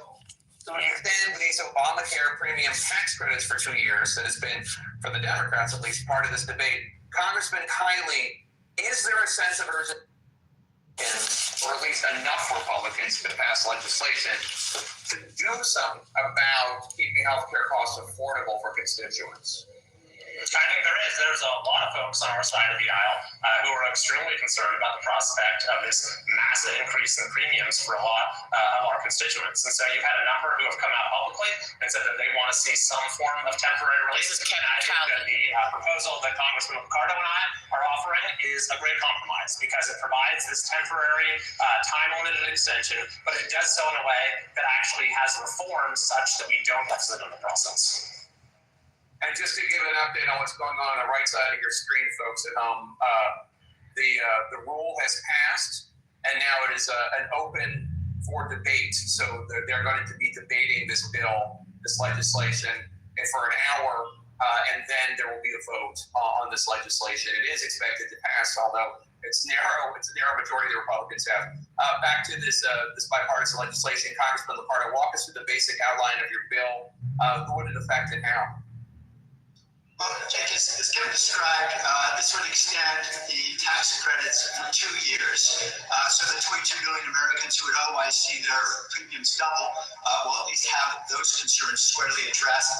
But it finds savings in a couple of different ways. We borrowed from both Republican and Democratic ideas. A bill from Senator Cassidy in the Senate that would help go at the very high reimbursements that insurance companies are getting from Medicare Advantage. We think a lot of upcoding that insurance companies are really gilding the lily from the taxpayers on upcoding. And so getting at those abuses is critical and can save a lot of money. The Congressional Budget Office said about $124 billion over 10 years. And then we're going to go after broker fraud as well. Most will came from Democratic colleague Deborah Ross. Congressman Kiley, unlike other proposals, you include a plan to pay for this extension by reforming Medicare Advantage by eliminating something called upcoding, which your colleague just referred to. Can you explain more about what that would work and what upcoding is? Yeah, and importantly, this reform is actually supported by the AARP, and it's estimated that this could save $120+ billion over the course of 10 years. The basic idea is that with Medicare Advantage, the sickness of the patient is what determines the amount that the insurance company gets paid, and there's been a lot of abuse or inaccuracies in this process, such that the patient is initially classified in a way that doesn't reflect their actual diagnosis, and so that means excessive money goes from the public treasury to the insurance companies. So this is also a good answer for those who say they don't like the extension of the premiums because the tax credits go directly to the insurers. This sort of balances that out as well. In addition to, as we've been talking about, our other reforms in addition to this make this fully paid for over the course of the 2-year extension. Congressman Liccardo, one of the talking points we often hear is that insurance premiums are going up. All right, y'all done? Because of undocumented immigrants. What is the reality behind that? Well, wait. So the guy was saying that they found the fix that would allow the premiums to go down, First Lady, and both sides might agree with. Is that what he said? Mm-hmm. It's an incredible thing. Boy, I'm back. After the election, I don't want to hear about the 2024 election. This nigga back. Nigga here now. I'm back. Guess who's back? Welcome back. Welcome back. Obviously, there was going to be a fix. Me and CEO tried to tell you. Look at CEO's PTR. True nigga for real. That's my nigga for real. CEO. Yeah, we've been trying to tell y'all they got a fix, but all the subsidies, the Democrats caved. It's over. We're going to listen to Leonard. We're going to listen to the white progressives online. Oh, yeah, Bobby, you're right. Quinn said it as well. A little shout out to Quinn. He said it too. You know, when that, I don't know why y'all don't listen. Y'all gotta listen to it. I don't know why y'all don't listen to us. It just makes no sense.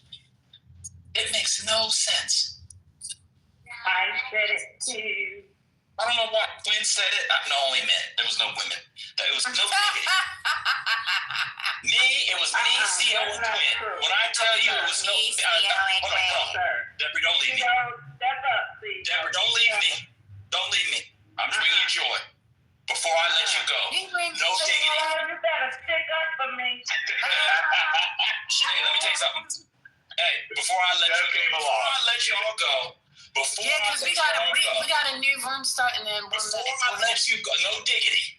Me and Quinn got it right. So don't say goodbye. Say good night. Hell no. Quinn's part. I'm doing Quinn's part. Quinn, I got a mixtape of Quinn. I got a mixtape of Quinn. And this was Quinn's big solo. Nights like this, I wish raindrops would fall. That's Quinn. Yeah, we had it right the whole time.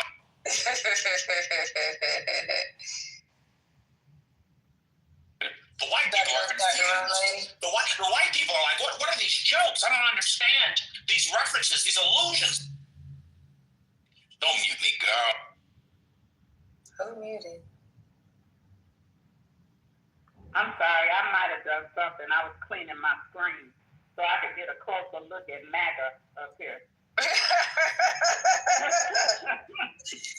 Yeah, we're out here muting this thing. Just that. I'm sorry.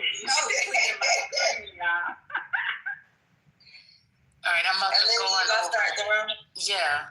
Okay. That's all right, Deborah. I like the way you work it. No diggity. Here we go. Wait. I got something for Quinn. Said she's starting the room. All right, y'all.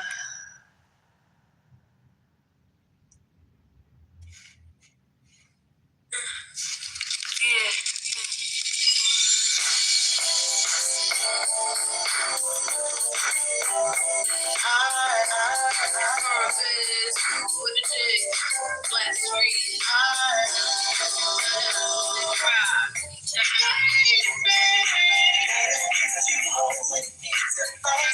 Go to the room, y'all.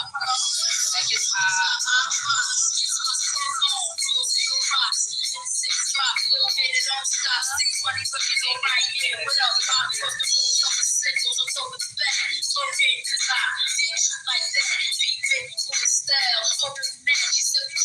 Go to the next room, y'all.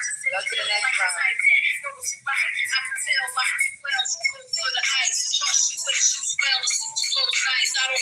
Just listen to the song. Let me get what's going on here, like pulling stuff down. When it's all said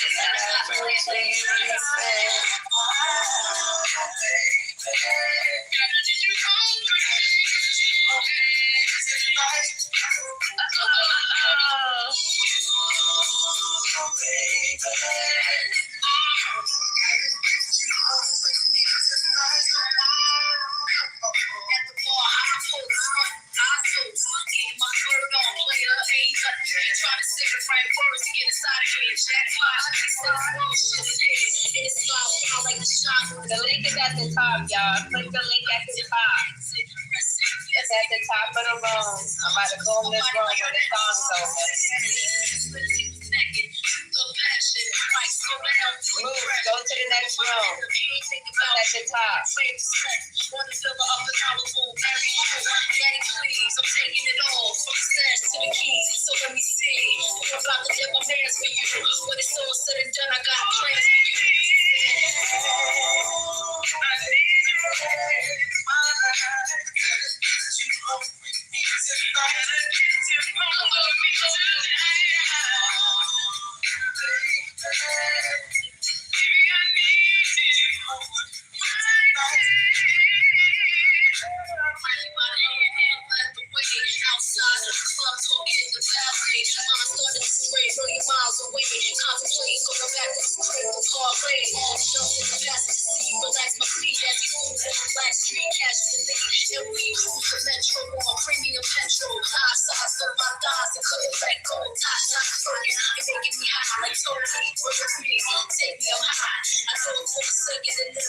at the top. Click the link at the top. I'm about to shut down in like 10 minutes. They're not going to 10 seconds.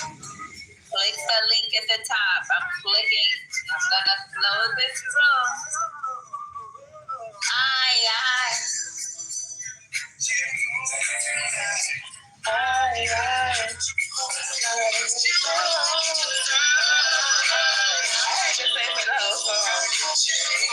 I love this song too, girl.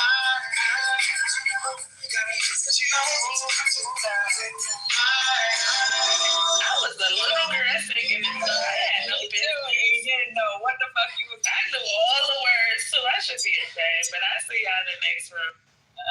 Y'all go to the next room. I'm about to break it. Adios. Goodbye.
When it's about like, the gays coming in and, all of this extra stuff, there's been plenty of times where Lou have had a great room, and however, opinions has been met with energy. Oh, that's a trans person. You can't talk about this. You're a tranny. People do it too. Matter of fact, straight people do it to themselves, because every time I go into a relationship room, men are calling y'all masculine. Right? And women are calling men feminine. Queer people don't have to be in the room for that to happen. Y'all do it to yourselves. Then when a queer person do come into the room, y'all make situations about their queerness. Y'all bring that up. So I have seen that plenty of times. I'm sorry, most Ayana have seen that plenty of times. I'll be on mute. I come in, add value to the conversation. However, my transness is put face forward in a conversation. So I don't understand. Like, I get what you're saying, and I understand there can be people that can be loud and boisterous and come in the real rooms, just like there are straight people that do the exact same thing. We understand these are things. There are men that come in and attack women. So I don't understand why y'all putting like all gay people into a monolith to think that all gay people act like women, when we know something is called DL, where these men fuck women and they fuck the community and they act like men, or y'all protect them, right? And I think that they are gay, but however they are, because they act so masculine, and you can't believe that they like dick up their ass. TC, what's your thoughts on this topic? You're an expert in this. No comment, bro. And that was real nice, Lou. You've been perfect all day. What is going on? Hey, guys, can we, move on? What happened with the Epstein files? Can I say something, man? Yes, do you think, Theo? Theo got so anybody cut Theo off? Dr. Nirvana's going to shoot you. Thank you.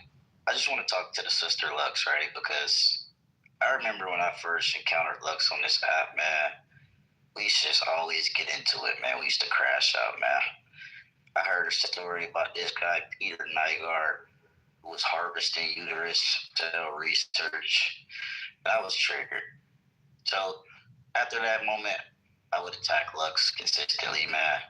Because, I care about the babies, man. I don't want black women to kill the babies.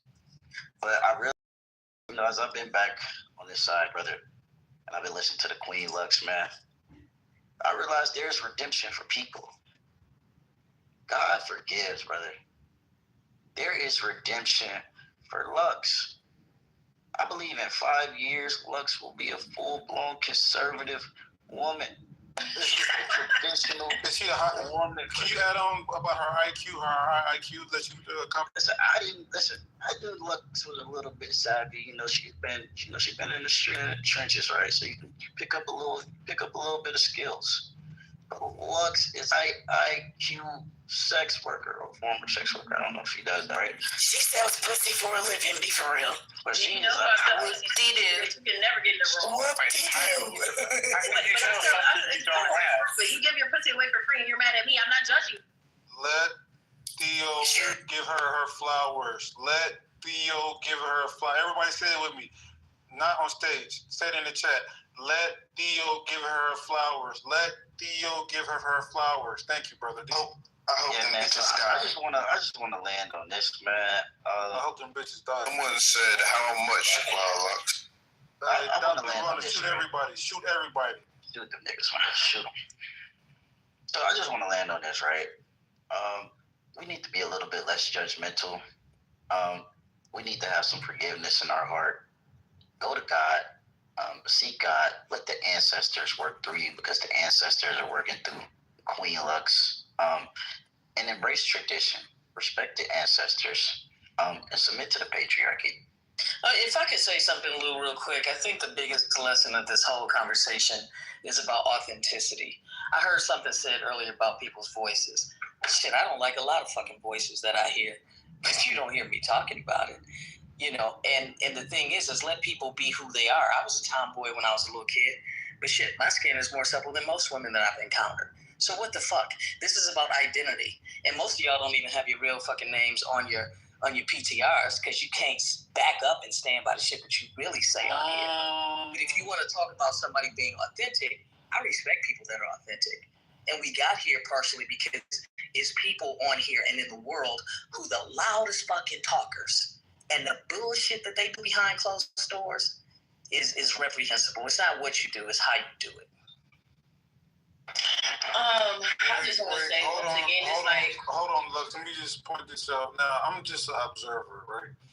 Now, when straight black men come off their mic, even if the woman disrespected the man first, and he respond by saying, bitch, it's outrage.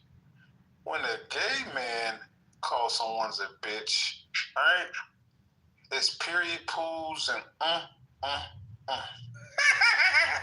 Lou, I don't think anybody period pooed me. The issue is that y'all don't stand. So here's.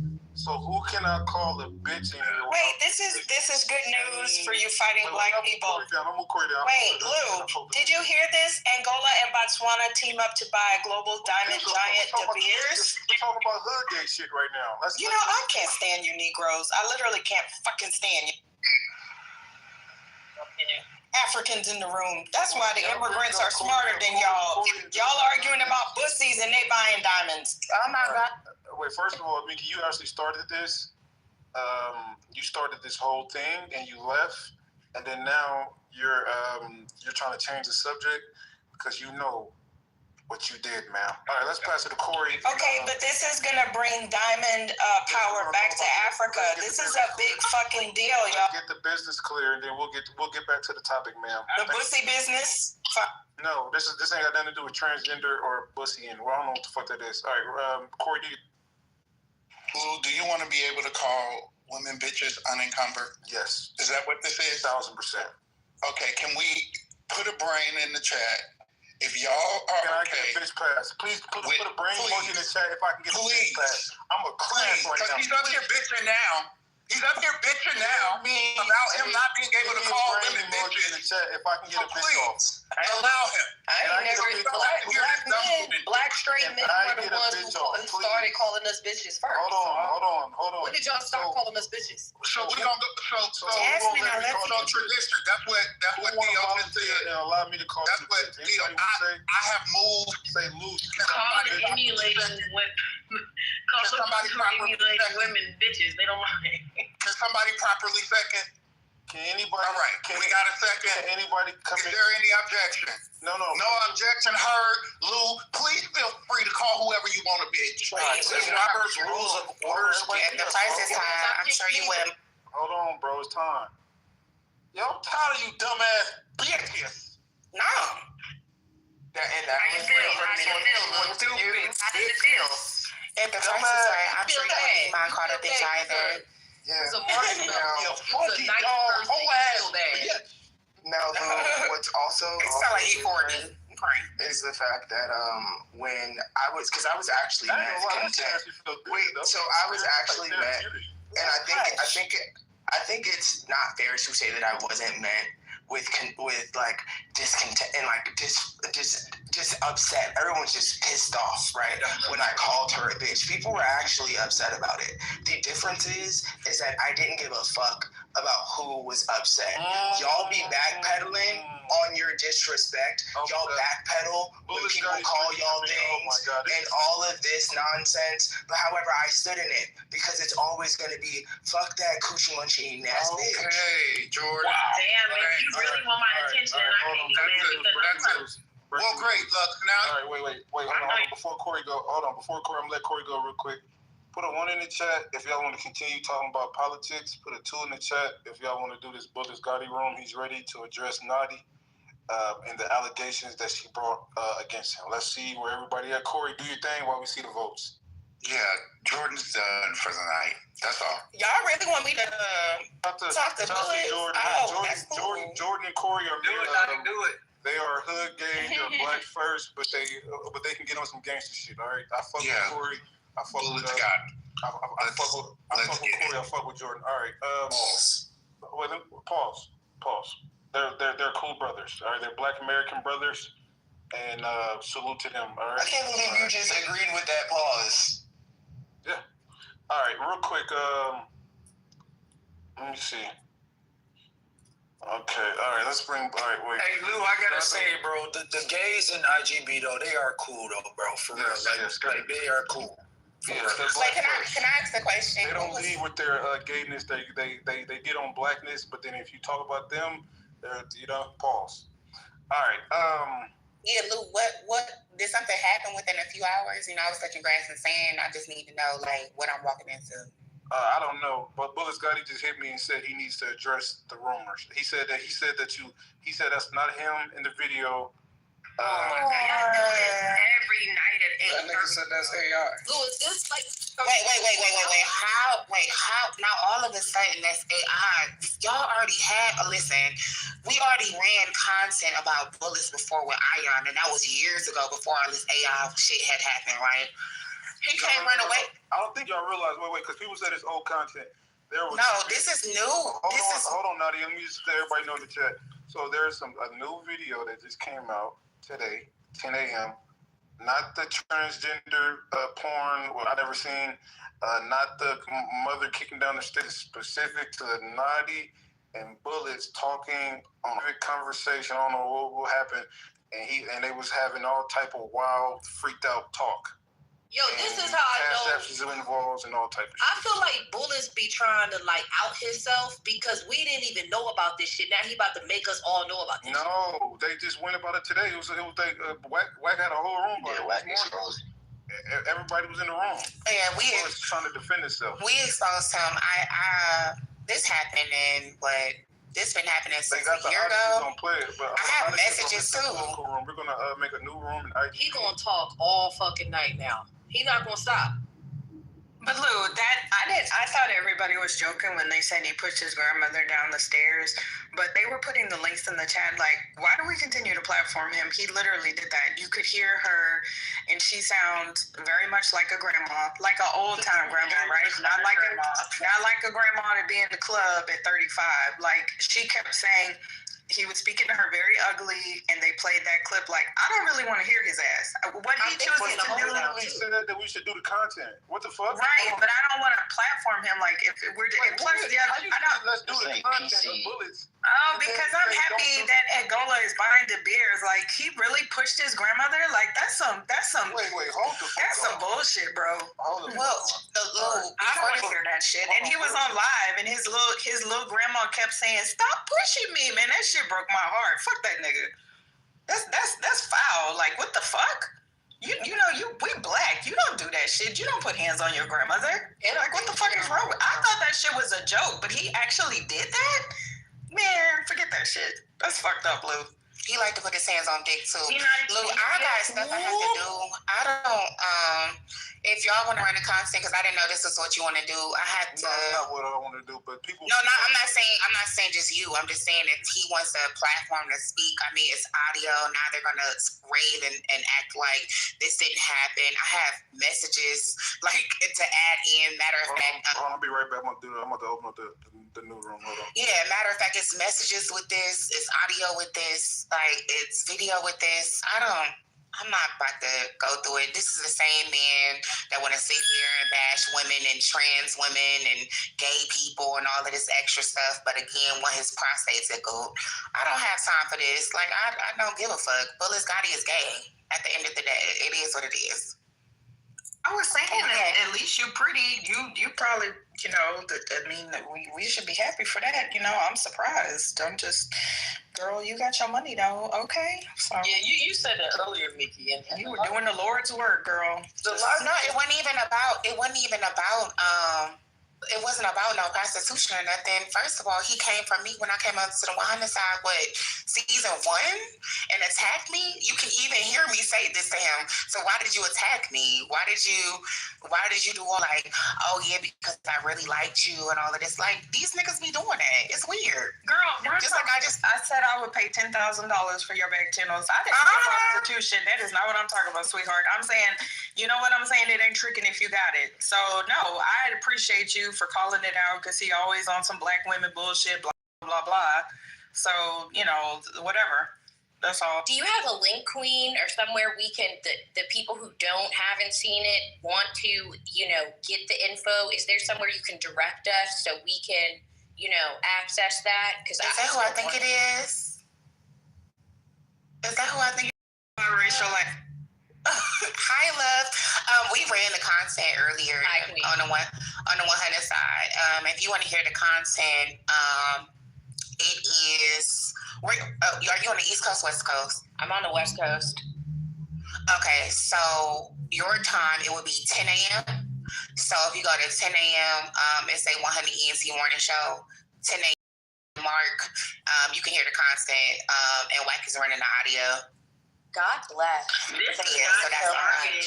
And if you want on my PTR, I don't know if you got the plus sign or whatever, but I do have the messages. I don't know if Lou has a not Discord, but a Telegram. I can put it in there, but I don't know if you want this type of content in there. Hold on, I got bullets on stage. I got bullets on stage in the other room. All right, real quick, everybody click the link up top. Everybody with the transition pause. Transition pause.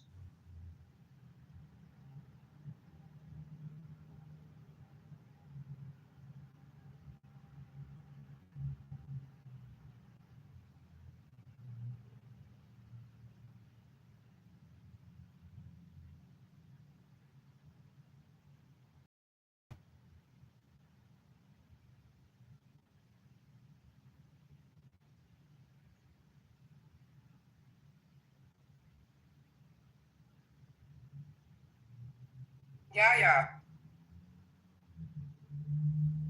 Hey, what's up? Oh, okay. What we doing? Transitioning to this other room. Oh, up top?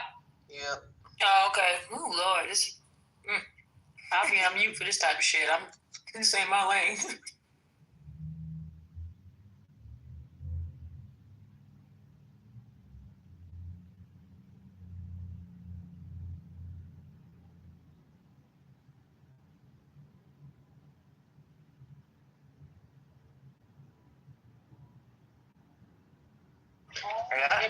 Where she at?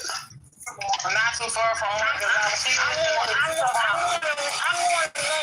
I told that Denny's is around there. She told me something is around the corner. So she in the hood because Denny's is not in the hood. Denny's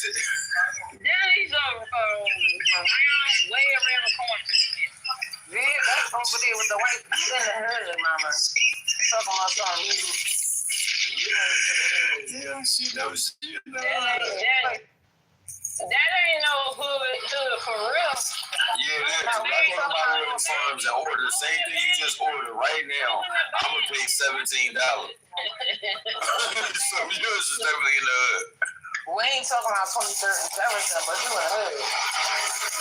But she in the city? It ain't too far. It ain't too far. It's not too far from her. I'm telling this woman where she at. She took these 7 days.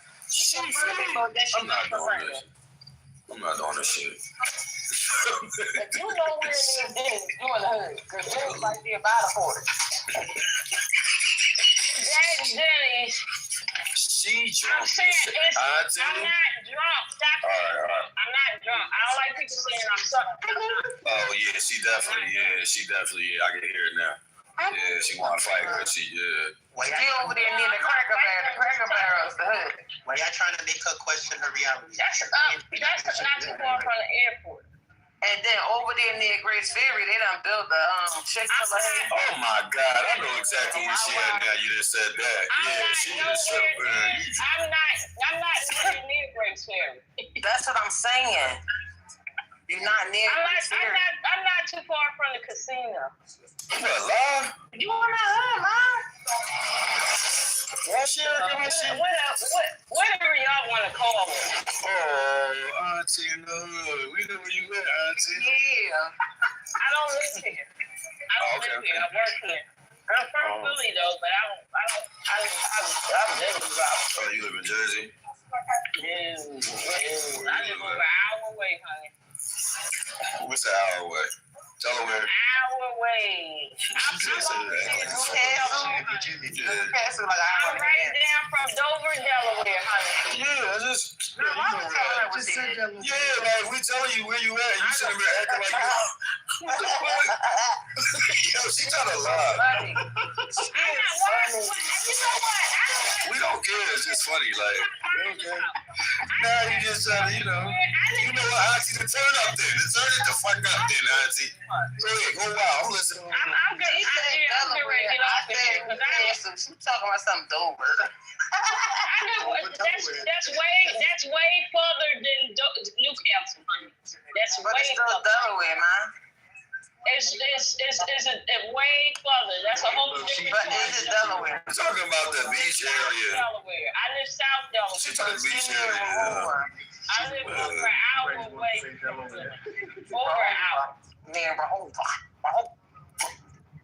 Over an hour, like an hour long. An hour ain't long. We travel an hour. Over an hour. I live over way. Yeah, you smoking too much weed. Auntie, you got a beach. We know where you at. I'm getting off of here. Have a good night, y'all. Don't be imagining you flying in the sky. Don't drink and drive. Yeah, word.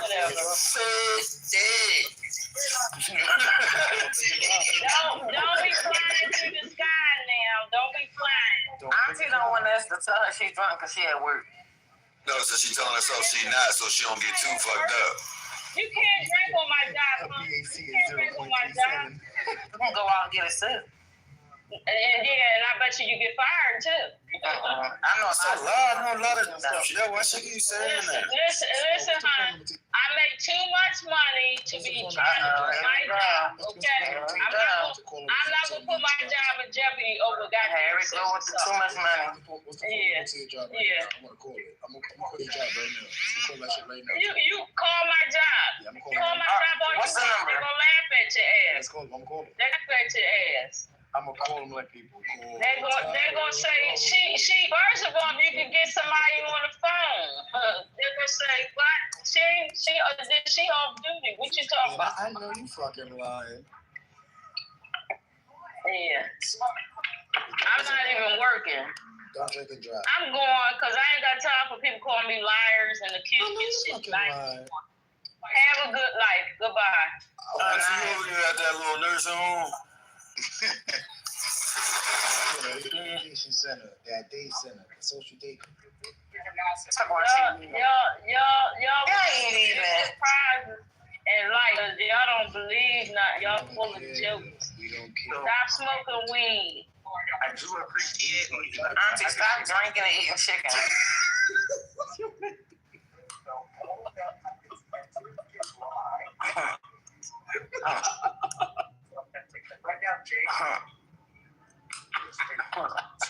Man, you foul. You told me to stop smoking weed. Hell no. Hell no, we not smoking. She better stop drinking. We not smoking. We not stopping smoking weed. I ain't stopping smoking. This sounds crazy. Look, Frank can't smoke next to loud. She on that Why was she telling me to stop smoking? That was disrespectful. But Malibu is supposed to be like a sweet drink. They're probably supposed to be that strong like that. But she said 2 sips of Malibu and I think a beer.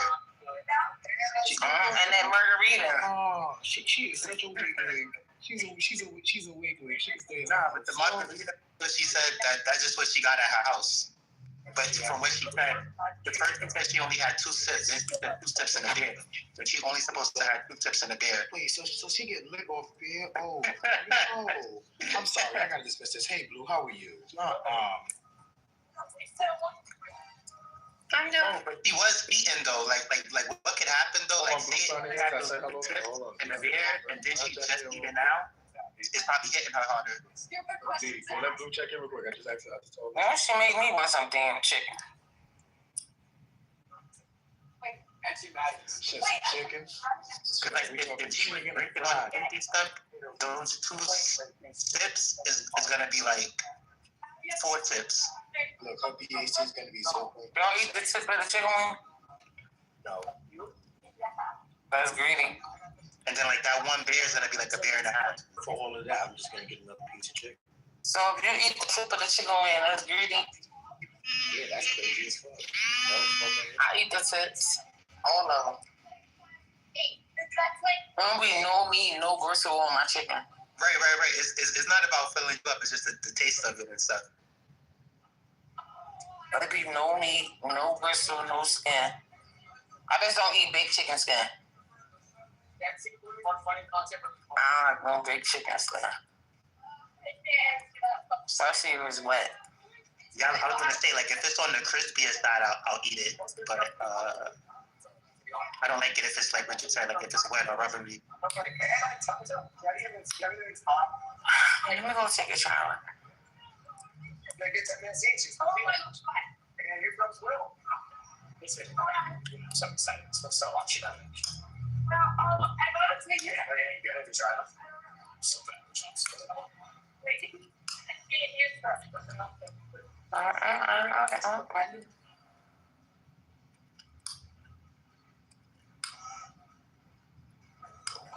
So I need 2 questions. I guess she wants to know what your type is. Really just passionate about anything. It doesn't really matter if this bitch has to be like passionate about something. Yeah. Have you ever lied about being passionate? Like if you had turkey wings before, do you like the skin of turkey wings? Yeah. But you gotta like once you cook them, you gotta take that foil off and let it get crispy. Right. I don't eat the turkey wing though, like with that wet skin. Yeah, nah. But the crispiness of turkey wings, if the baked chicken skin, like if it's crispy enough, like that kind of, then it's like I'll eat it. But that's what I like turkey wings. Yeah, like I like turkey wings too, but I'm vegan now, so I don't eat that anymore. So what you want in a vegan turkey? No, but like it's ways to like vegan chicken salad and whatnot and stuff. Like what? Jackfruit? Yep. Isn't it sweet though? A little teeny bit. It's not like a sweet, but like what you do is that you just like rinse it off when you cook with it to like wash some of the fruit you put. It's not good though. And then you use the mayo and the what? Celery. We put celery in it? No. I just had like the mayo, onion, like pretty much like treated it like if it was tuna fish, even though it wasn't tuna fish. You put walnuts in it? It has that texture. No, but it has that texture where like it could be like chicken, it could be like pork, or it could be like. But what it tastes like? Okay, so it has kind of like I would say it tastes closer to chicken. So, but depending on how you cook it though, and how you season it, it could taste like chicken, pulled pork. The majority of the times I make it in a way where it tastes like pulled pork, something like that, even though it's just fried fruit. I got you. But the good thing about that is that like it tastes so similar to those dishes. Like I wouldn't need to. It tastes similar to what? It tastes similar to the real dish. So it's like it's like it'll taste about like 90%, 95%, just the same thing. So it's no need to like go by the real thing anymore if you're trying to stay vegan. Like I had the vegan oxtails. Those is mad good, but it's like Vegan, y'all taking it too far. It's like, yo, that tastes vegan, and it's like, yo, this tastes good, it's healthy. It's like what I need, real oxtails for. So you put like lima beans in it? It could be, yeah, but it could be any kind of beans. Like often they use, I think what are those beans called? But I guess it could be any kind of beans, and then you put other vegetables in it or whatever. But you prepare it in a way where like you get the same taste out of it. The only thing that you're not really getting out of it is the fat, because the fat isn't there. But then there's ways. Some people go extra and they like make a vegan version of fat to put in there. So it's like the exact same thing. But I don't be doing all of that. I like the one time we went to a vegan restaurant and they had vegan fried chicken. So it was vegan. Not vegan. It was vegan hot wings. Yeah, the vegan hot wings. Listen, they made it with the lobster mushrooms. Oh yeah, that's fire. It was so good, so good. But after a while, I had to stop eating it because it started pissing me off. But it was really good. It was really good, and they had like the little blue cheese, but it wasn't really blue cheese. It was something they made it. Right. The plant-based blue cheese, I guess. Yeah, it was good though. Yeah. So the only other difference I would say is that like you have to eat a little bit more because it's not the same as like real hot wings. Like if you're gonna get full. And she thinks parenting is. Oh yeah, that's how I was gonna ask you. How do you get full? Because I know you be hungry again. Oh no. So just like say like if I would have had 3 hot wings, right? Just to make up for it, I guess I would have like 6 or 7 of the oyster mushroom hot wings. I don't eat no 3 hot wings, regular chicken wings. No, I'm just giving a number though. So like whatever. So if you had hot wings, how many you can eat? Like just hot wings. Oh, okay. Maybe 5 probably. So you gotta eat 10. What? Because I ate a 10-piece by myself, goddamn. He eat a little I'm bit. over here like, damn, bitch, gotta eat 20 wings out this motherfucker? Because I'm gonna eat a 10-piece by itself. So is that side like with no fries? Unless I'm starving, if I have 5 of them, it's gonna be good. But also, it depends on the size though, which is why like if the size is right, just 2 or 3 hot wings or chicken wings, I'm good off of that. If the size is big enough. But also though, it gotta have other stuff too, like maybe some fries and something else or something like that. Not just eating I don't even like eating just chicken wings because it's like. I can eat hot wings by themselves. Right, but I'm saying though, like you're gonna have to eat too much to get full, and it's too much of the same thing. I like a variety or something. Okay.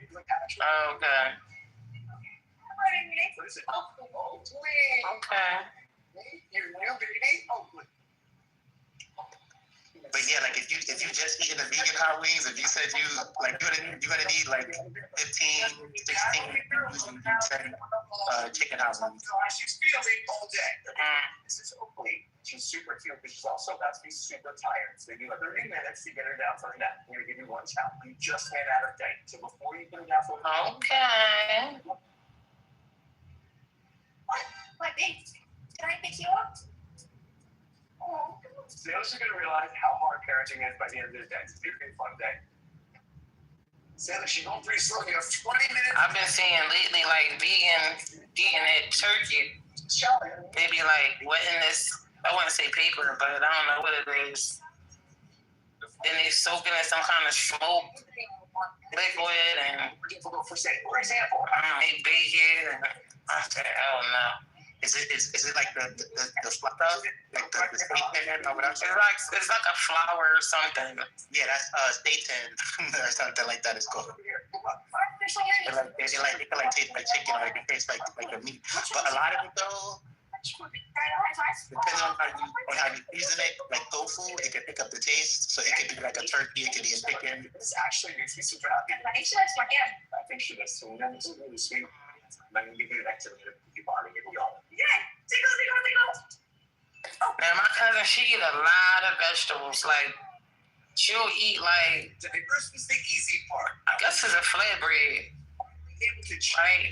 And then she'll take these carrots and she'll put them in the air fryer and put this stuff, smoke on it and all this other shit. And she'll do lettuce, tomato, onion, mayo.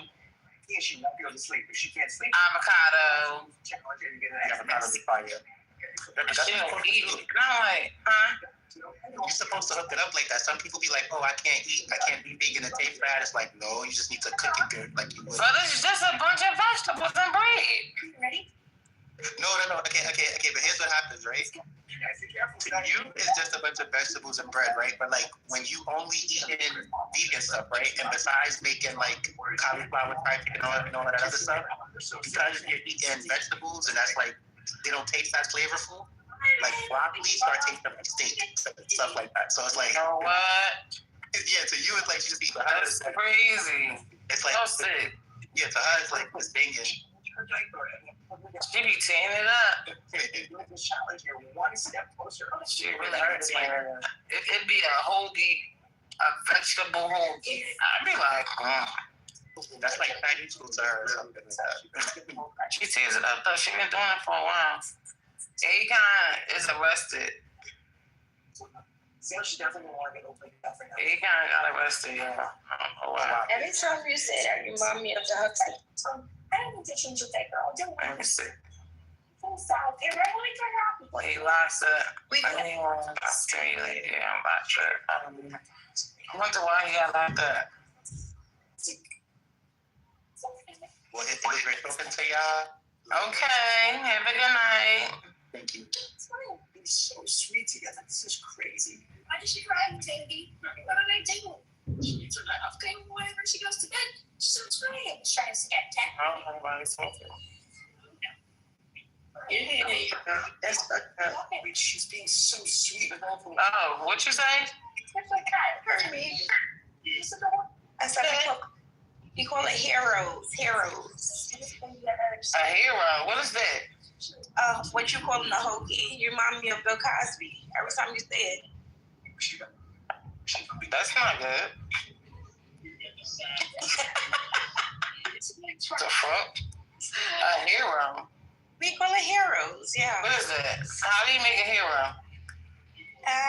With Italian bread, lettuce, tomatoes. Which I call in the hoagie, we call it a hero. Where you from? We don't make our hoagies with no Italian bread. New York. I'm from New York too. We don't say heroes and all that shit. Just make it I'm in the 5 boroughs. So if you're in the store, right? You walk in the store, you say, "Yo, make me a hero." Lettuce, tomatoes, whatever meat, and he's not New York City. Now, where you from in New York? One of the boroughs. I'm from Brooklyn. You ain't saying nothing. Where you from? You're not from Brooklyn, though. You would know we call it heroes, but I'm not going to be arguing. Niggas know that I have my own sentiment. Okay, I'm not going to do it. Okay. Niggas know. Bro. All right, so listen. When you walk in the store, right, you say, "Make me a hero." Huh? Right. I eat turkey, honey maple turkey. Honey maple turkey. This girl. Let me turn around and pick you down. I gotta hear this. Tastes like tuna. Wait a minute. Let me turn my TV down. No honey maple turkey. Not none of that. Wait, what the remote is? You're not from the town. You got the remote, little girl? Yeah.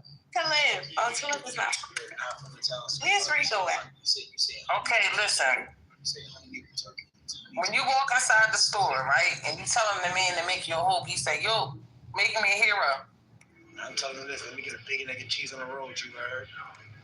He don't know nothing. He's from upstate, but you say make me Rochester. What meat? And you're gonna say, "Bitch, you're from Rochester. Stop it. We're not Jack." Stop calling her a bitch, nigga. We're not Jack. All right, don't call her no bitch. Fuck he's wrong a with you? bitch ass nigga. That's why he's saying it. Cause he Don't say that to her. And I mean, bullshit. Your mother.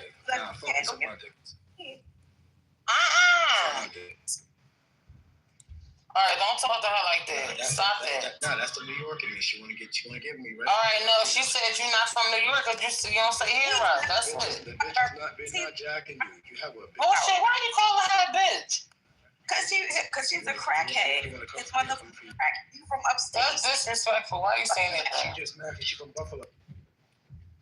So listen. I'm not gonna do this. Me calling it a hoagie is not the same thing as y'all heroes, because y'all use Italian bread. That's a sandwich. Yeah, we don't do that from Philly. We use hoagie. Oh my, Shay. Nah, you say that out here, you get cursed. Shay, you a mess. You got a unique personality. Shit, we don't use Italian bread. What are y'all using? What's the name of the bread y'all use, Shay? I just call it hoagie. No.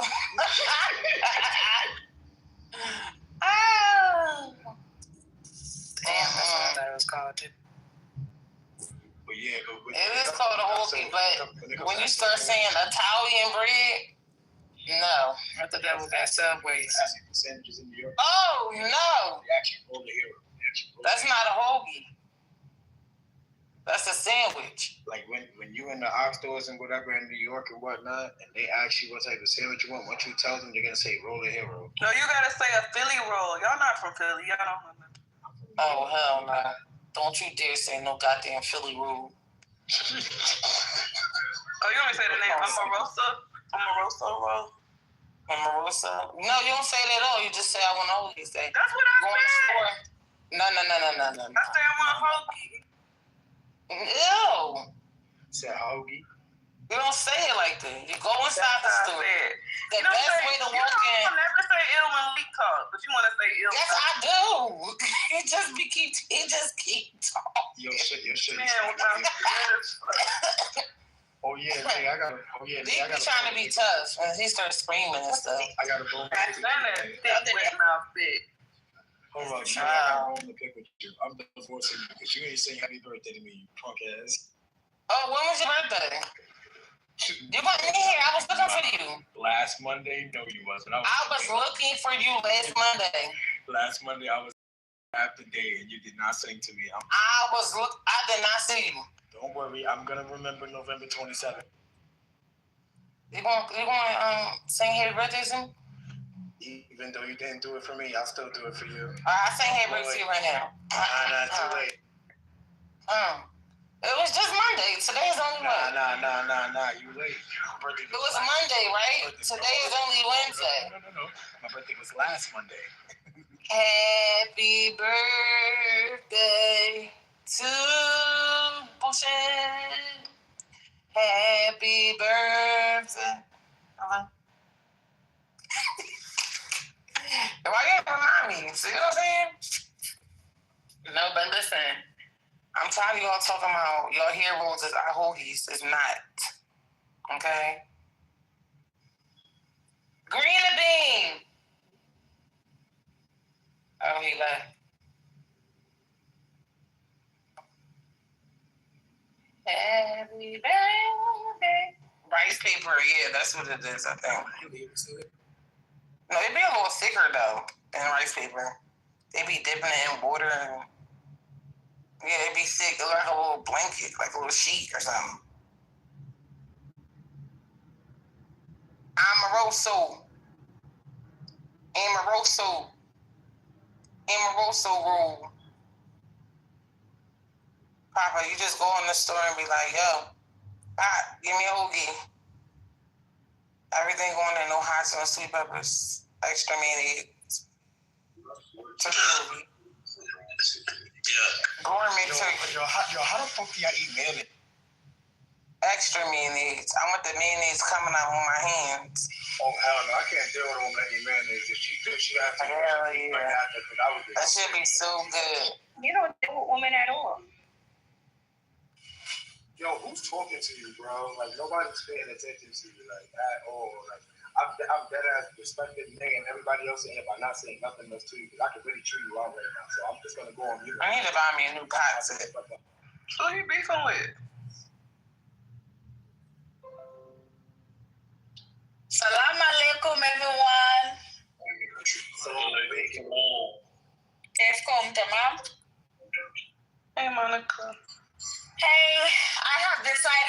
right, so y'all don't see me here in the evening. Y'all just gotta know I'm working. Did you just say I hate in the evening. Like how y'all say it? I mean, I have accent. If y'all don't see me in the evenings. Not evening. I'll fuck with you on that. I ain't gonna care. Okay. Yeah, so if y'all don't see me here in the evenings hours, so I'm doing my private care. Those private homes, you can be on the phone. I mean, which is understandable. You don't want to be rude, so. Good evening. Good evening. Good evening. So yeah, how are you guys doing? Good?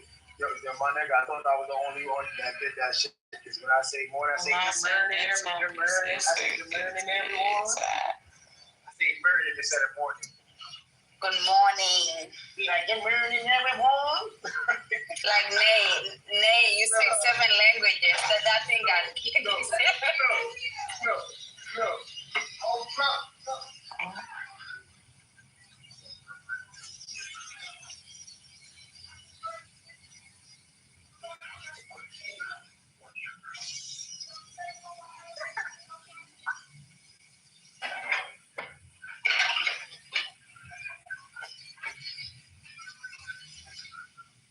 Shay, what'd you cook for dinner?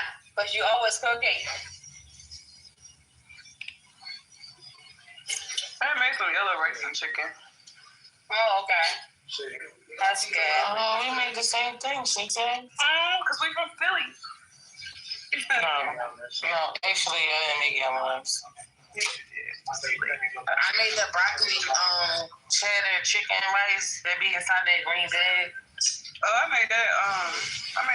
And some chicken and corn on the cob. I know I made that in the last 7 days. I just can't remember what day it was.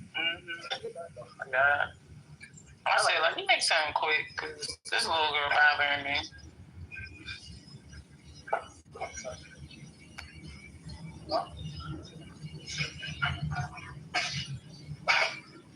Oh my God, Shay Shay. Look at this, Shay Shay.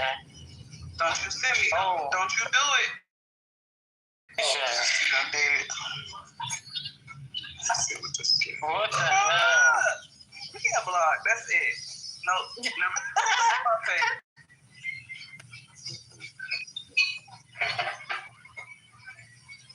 Shay Shay.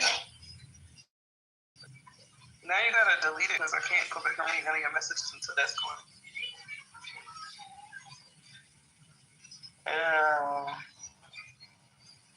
Somebody let him tear that thing up in the dark. Yeah.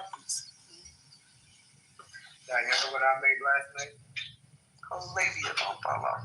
You want me to delete it or anything? Yeah, delete that. That's nasty. This is nasty. I got trauma now. I made grilled chicken, shrimp salad, honey lavaka, and some garlic bread. Then they had to cut half Who asked him that? She said, Shay, wait, what did you cook? I told her. And they said, oh, we made the same thing. Well, how did you get in? I was in the conversation with somebody. They said, I wish you was close to playing bullshit. I ain't saying that. Y'all gonna smack the shit out of me. So you don't like bullying. I know who I like to bully. What's up, Papa? No, I might bully you. I'm thinking about it. How you feeling?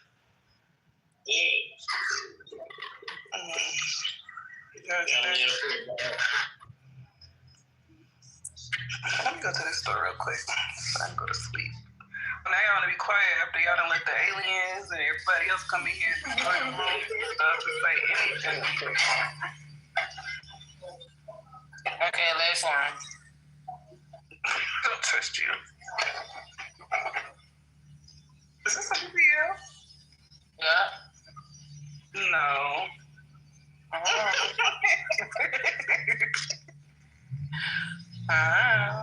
She thinks she old, her butt cheeks ain't on. Why is it like that?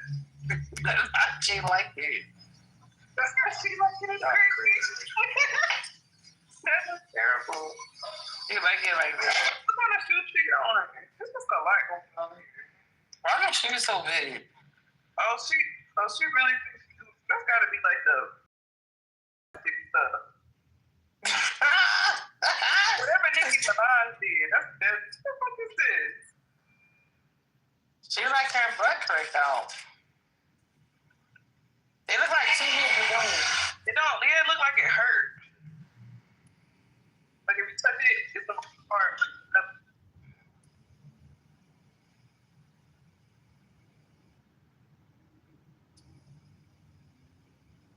Somebody's tearing this thing up too.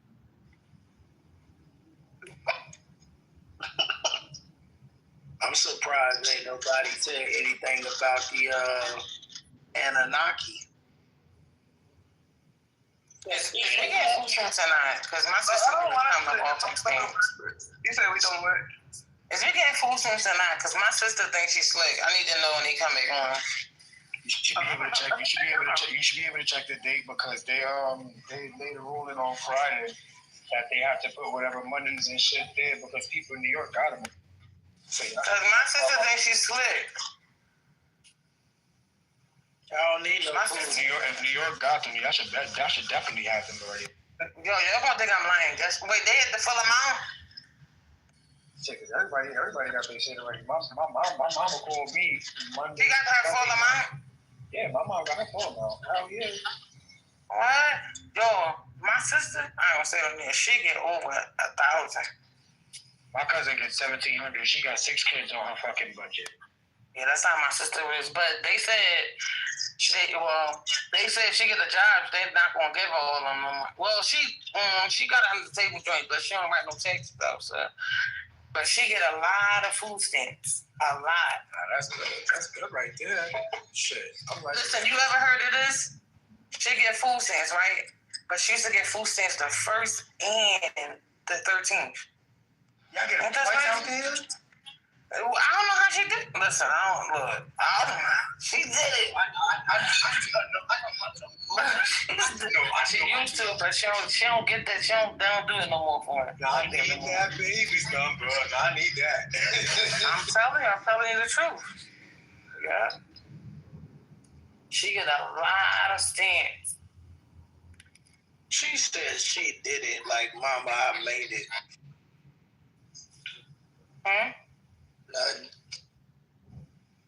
Yeah, she got them. This says House passes. Okay.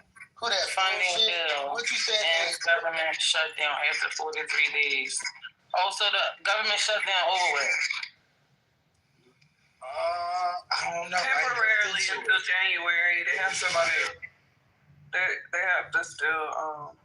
They just did it. Until next year's budget. All right, so Thanksgiving gonna be toxic. Thanksgiving's good. Yeah, so my understanding was the last time I read it was they pulling out, think about it like a reservoir of money, right? That they have, saved up. So they kind of like just pulled out from there until they actually do their own what's going to happen.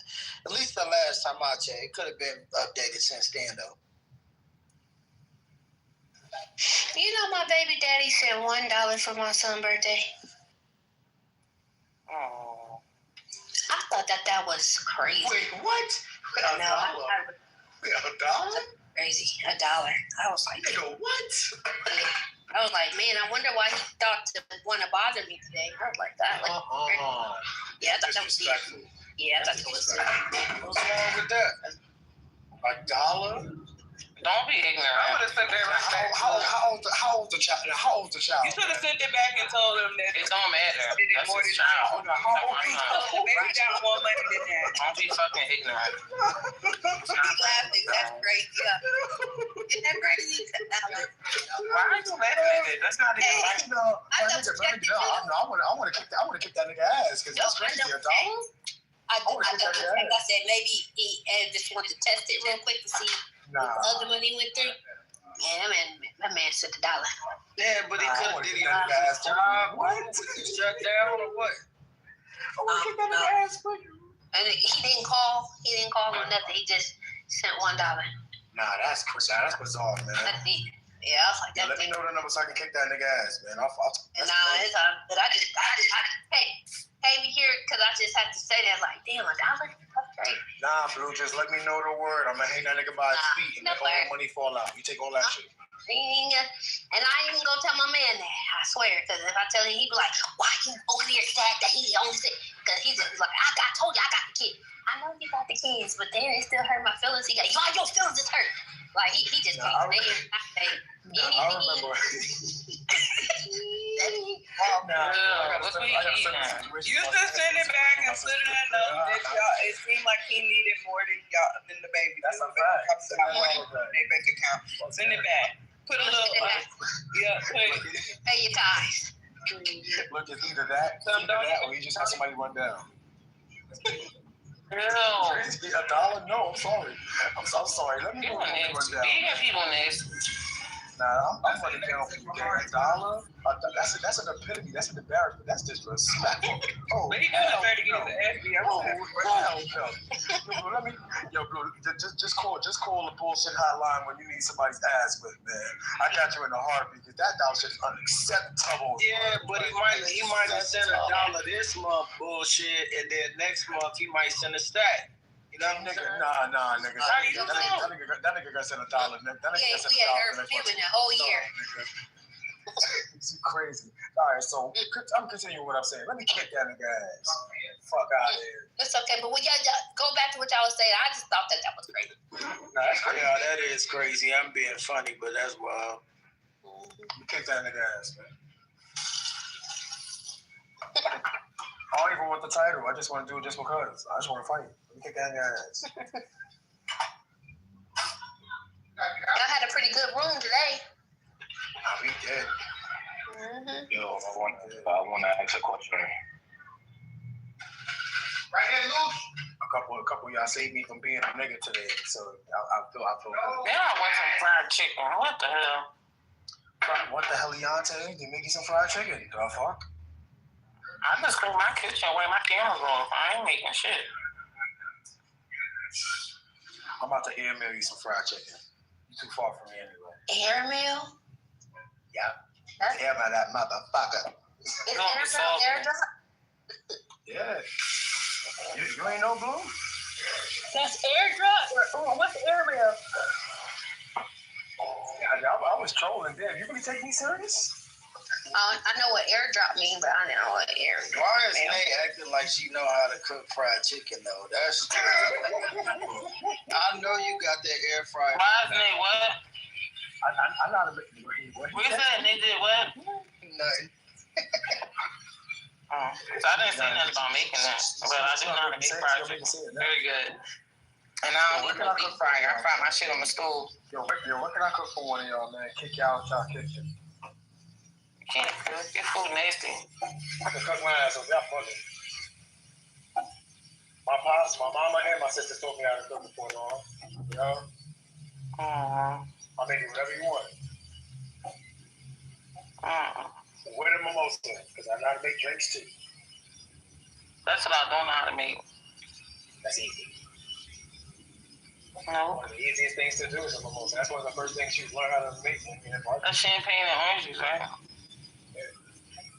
Nah, that's a tequila sunrise, ain't it bullshit? Yeah. Champagne and orange juice is a mimosa. Oh, is that what they calling it now?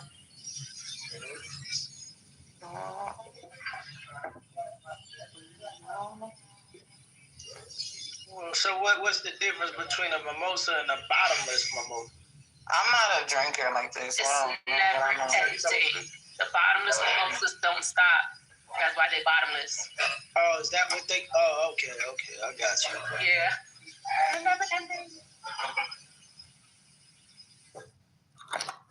Hey, babe. Hey, Nene. It's blue right now because I'm cleaning. It's cold. No, it's not that cold. Let me stop. It's been very cold in Philly, like on some dumb shit. Oh, for real? It ain't too bad. Let me stop complaining. Yesterday it was 20 degrees. Oh, that's not. Yeah. It's too cold today. That's not what. Because remember, I'm in the mountains, so here, like, regular winter is like a negative or like a below zero. So 20 isn't bad to us, but it's cold. 20. No, yeah. Right now it's 46. Oh, yeah, it's 49 out. I got on a t-shirt. Yeah, the t-shirt, you brave as fuck. You brave as fuck for that. It's, you know, you gotta acclimatize to the weather, because if you Girl, I don't have a coat on. You be like, man, what the hell? Yeah, but if you put on that winter jacket too early, by the time it really starts to get cold, you're just gonna be freezing. So I try to like ease my way into like cold weather gear. I'm already in cold weather gear. I got the North Face and Montclair out already. North Face and Montclair is out already. I ain't hearing that. I be so cold. Put a hoodie on and go outside and try to get your body a little cold. Oh no. You were laughing at me. Yo, Christmas, I'm gonna be in Cali for Christmas this year. That's nice. Oh yeah. What's their winter look like? 75? Okay,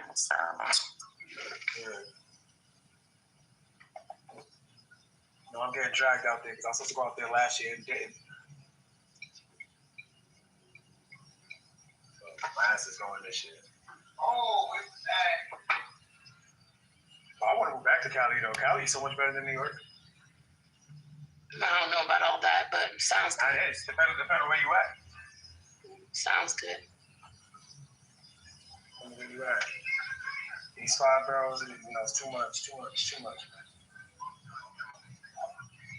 Y'all done yelling about faith and religion and all the other stuff and the science and the, what else did they talk about? Yeah, we not talking about that. It's just a tiny still stage, but we're not talking about it. Perfect. Well, I'm gonna tell you, I'm mad. I'm mad. I'm very mad. Why you mad for? Why the fuck you mad? Tell us what the fuck is wrong. Listen. Y'all know my daughter do cheer, right? So this year we had to purchase a new uniform. We get new uniforms every 3 years. This uniform it was expensive. We have our first competition on Saturday. Our uniforms aren't here. So they not here? They have not arrived. They're talking about they'll be here by Sunday. We compete on Saturday. Oh, no. So we don't have uniforms for competition, so it kind of sucks. I'm really upset. No, I get it. Because when you have a competition, you're supposed to do that. You know what I'm saying? Yeah. That's like having all the materials ready for your competition, and then the last thing that you need is the fucking uniforms, and y'all don't have that. So now what we gotta do? We gotta improvise the uniform so we can still perform, or we gotta forfeit. Like, that's a bad situation to make. Yep, it's bad. So they're talking about improvising and just doing like black on black. I'm like, for now, just improvise, get through the routine, and then visit it. When it comes to that, whoever you ordered the uniforms from, you rip it to their ass because that's very unprofessional. You know what I'm saying? These uniforms was ordered during the summer. So we got back from Florida. When was that? April? June. We ordered uniforms. It is November. We don't have uniforms. That's wicked. I know. Like I said, the person you got them from needs to count their motherfucking days. Fuck is they doing there? Do y'all got last year's uniforms? Do we have what? Do y'all have last year's uniforms?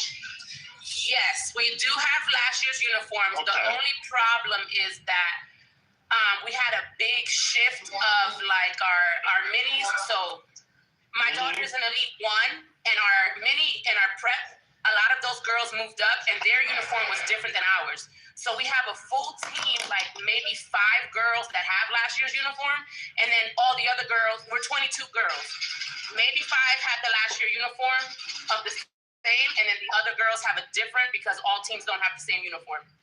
All right. So we couldn't even wear last year's because they still wouldn't match. So, but I'm on my way. I'm coming. I'm on my way to the gym now.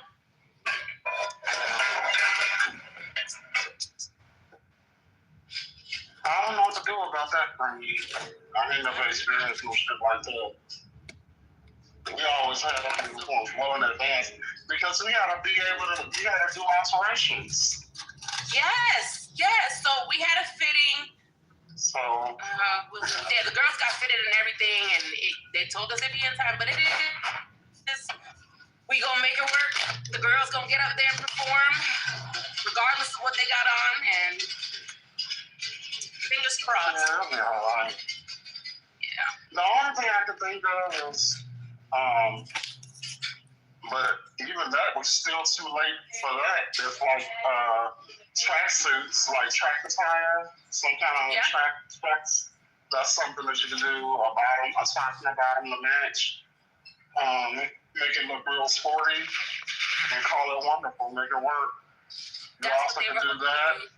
You can do that, and then the 5 girls that got uniforms from last year, you could do a little spin-off. Maybe have them compete against each other. I find a way to do the 2 uniforms together. That works sometimes too, to make it seem like it was on purpose. They were hoping to do like a top and a bottom. They're gonna try to go find sizes for all the girls because that's hard. Yes, we got to Saturday.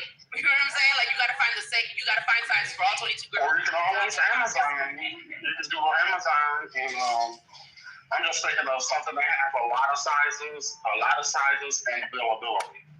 Yeah, and then the moms were gonna vinyl, how you call it, like hot press, the team name on the front. So the moms can get that done overnight. That's nothing. Like the moms are like, we can do that shit. That's quick. So it's just finding the top and bottom, make sure that they have sizes for all the girls. Yeah, that'll work. So I'm like, okay. We have a showcase tomorrow, so I'm like, well, we'll figure out what we wear tomorrow, and then we'll figure out what we wear this weekend, and then we will regroup on Monday and figure out what happened. Yeah, but I'm sure they had a contract and they broke. That's a breach of contract. That's a lot of money. That's a lot of money. You know, they agreed to a delivery. Of course. Oh, I just got a text. Look at that. I just got a text from the owner. She said, hey, I know it's a big ask, but can I borrow, she puts my daughter's name, Nay's old uniform. I'm buying tops for the kids who got skirts, so they will all be covered. There you go. That was the owner just text me.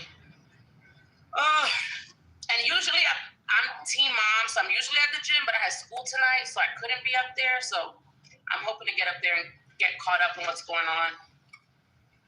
But I had a whole bunch of moms text me, so.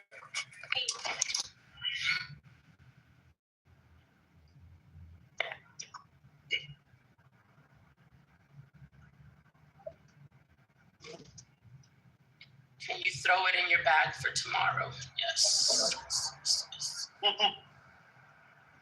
Yeah, I'll bring it to showcase tomorrow. Now I just got to figure out where my daughter has all the pieces. And she's a teeny thing, so I don't know who's going to let her use her thing because she's tiny.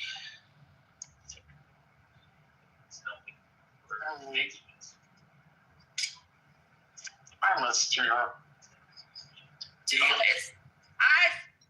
never cheered. I was never a cheerleader, but I've grown to really, really appreciate. And no, I think I can honestly say I really do. I do love cheer. I do love it. It's been nice. Yeah, I liked it a lot.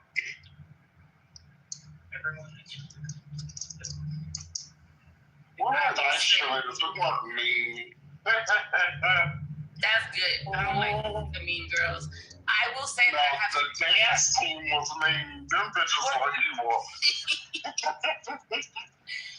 I have liked wrestling more, just because I don't know. I feel like it's not that it's more exciting because cheer's just a different level of excitement when they can come out and compete.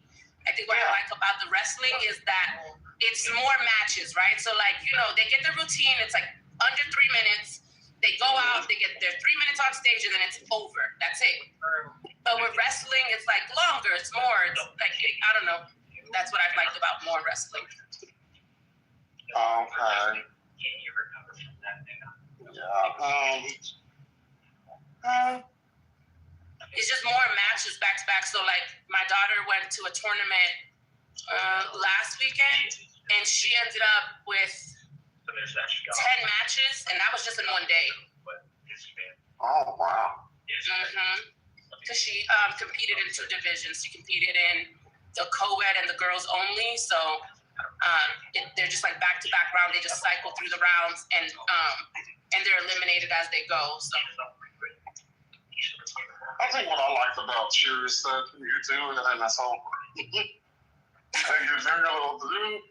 do your little do, you do your little hurrah, woo, woo, woo, and then it's over. And and we were nerds, and so we sit on the sidelines during the games. And you had the people online who was online, and if you wasn't online, waiting until halftime, we were all doing our homework. So our whole school squad had our heads down in our books because we were always doing our homework while the boys were playing. And I thought that was the funniest shit. That is a huge thing. Are you kidding me? Huge thing. So they have showcase tomorrow. So tomorrow it's like a statewide showcase. All the competitive teams in the state will be at this school tomorrow to showcase their skills. It's like the opener for the season, right? And you'll be in the back where the girls are getting ready, and girls are like in full gear and full uniform, full face of makeup, like they look gorgeous, and they're in there doing homework. Like they're in their books. Yeah. It's beautiful. I have seen that in cheer, that they are in their books. Those girls are really smart. Yes, we were. Our team was very smart. We have the highest GPAs, and we kept it that way for a reason. I loved our squad. Our squad was amazing. Did you do sideline for, Tom? I didn't know you did sideline cheer. Oh yeah, I did cheer up until my freshman year of college. And then when I realized that college was a different level, like you cannot have any extracurricular activities because you have to go. You have to fly. Like you have to be gone. Mm-hmm. Oh no, I was like, fuck this shit. So I left. No. So, and I was a science major, so I couldn't be gone that long. So I had to leave cheer and start with tennis. So that's what happened. Yeah. My daughter started in sideline. She started sideline. She did Pop Warner sideline. And then she really liked it. And then we moved to All-Star cheer. So we've been All-Star for 4 seasons. Mm-hmm. But she did start with sideline, and I always tell her to go back to it. She's like, but she just really likes the competitiveness of All-Star. It's just different. She likes travel, so she likes to travel for competitions. She just likes that part of it. I'm like, whatever. You could cheer at school for free, girl. And she's like, I don't want to do that. Okay. Yeah, I'm trying to remember. We didn't do any competitions. I don't remember what happened, but something happened. I don't know, either our cheer coach, something happened with the cheer coach or something, but we did not compete my entire 4 years, nationally. Mm-hmm. Oh, no. The competition, let me tell you something. Going to competition, and we've traveled all over. I mean, we've gone all over for competition, but my favorite one is Worlds. Like, that is the culminating event for cheer. Oh, yeah, I'm very familiar. I watch it on ESPN. Okay, so last year, the team that placed second, that was our gym. We placed second at Worlds last year. Yes. Yes. So they take it very seriously. But I love it. It was such a great experience. Yeah, no, we didn't get a chance to do any of that. We did some, I don't think we did any competitions. We just shared games. But I also went to private school, so maybe that has something to do with it too. Could possibly. Yeah, we didn't do competitions like that. I heard about them and saw other teams that did, but our school didn't. And I cheered the lane as hell. Competition is fun. We had good formation and we did really good. We had good formation and we did a lot of fireworks in the sky. That was our big thing. We do a lot of air work. Mm-hmm. Flyers. We got a lot of flyers. Mm-hmm. Yeah. So that was something that we did. A lot of basket tossers, a lot of pyramids. Pyramids, yeah. Arabesque, stuff like that. Oh yeah, she's got a switch kick thing that she's doing in a competition, so she's very excited about that. I like doing pins. That's one of like my favorite cheer traditions. Is pins. Oh, the moms. Okay. Let me get inside the moms. All right, enjoy. Hope you have a good one. Hello. Oh, thank you. I appreciate. Oh my God, these are beautiful. You did such a great job. Thank you so much. Hi, sunshine. Thanks.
So look at you, y'all preached out, huh? Everybody done Holy Ghost out, huh?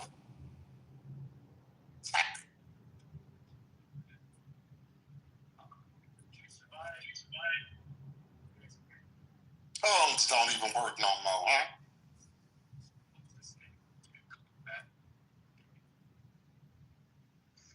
How y'all doing? I'd like to address the topic, if that's okay.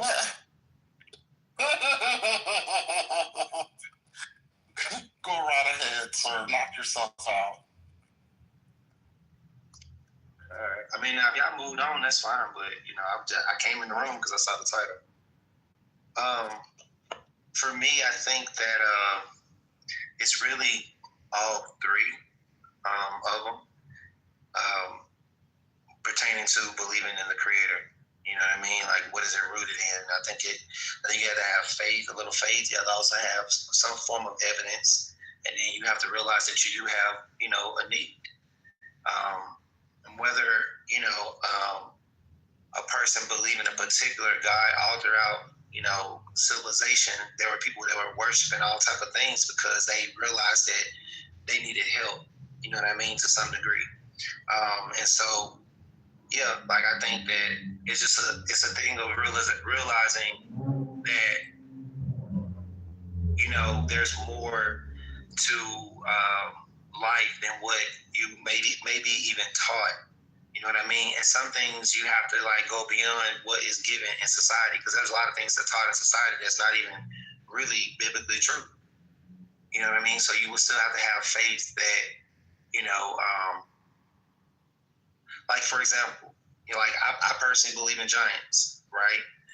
And there's a lot of evidence for me that makes sense, as well as what I've read about in the Bible. Now, have I seen an actual giant? No. But there's enough evidence, right? And I don't say it's a need for me to know, but it would definitely help me to be more grounded in my faith. So I don't know if that kind of makes sense, but it's just a combination of all of it. You know what I mean? You can't just say you believe in something without some form of like, you know, research, some form of like lifestyle change, right? If not, you just talking. But that's just my take on that, you know.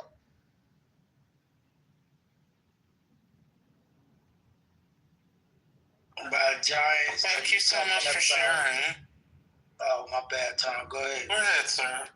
Oh, no, I was just going to ask him about Giants. Are you talking about Tartarians? I'm talking about the originators, the origins of the Tartarians, because there were different classes and different levels of giants. You know, we had Titans, which are the first ones.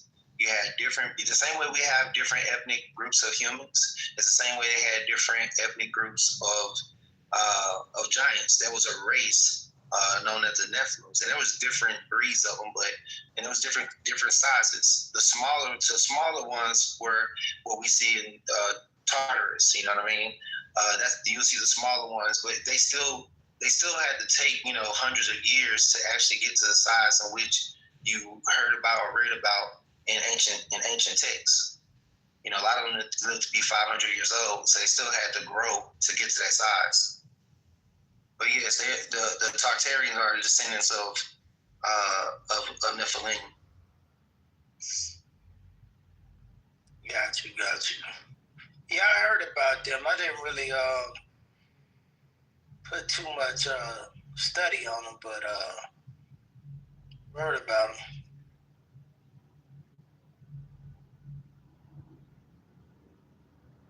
But if you think about it, it only makes sense to try to erase that type of information or evidence, because that would strengthen the faith of believers as well as people that didn't believe in that type of stuff, right? And then that'll cause people to reevaluate what they think they need in life. A lot of times your needs are based on your level of understanding. You know what I'm saying? If you've been told, oh, okay, I got cancer, well, I guess I need to go talk to a physician because I have cancer. But the level of your intelligence, okay, I need to fast. That's what I need to do. I need to fast. Right? So it just depends on the information that you have already in your environment. And you have to question what you think you know. That's a lot of things people think they know, and it's really not the source of it at all. But yeah, like I said, this is me about that. I like researching things that people don't like to look at, because to me, that's where the real truth is. A lot of things that are considered myths are actually true, and the things that are considered true are truly myths. And that's like straight up. Yeah, I can see that. You got to get it from somewhere.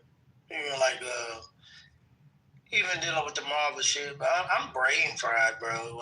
What's his name? Dr. B? Oh, God, Lee.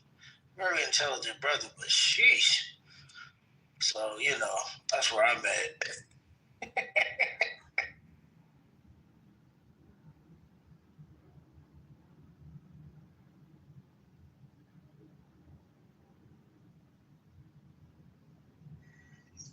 One of my main aspects for me, of course, as you see, is zodiacs, because for me, I talk to a lot of people that are atheists, and usually after the conversation, they can't claim atheists anymore at that point, because if they actually agree to what I'm saying, they basically just, without realizing, prove that the creator is actually real.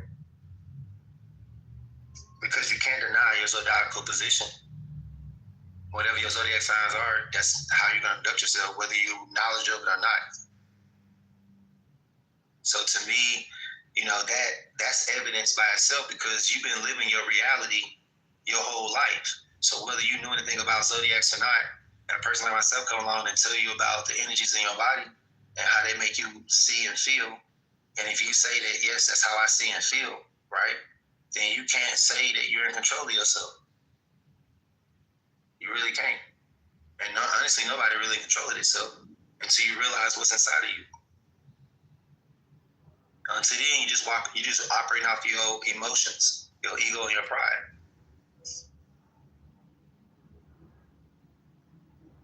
Yeah, I mean, it was a good room. It was, shout out to Shay, Mandy, and everybody that was participating. It was a dope dialogue. Looking back on it, I'm surprised no brung up like Caesar Borgia And then taking that to the biblical takes, I'm surprised that never came up. But, there was maybe the points were just a little bit different or didn't line up. But it was still pretty dope, though. I enjoyed the room. It was a good religious room. That's going to happen in religious rooms, though. But for the most part, it was all right. I've heard worse.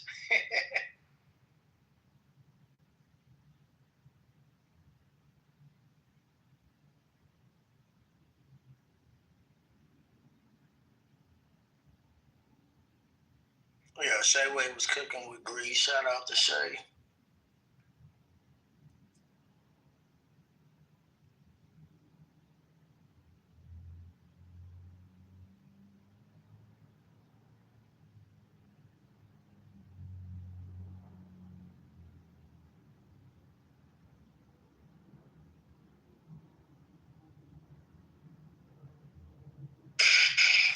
What y'all doing? Sleep now? Y'all tired? Y'all done read too much of the Bible? No, I just got back in here. Nah, I was talking about what's his name? Dr. BS. Yo, that dude is off the chain, man. I haven't done it all day. They preach I know. They preach the whole day from us. Time. Oh, Daddy. This was church. This was worse than me being a little kid. There was church all day. No, that's what A&B Zion.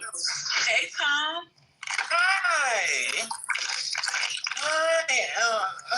Hi. How are you? Why you do that? Like you don't know how to say my name. I like the. You've heard M-Lot 1,000 times. You act like you don't know how to say it. I like the game that 80s played. I don't know if 80s created it, but I like that whole thought-provoking brainstorm. Like, it was pretty dope. That was different. Yeah, that was pretty dope. You know what? I can't. You know what? I'm gonna tell you what bothered me. I don't know. You know what? Nothing. I'm gonna be quiet.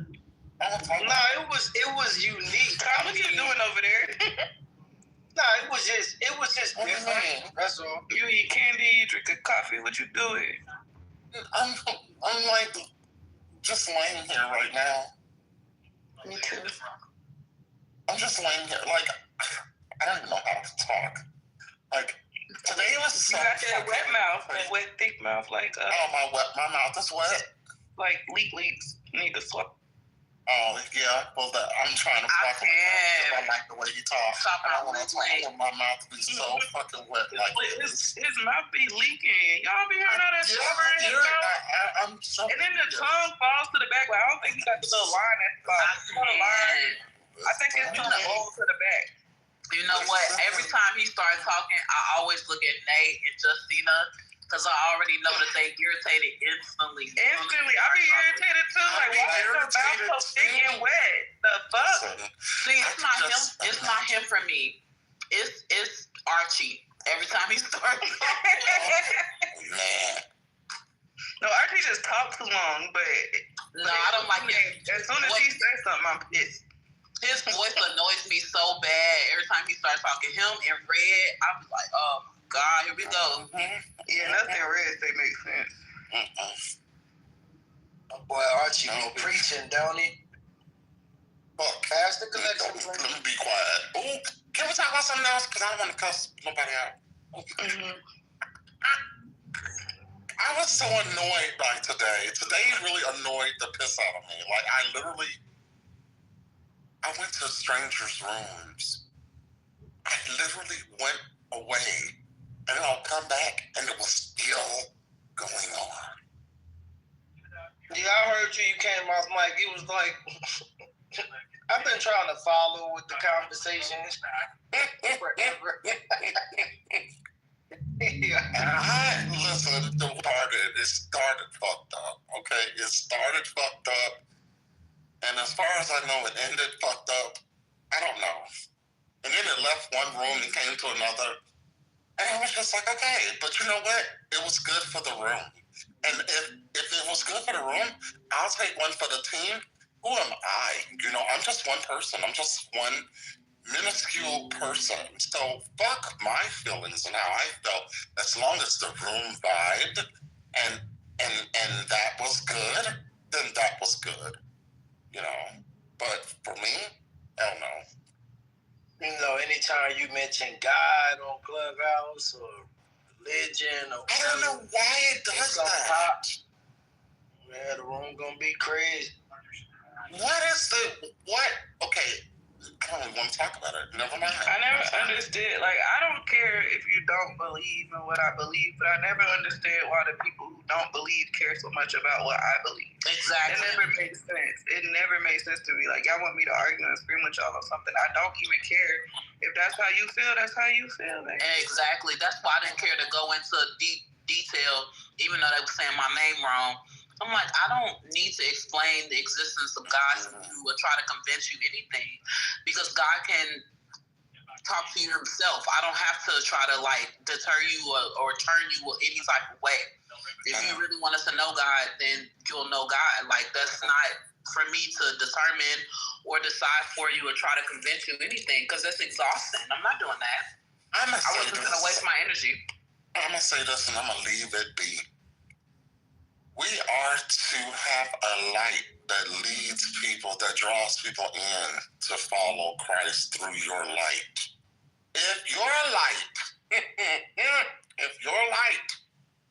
is not drawing people to him, that's a problem. And I don't care how long you preach on Clubhouse.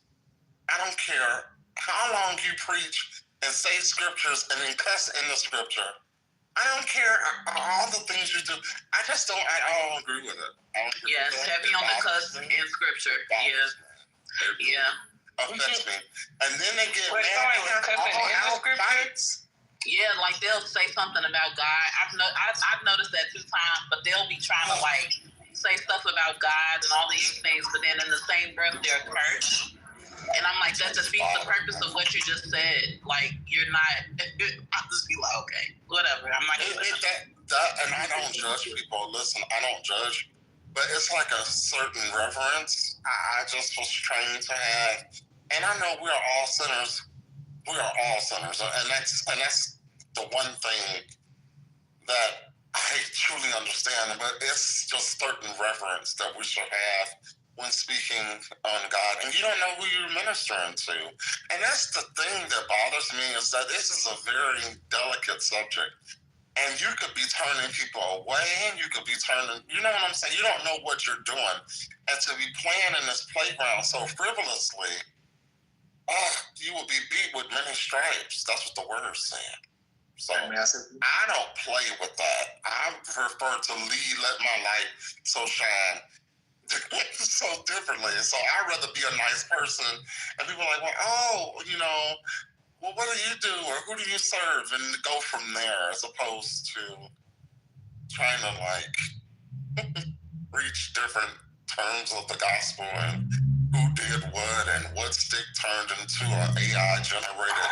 Yeah, but that's why I didn't really engage. Well, I was working too, but I wouldn't engage as much anyway, because you gotta discern what is the intentions behind this person's conversation.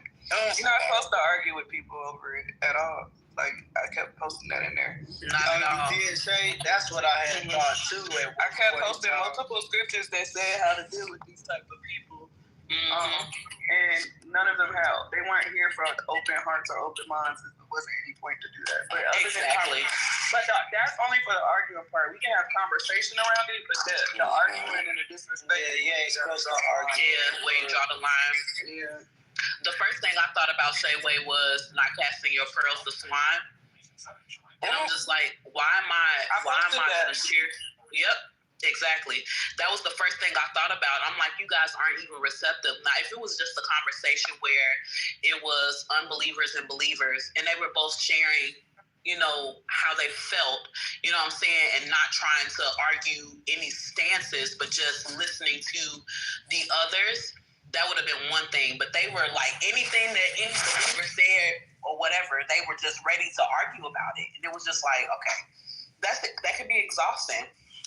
And at the end of the day, I don't know of any scripture that talks about how we're supposed to try to convince anybody to believe in. I don't know of any scripture that says that. I don't feel like I need to convince you or try to, make you feel or whatever.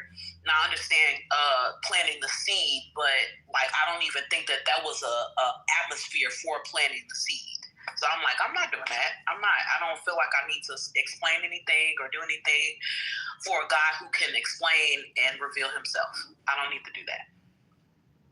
Well, let me say something, like if we're supposed to be the salt upon the earth, then that means we're going to be in salty situations, and it's not going to be comfortable. Usually people tread upon salt in ancient times. It's not always a great position, but at the same time, it is the very thing that is needed in order for everything to have flavor. And so it talks about how the harvest is great, but yet the laborers are few. Laboring means that you have to exert some type of energy. And you think about what you naturally exert energy into pertains to the things that you love to do. We never complain about the things that we love to do. We exert all type of energy in the things that we love to do. But when it comes down to actually being selfless, dying to self, that's not easy. Especially for me, learning about people's zodiacal placements.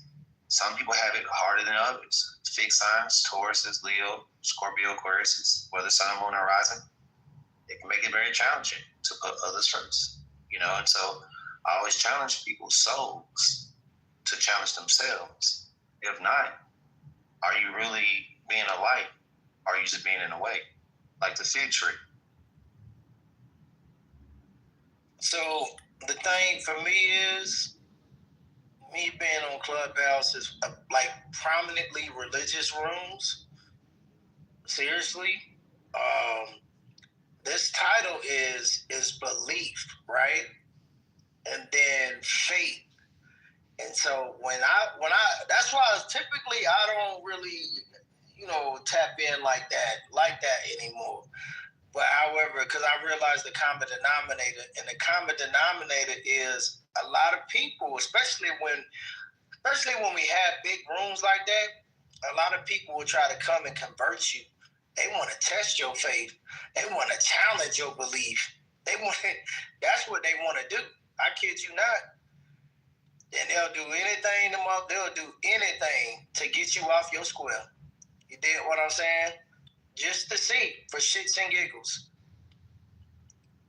I kid you not. They'll test that book of yours. And Big Dog, that's what I feel like that was the atmosphere of the room earlier, which is feel like a lot of Christians felt like, what's the point of me even saying anything or whatever? Because it was just like, in that, I think his name is Chaz. I wish you were in the room earlier.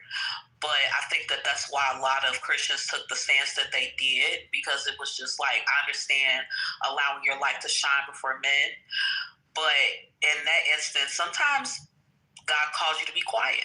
And I think that was one of those instances, because it was not the atmosphere to even share the gospel or anything like that. I think it was a very, very different atmosphere. It was terrible. Yeah. Mm-hmm. And I'm not knocking the discomfort. You know what I'm saying? I'm not knocking, because I understand that there are going to be times where you do share the gospel, and it is in an area that is not comfortable. You know what I'm saying? It is in a place that's not comfortable, and you may feel like they may or may not receive what you're saying. And that is in the instance of planting that seed that I was talking about earlier. Sometimes you are just the person that plants the seed.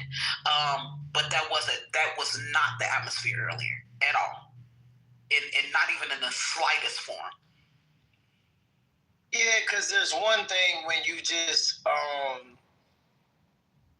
whether it be a multitude of people just trying to, gain information, but it's another thing when it becomes a battle of the books. You did what I'm saying? So that's what I mean by that. It's when it just becomes a whole full out debate.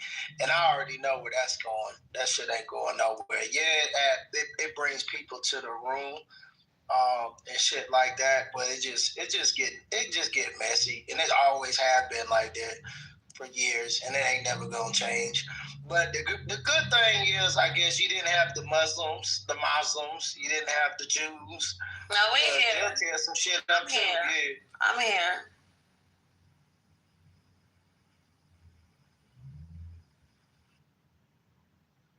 Oh, you said you're there? I mean, So, Tess, I can't type all of that real quick, but I'm gonna just say, hold on, real quick, because I can't type all that right now, girl. I'm trying.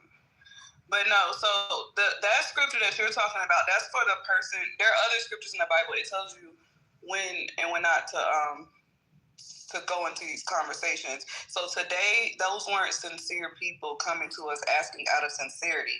They already had the answers to their questions, so they were here to test you, right? That's not what he meant when they're talking about defending. He means defend the word, like stand in it, right? When they ask you and answer their questions with truthfulness, you answer their questions sincerely because they want to learn. It doesn't conflict, right? Right. But what they were trying to do is they wanted drama, which goes with the scriptures that I was sharing in the chat earlier. I'm trying to find the other ones I was shared. Let me see what I shared. I shared like a few scriptures earlier that actually show like we were in that space. So he gives instructions for when we're in that space, and then when there's someone who really comes to you and wants to know. Like, so for instance, Mandy, even though Mandy claims he does not believe, he asks questions sincerely. So we should answer Mandy's questions because that's how we defend it, right? But when Dr. B asked questions, it wasn't to gain understanding. You get what I'm saying? So we should not argue with that person. They're not coming to consider. Yeah, so my position wasn't that we are supposed to occupy people, but we are supposed to be defenders of the gospel. This is why when you're looking up the book of Galatians, specifically in chapter 1 or Galatians chapter 3, all throughout the Galatians and Romans, you see Paul's position was to be a defendant of the gospel of Jesus Christ, because you had people who were the Jews trying to come in and distort the gospel that Paul was preaching, basically trying to get them to conform to the law, back to the law of Moses. So our position is to always defend the gospel, but it's not to force our belief system on people, but we are supposed to defend our faith. Yes, you're right. We defend it, but we don't defend it in arguing, debating, fighting, or proving ourselves, which all of those things that's what we're saying the same thing. So 1 Peter is for the Mandy mind, and the scriptures I shared were for everybody else in their room today.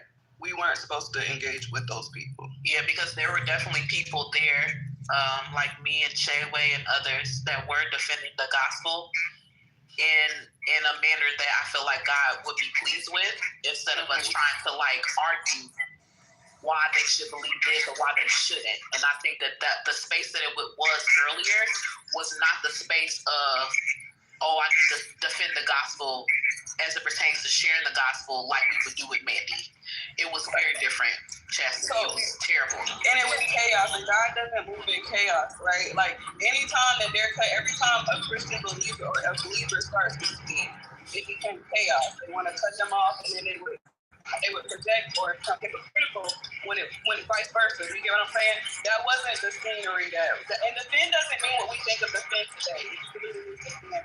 So when I say defend, it means to always be ready to give an account or to give an answer to those who try to come in and impose their belief or try to say that the gospel we believe is not the truth.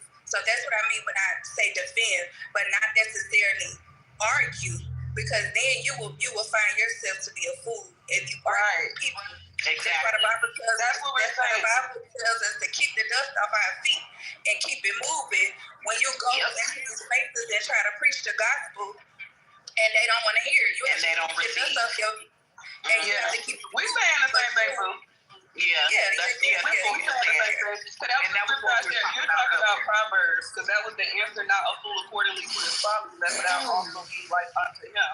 So, and that's what they were trying to do. So you have to protect yourself at the same time. They wanted to make you argue. They wanted to trigger you so that you could cause that to be. That would be a sin. Then they can throw it back at you and then show. Right. You know what I'm saying? So you have to defend but protect at the same time. And that was the atmosphere. The other scripture I had shared another one. And the only one I can think of at the time was the not casting your pearls to swine. That was the first thing I thought about when I came into the room and I felt the atmosphere. I was like, oh yeah, I see the message. So, 1 Timothy, it was but foolish and unlearned questions avoid, knowing that they do hinder strife, and the servant of the Lord must not strive, but be gentle unto all men, teach and patient. So that's basically saying just don't get into arguments or pointless debates or back and forth. That's literally what that scripture is saying, and that was really what was happening. Yeah. So like I said, it's a certain way that you're supposed to defend, because we are still supposed to exercise the fruit of the spirit regardless. We're always supposed to be in the spirit. When you have people that come in and try to get us out of character, you know, you're still supposed to exercise love, joy, patience, forbearance, all these things that prove you to be a spirit-filled believer. You get what I'm saying? So, but we are to defend the gospel that we preach. That's why you have people who practice apologetics. I don't know if y'all know anything about apologetics, but people who literally, they spend their lives defending the gospel of Jesus Christ. And that's something that the apostles in the Bible also did, mainly Paul. You know, so I'm sorry, y'all. No, but you can defend, but God also gives you instructions on what to do. So Timothy, I get Paul. We also know Peter did some things too. But it literally in Timothy it says you should withdraw thyself from these types of conversations. Like that is showing your spirit. That is showing your relationship with God. With knowing when to be silent. We know this. You don't give the enemy what he's wanting to be. That is walking. That's the thing too. God moves in silence. God doesn't move in chaos. That was chaos. Like. It wasn't. God doesn't. Yeah, that's why I said we're supposed to practice the fruit of the spirit. So you always supposed to be in the spirit when you have people that come in chaotic, contentious, or who are, you know, trying to get us out of character. Your position is to always be in the spirit, but you are still supposed to defend the gospel. You can defend and still be in the spirit. You can defend the gospel and still do it in love, gentleness, patience, kindness, long-suffering, forbearance. And that's Galatians 5:22. So, but our position is always to defend what we believe. Well, we did. So we did. So what I did was I spoke on what I had to say. I discerned that he wasn't going to accept it. He wanted to start an argument on it, and I understand the word. So what I did then was follow the word after I did defend the word, and it was to remove myself, because if not, I'm going to be a fool with him. So there are times when you are, once you've done that part, and you can discern that this is not the person you don't want to get, they're trying to put you in sin. You have to remove yourself from that person. Yeah, that's why I said kick the dust off your feet and keep it moving. Yeah, so that's what we did. I think for the most, I know the mod Christians here, I think y'all can do it pretty well. I was in and out, so I don't know. Something about aliens and culture. I don't know. What is he, an alien? I'm not really sure. So whatever he was talking about, it was a lot going on. But so what I could tell, it was like maybe one or two dudes I heard that was getting kind of loud. But other than that, and I don't even know if they was Christians, because it was one of them gay boys. I think he was gay. Yeah, but it was definitely Christians on stage that were defending the gospel, but they got, you know, like I said, like when I came in, I felt the atmosphere immediately, but that didn't deter me from, you know, like defending. But after a certain point, it just got to a point where I understood that they wanted an argument, and I wasn't about to do that. And in that case, I had to practice being meek and quiet. You know, so that's why I was like, yeah, no, I'm not gonna do that, because it was, and that's why I said that was the first scripture that popped up in my mind was about casting your pearls to swines, because it was just like they already have this mindset and the way of thinking, or they weren't trying to hear anything. They already had it set in their mind about what this or that. But I feel like even in that space, there were people that were listening and watching, you know what I'm saying, and whoever needed to hear or see whatever they needed to see as far as us sharing the gospel in the way that we did, I feel like the people that needed to see it and the seeds that needed to be planted was planted. So yeah, that was just my perception. Well, you know, to be optimistic is still a lesson that can be learned, especially with the replays on. You did what I'm saying, because it's a great replay. I'll tell you that. It's a lesson to be learned in that whole clip. I just want to add to the conversation. You know, you have to be mindful. You know what I'm saying? That people, there are different levels to. Christ talks about being a fisherman of men. And if you've never actually been fishing before, that'll kind of go over your head. And so when you get into certain spaces, you're going to have turbulence. You're going to have the fish not trying to come out of its environment, right? That's going to be a person a lot of times, causing issues, not in a sense going with the flow. Well, if you're going to be a fisherman, you got to have patience. You can have all the right equipment. You can have all the right bait. But if you, the fisherman, if you don't have patience with what you're trying to draw out of the abyss, then you're going to break the line of communication every single time. So when you get in these spaces, it doesn't matter how turbulent the water is. You, the soul, have to control your emotions within the conversation. Fire itself, when it's in people and people are on fire and they trying to, be mean or say hurtful things or just ask a whole bunch of questions that they're not really asking the questions for enlightenment, they're just trying to be an a-hole, let them burn out. Because see, fire is a needy element. Fire needs air, which is your response. Fire needs earth. It needs consistency. So if you take those two things away from a person that's trying to be unnecessary, you're putting out their fire. When you understand light never runs from darkness. Darkness always runs from light. Now, to me, various scriptures is associated with your level of understanding. If you're not ready to stand in the fire, if you're not ready to be a light on that level, it's okay. Digress. Go another direction. Example, Paul was going to eat temple meat. Now, he wasn't going to eat the temple meat if it was going to be a young believer, because he didn't want to throw the young believer off pertaining to him eating the temple meat. But Paul knew that wasn't going to affect him. But he didn't want to mess up that young man's spiritual walk. You understand? So there's different levels to fishing. And so when you have those opportunities, embrace them. Check yourself. See how check your own emotional temperature. If you find yourself getting irritated because somebody is, saying some unnecessary words to you, pray for them. Most likely they have a demonic energy actually doing that to piss you off. Honestly, demons are real. When Christ first went to Peter, he didn't talk to Peter. He actually talked to the entity that was in Peter. But I'm done with that. I just wanted to say, use those opportunities to make yourself sharper. The Bible says we're to be like iron sharpening iron, right? And there may be that one person in that group that may need to hear what you have to say. So you have to tough that part out. That's a part of the calling.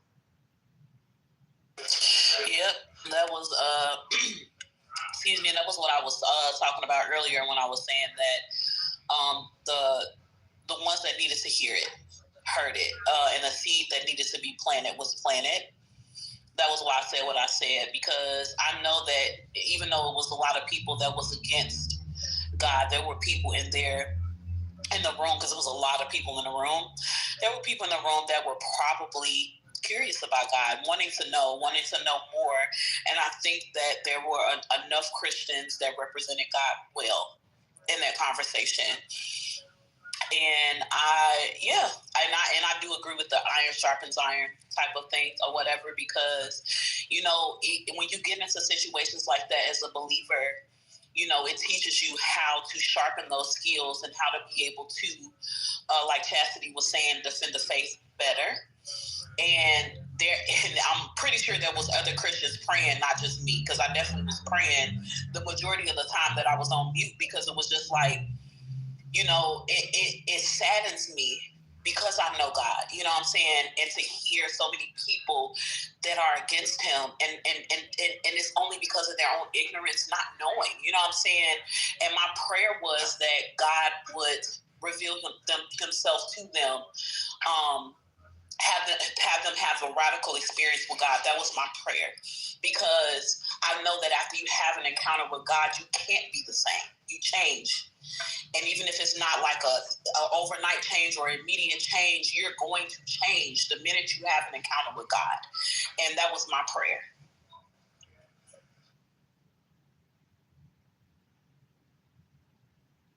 The whole time they were arguing, they don't even realize that they were being prayed for. I think that's why they was being I think that's why them spirits were manifesting like they were, though. Yeah, I definitely saw it was. Sorry, what you said, babe? Go ahead, Mike. I'm done. Go ahead. We really are in the last days. We hear that all the time, but if you look at the biblical prophetic events, that a lot of them have already taken place, that already are happening right now, and they are, and some more are about to happen. And these are things that you can verify. The Euphrates River drying up like it said it would, snow, winter being in the desert, he's doing everything he said he was going to do biblically. And so these demons, these fallen giants, these disembodied spirits that are not allowed to go in heaven, nor are they allowed to be in hell right now. They're just allowed to roam the earth, and they cannot go to sleep, but they can possess our bodies when we give them permission because of our ignorance. This is why he says, for the lack of knowledge, my people are what? Destroyed. Because they have rejected knowledge, I will also reject them. So you have to be willing to something that may irritate you a little bit. Things that tickle your ears, a lot of times is not good for you. You need an agitator to get you clean. If a washer don't have an agitator in the middle of it, you're gonna have dirty clothes. You know what I'm saying? So you gotta have people around you that's not gonna agree with you. You need somebody that's gonna, be a little bit firm about something that you're not firm about. And you have to be okay with that, because you need that heat. That's why iron sharpens iron. You have to have friction to develop heat. And heat is needed to bring about purification, to bring out things, right? So when you get in those spaces where people want to go back and forth, and if you battle with them, then it's like two swords clanging against each other in war. It's going to damage each other's sword. But if you allow that person to say everything they got to say, and you sit there and bear it, let them get it all out. Once you hear everything they got to say, now you can come back and actually fill in the gaps where they have, aired it, because you allowed them to say everything they needed to say. But that's not easy. It's not easy to do that. So if you practice doing that, then you turn that war into a learning or a sparring session now. And they realize, like, damn, this person's really and I thought I knew some shit. Excuse my language, but I'm just being honest. You have to allow people to show you their hand. Let them say all the stuff they got to say. And once they're done saying everything they got to say, answer all their little crazy questions, right? Once they know all their questions, and you come back and you just chisel them down with the word. So even Jesus walked away when the leaders, when they were jealous and threatened by him because he came to Jerusalem to do miracles. They asked the question to him, by what authorities do you do these things? Who gave you the authority? Then he responded, I'll answer you if you answer me one thing first. Then he asked John baptism, was it from heaven or was it from men? Okay? And they said, we cannot tell, we do not know. And that was a lie. And he knew that. So he said, neither tell I you by what authority I do these things. He walked away from those people because he understood they weren't genuine. We're not here to fight. Like, I understand what y'all saying. I agree with that when it's from sincerity. Even if they start, because I've had people who may have seemed a little aggressive. But what I put in the chat, seeking versus winning, right? I think that's the part. Like, even Jesus walked away. And I'm going to follow what Jesus did. If we're going to talk about it, he knew when to walk away too, because it's going to cause you to sin. Like, that's like opening a little window for the sin to come in. Discernment is there for a reason for us Christians to have. He gave us in scriptures for when they want to argue, and he gave us scriptures for when they are seeking. Like, right? Like, but we have to know when to walk away. He still defended the word. He still defended it, but he understood when. Sometimes defending is walking away. The light does shine. Like what Tom was saying before he left, the light does shine bright. Okay? Your light will shine. That didn't stop Jesus from shining. But we have to walk. We have to know good. You have to know when to walk away as well. That's discernment. Yep, turning the other cheek.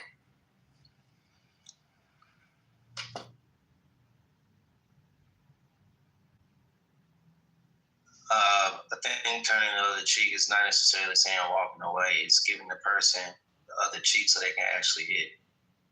And that is exactly what was happening in the room. I wish you were here. I really do. I wish you were here earlier. Maybe you can listen to the replays and see. You will feel the atmosphere of the room. But another one of my prayers, I guess I'll share it, but another one of my prayers was because I felt the atmosphere of the room and I felt how it made me feel. My prayer was that it will cause a hunger in me to go deeper so that I'll know when I come across situations like that again, I will know how to respond or what to say or, in that situation, what to do. So, yeah.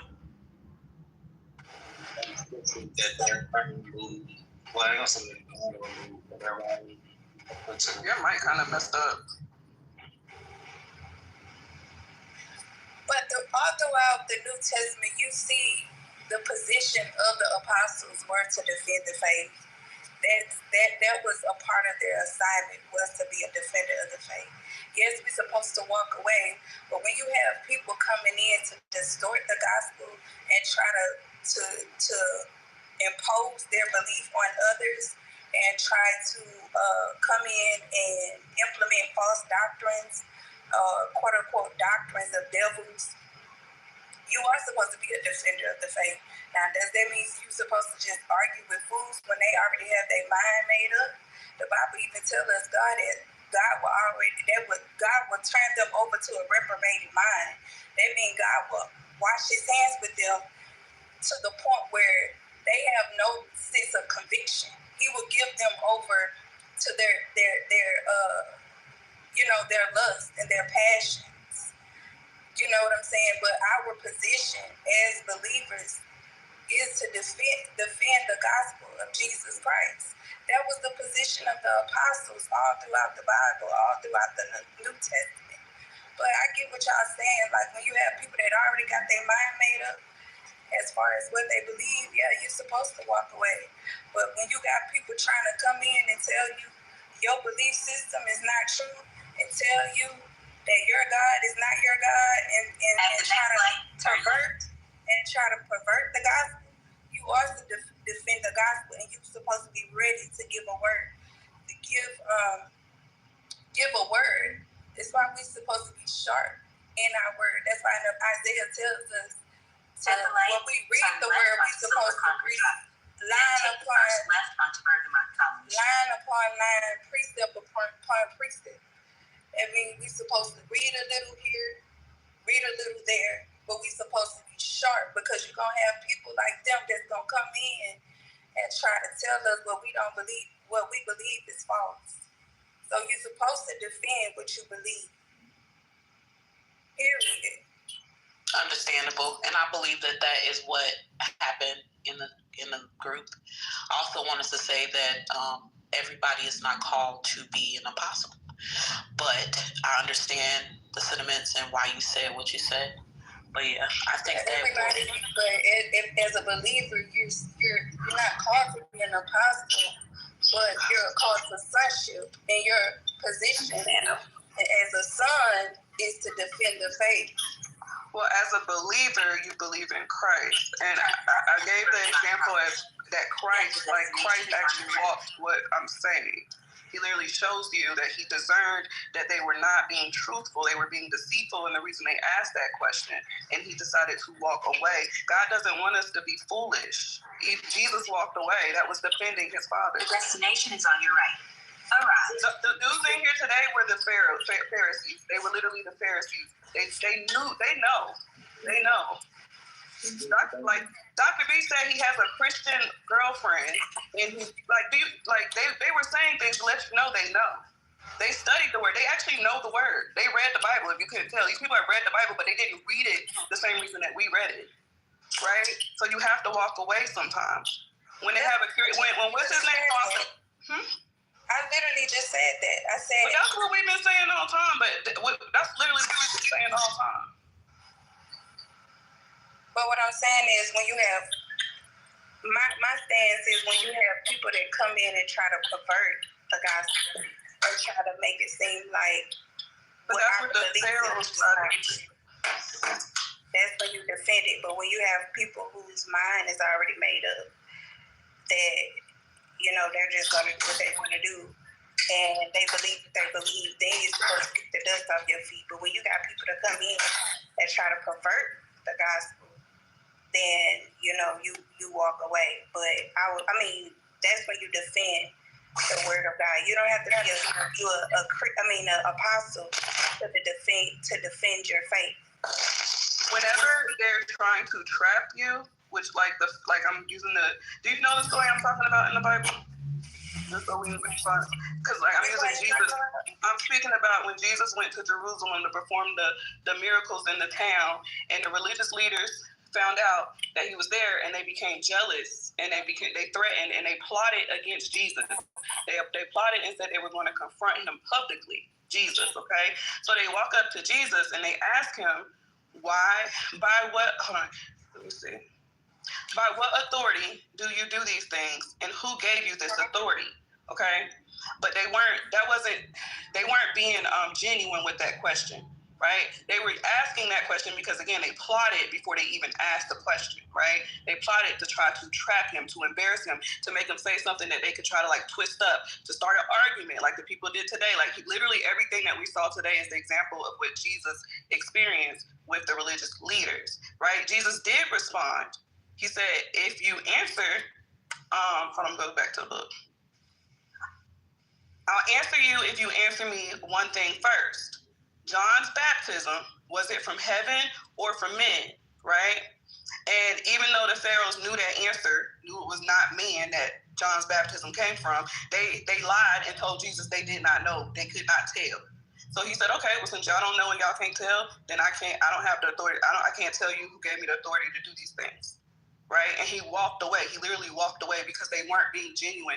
He discerned that they were there to argue. He discerned they were there to trap him. He discerned that they were there to embarrass and to twist and create chaos. God does not move in chaos. Silence is a weapon that he used. That's walking away was the weapon that Jesus used in this specific example. So that was defending the gospel. But what I'm saying as disciples, because we're all called to discipleship. You don't have to be an apostle. You don't have to be a pastor. You don't have to be a preacher. You don't have to be a prophet, an evangelist, none of those things, but we're all called to discipleship. So our position as disciples are to defend the faith. But like you said, like you explained, Shayway, people like that, you absolutely 100% have to walk away.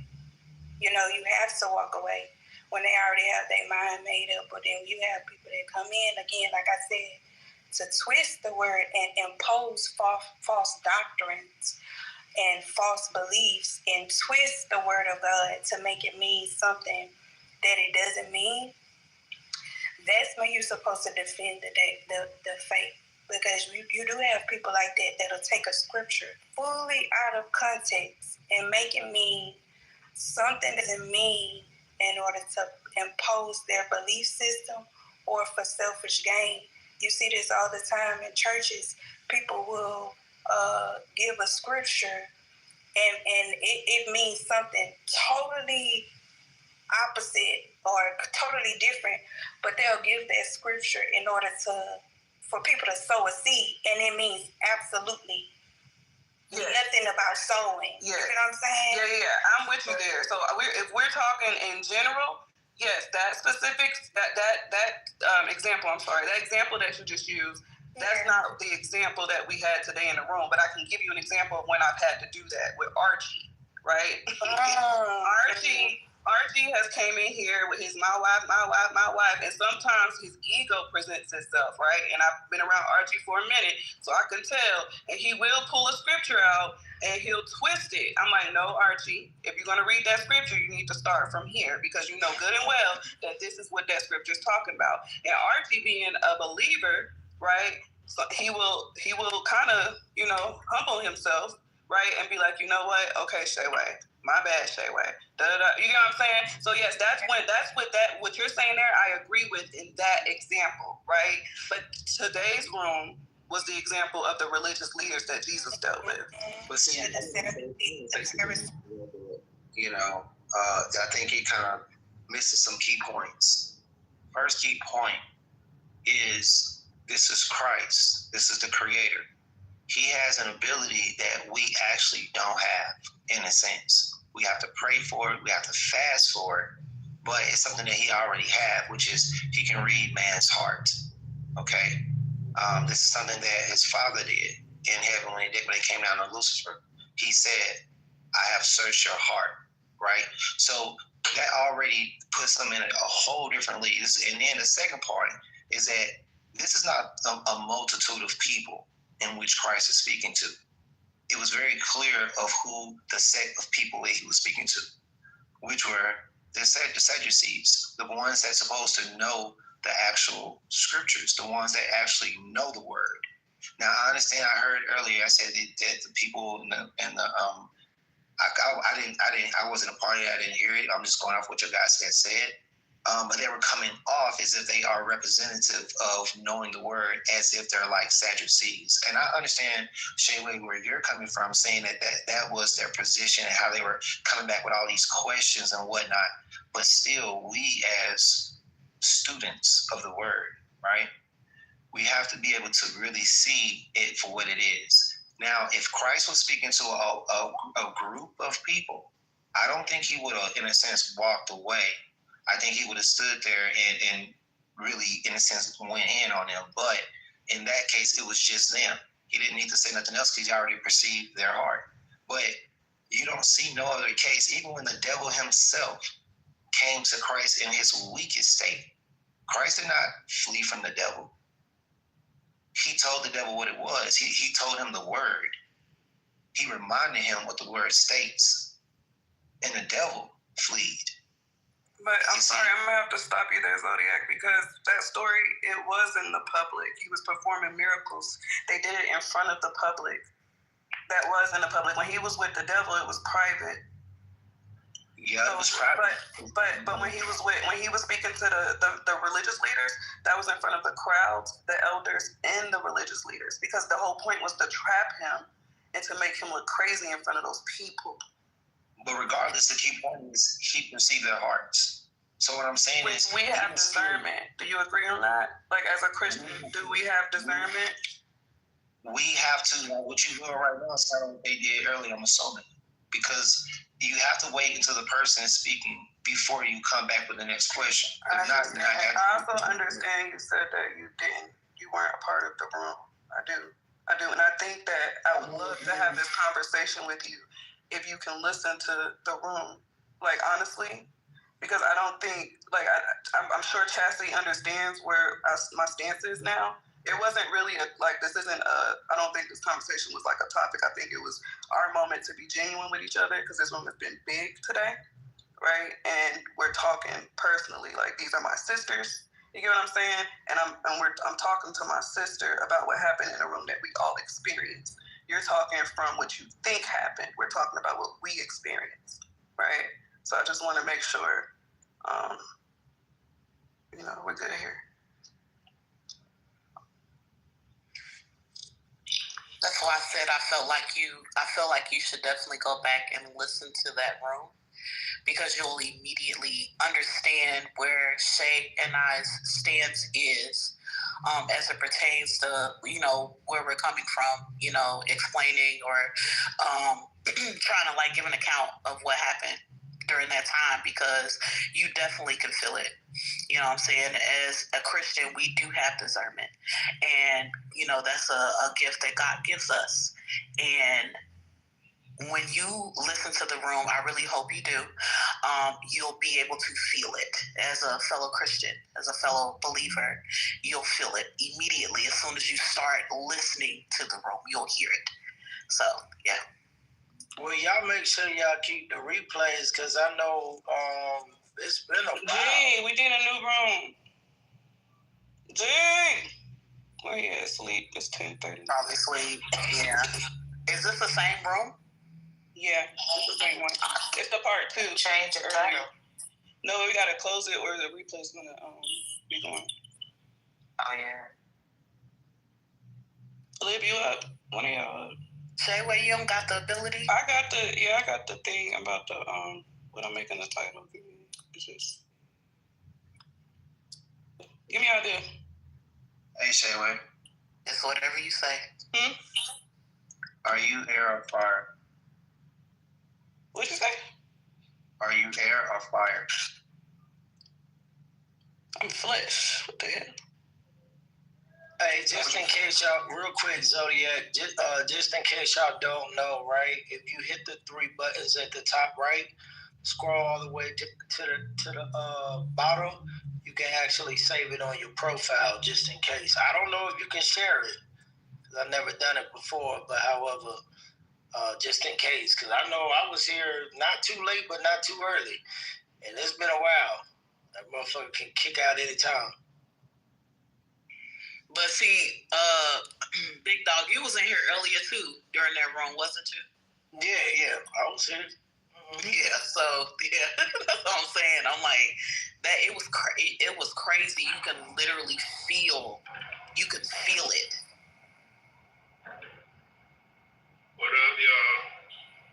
Hey, Trey. What up, Trey?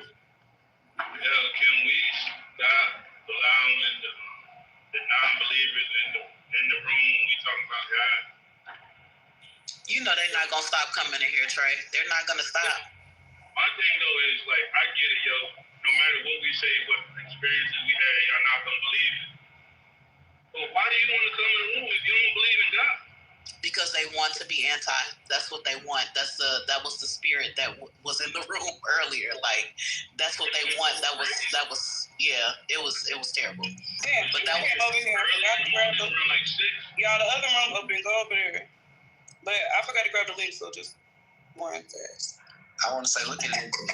You know what I'm saying? He asked the question of I'm over there. Why do non-believers keep running into a room? Trey, can you follow us to Hey, follow us to the other room. Go to hit the G spot. Can you hit it from the top? Hit the G spot at the top. Y'all hit the G spot at the top, and then go to that other room that say we up.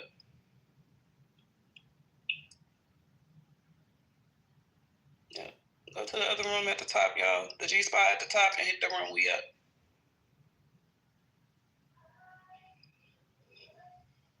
All right, I'm about to shut this down. G, Lib, Black, where y'all at? Sleepy ass. Oh, God. All right.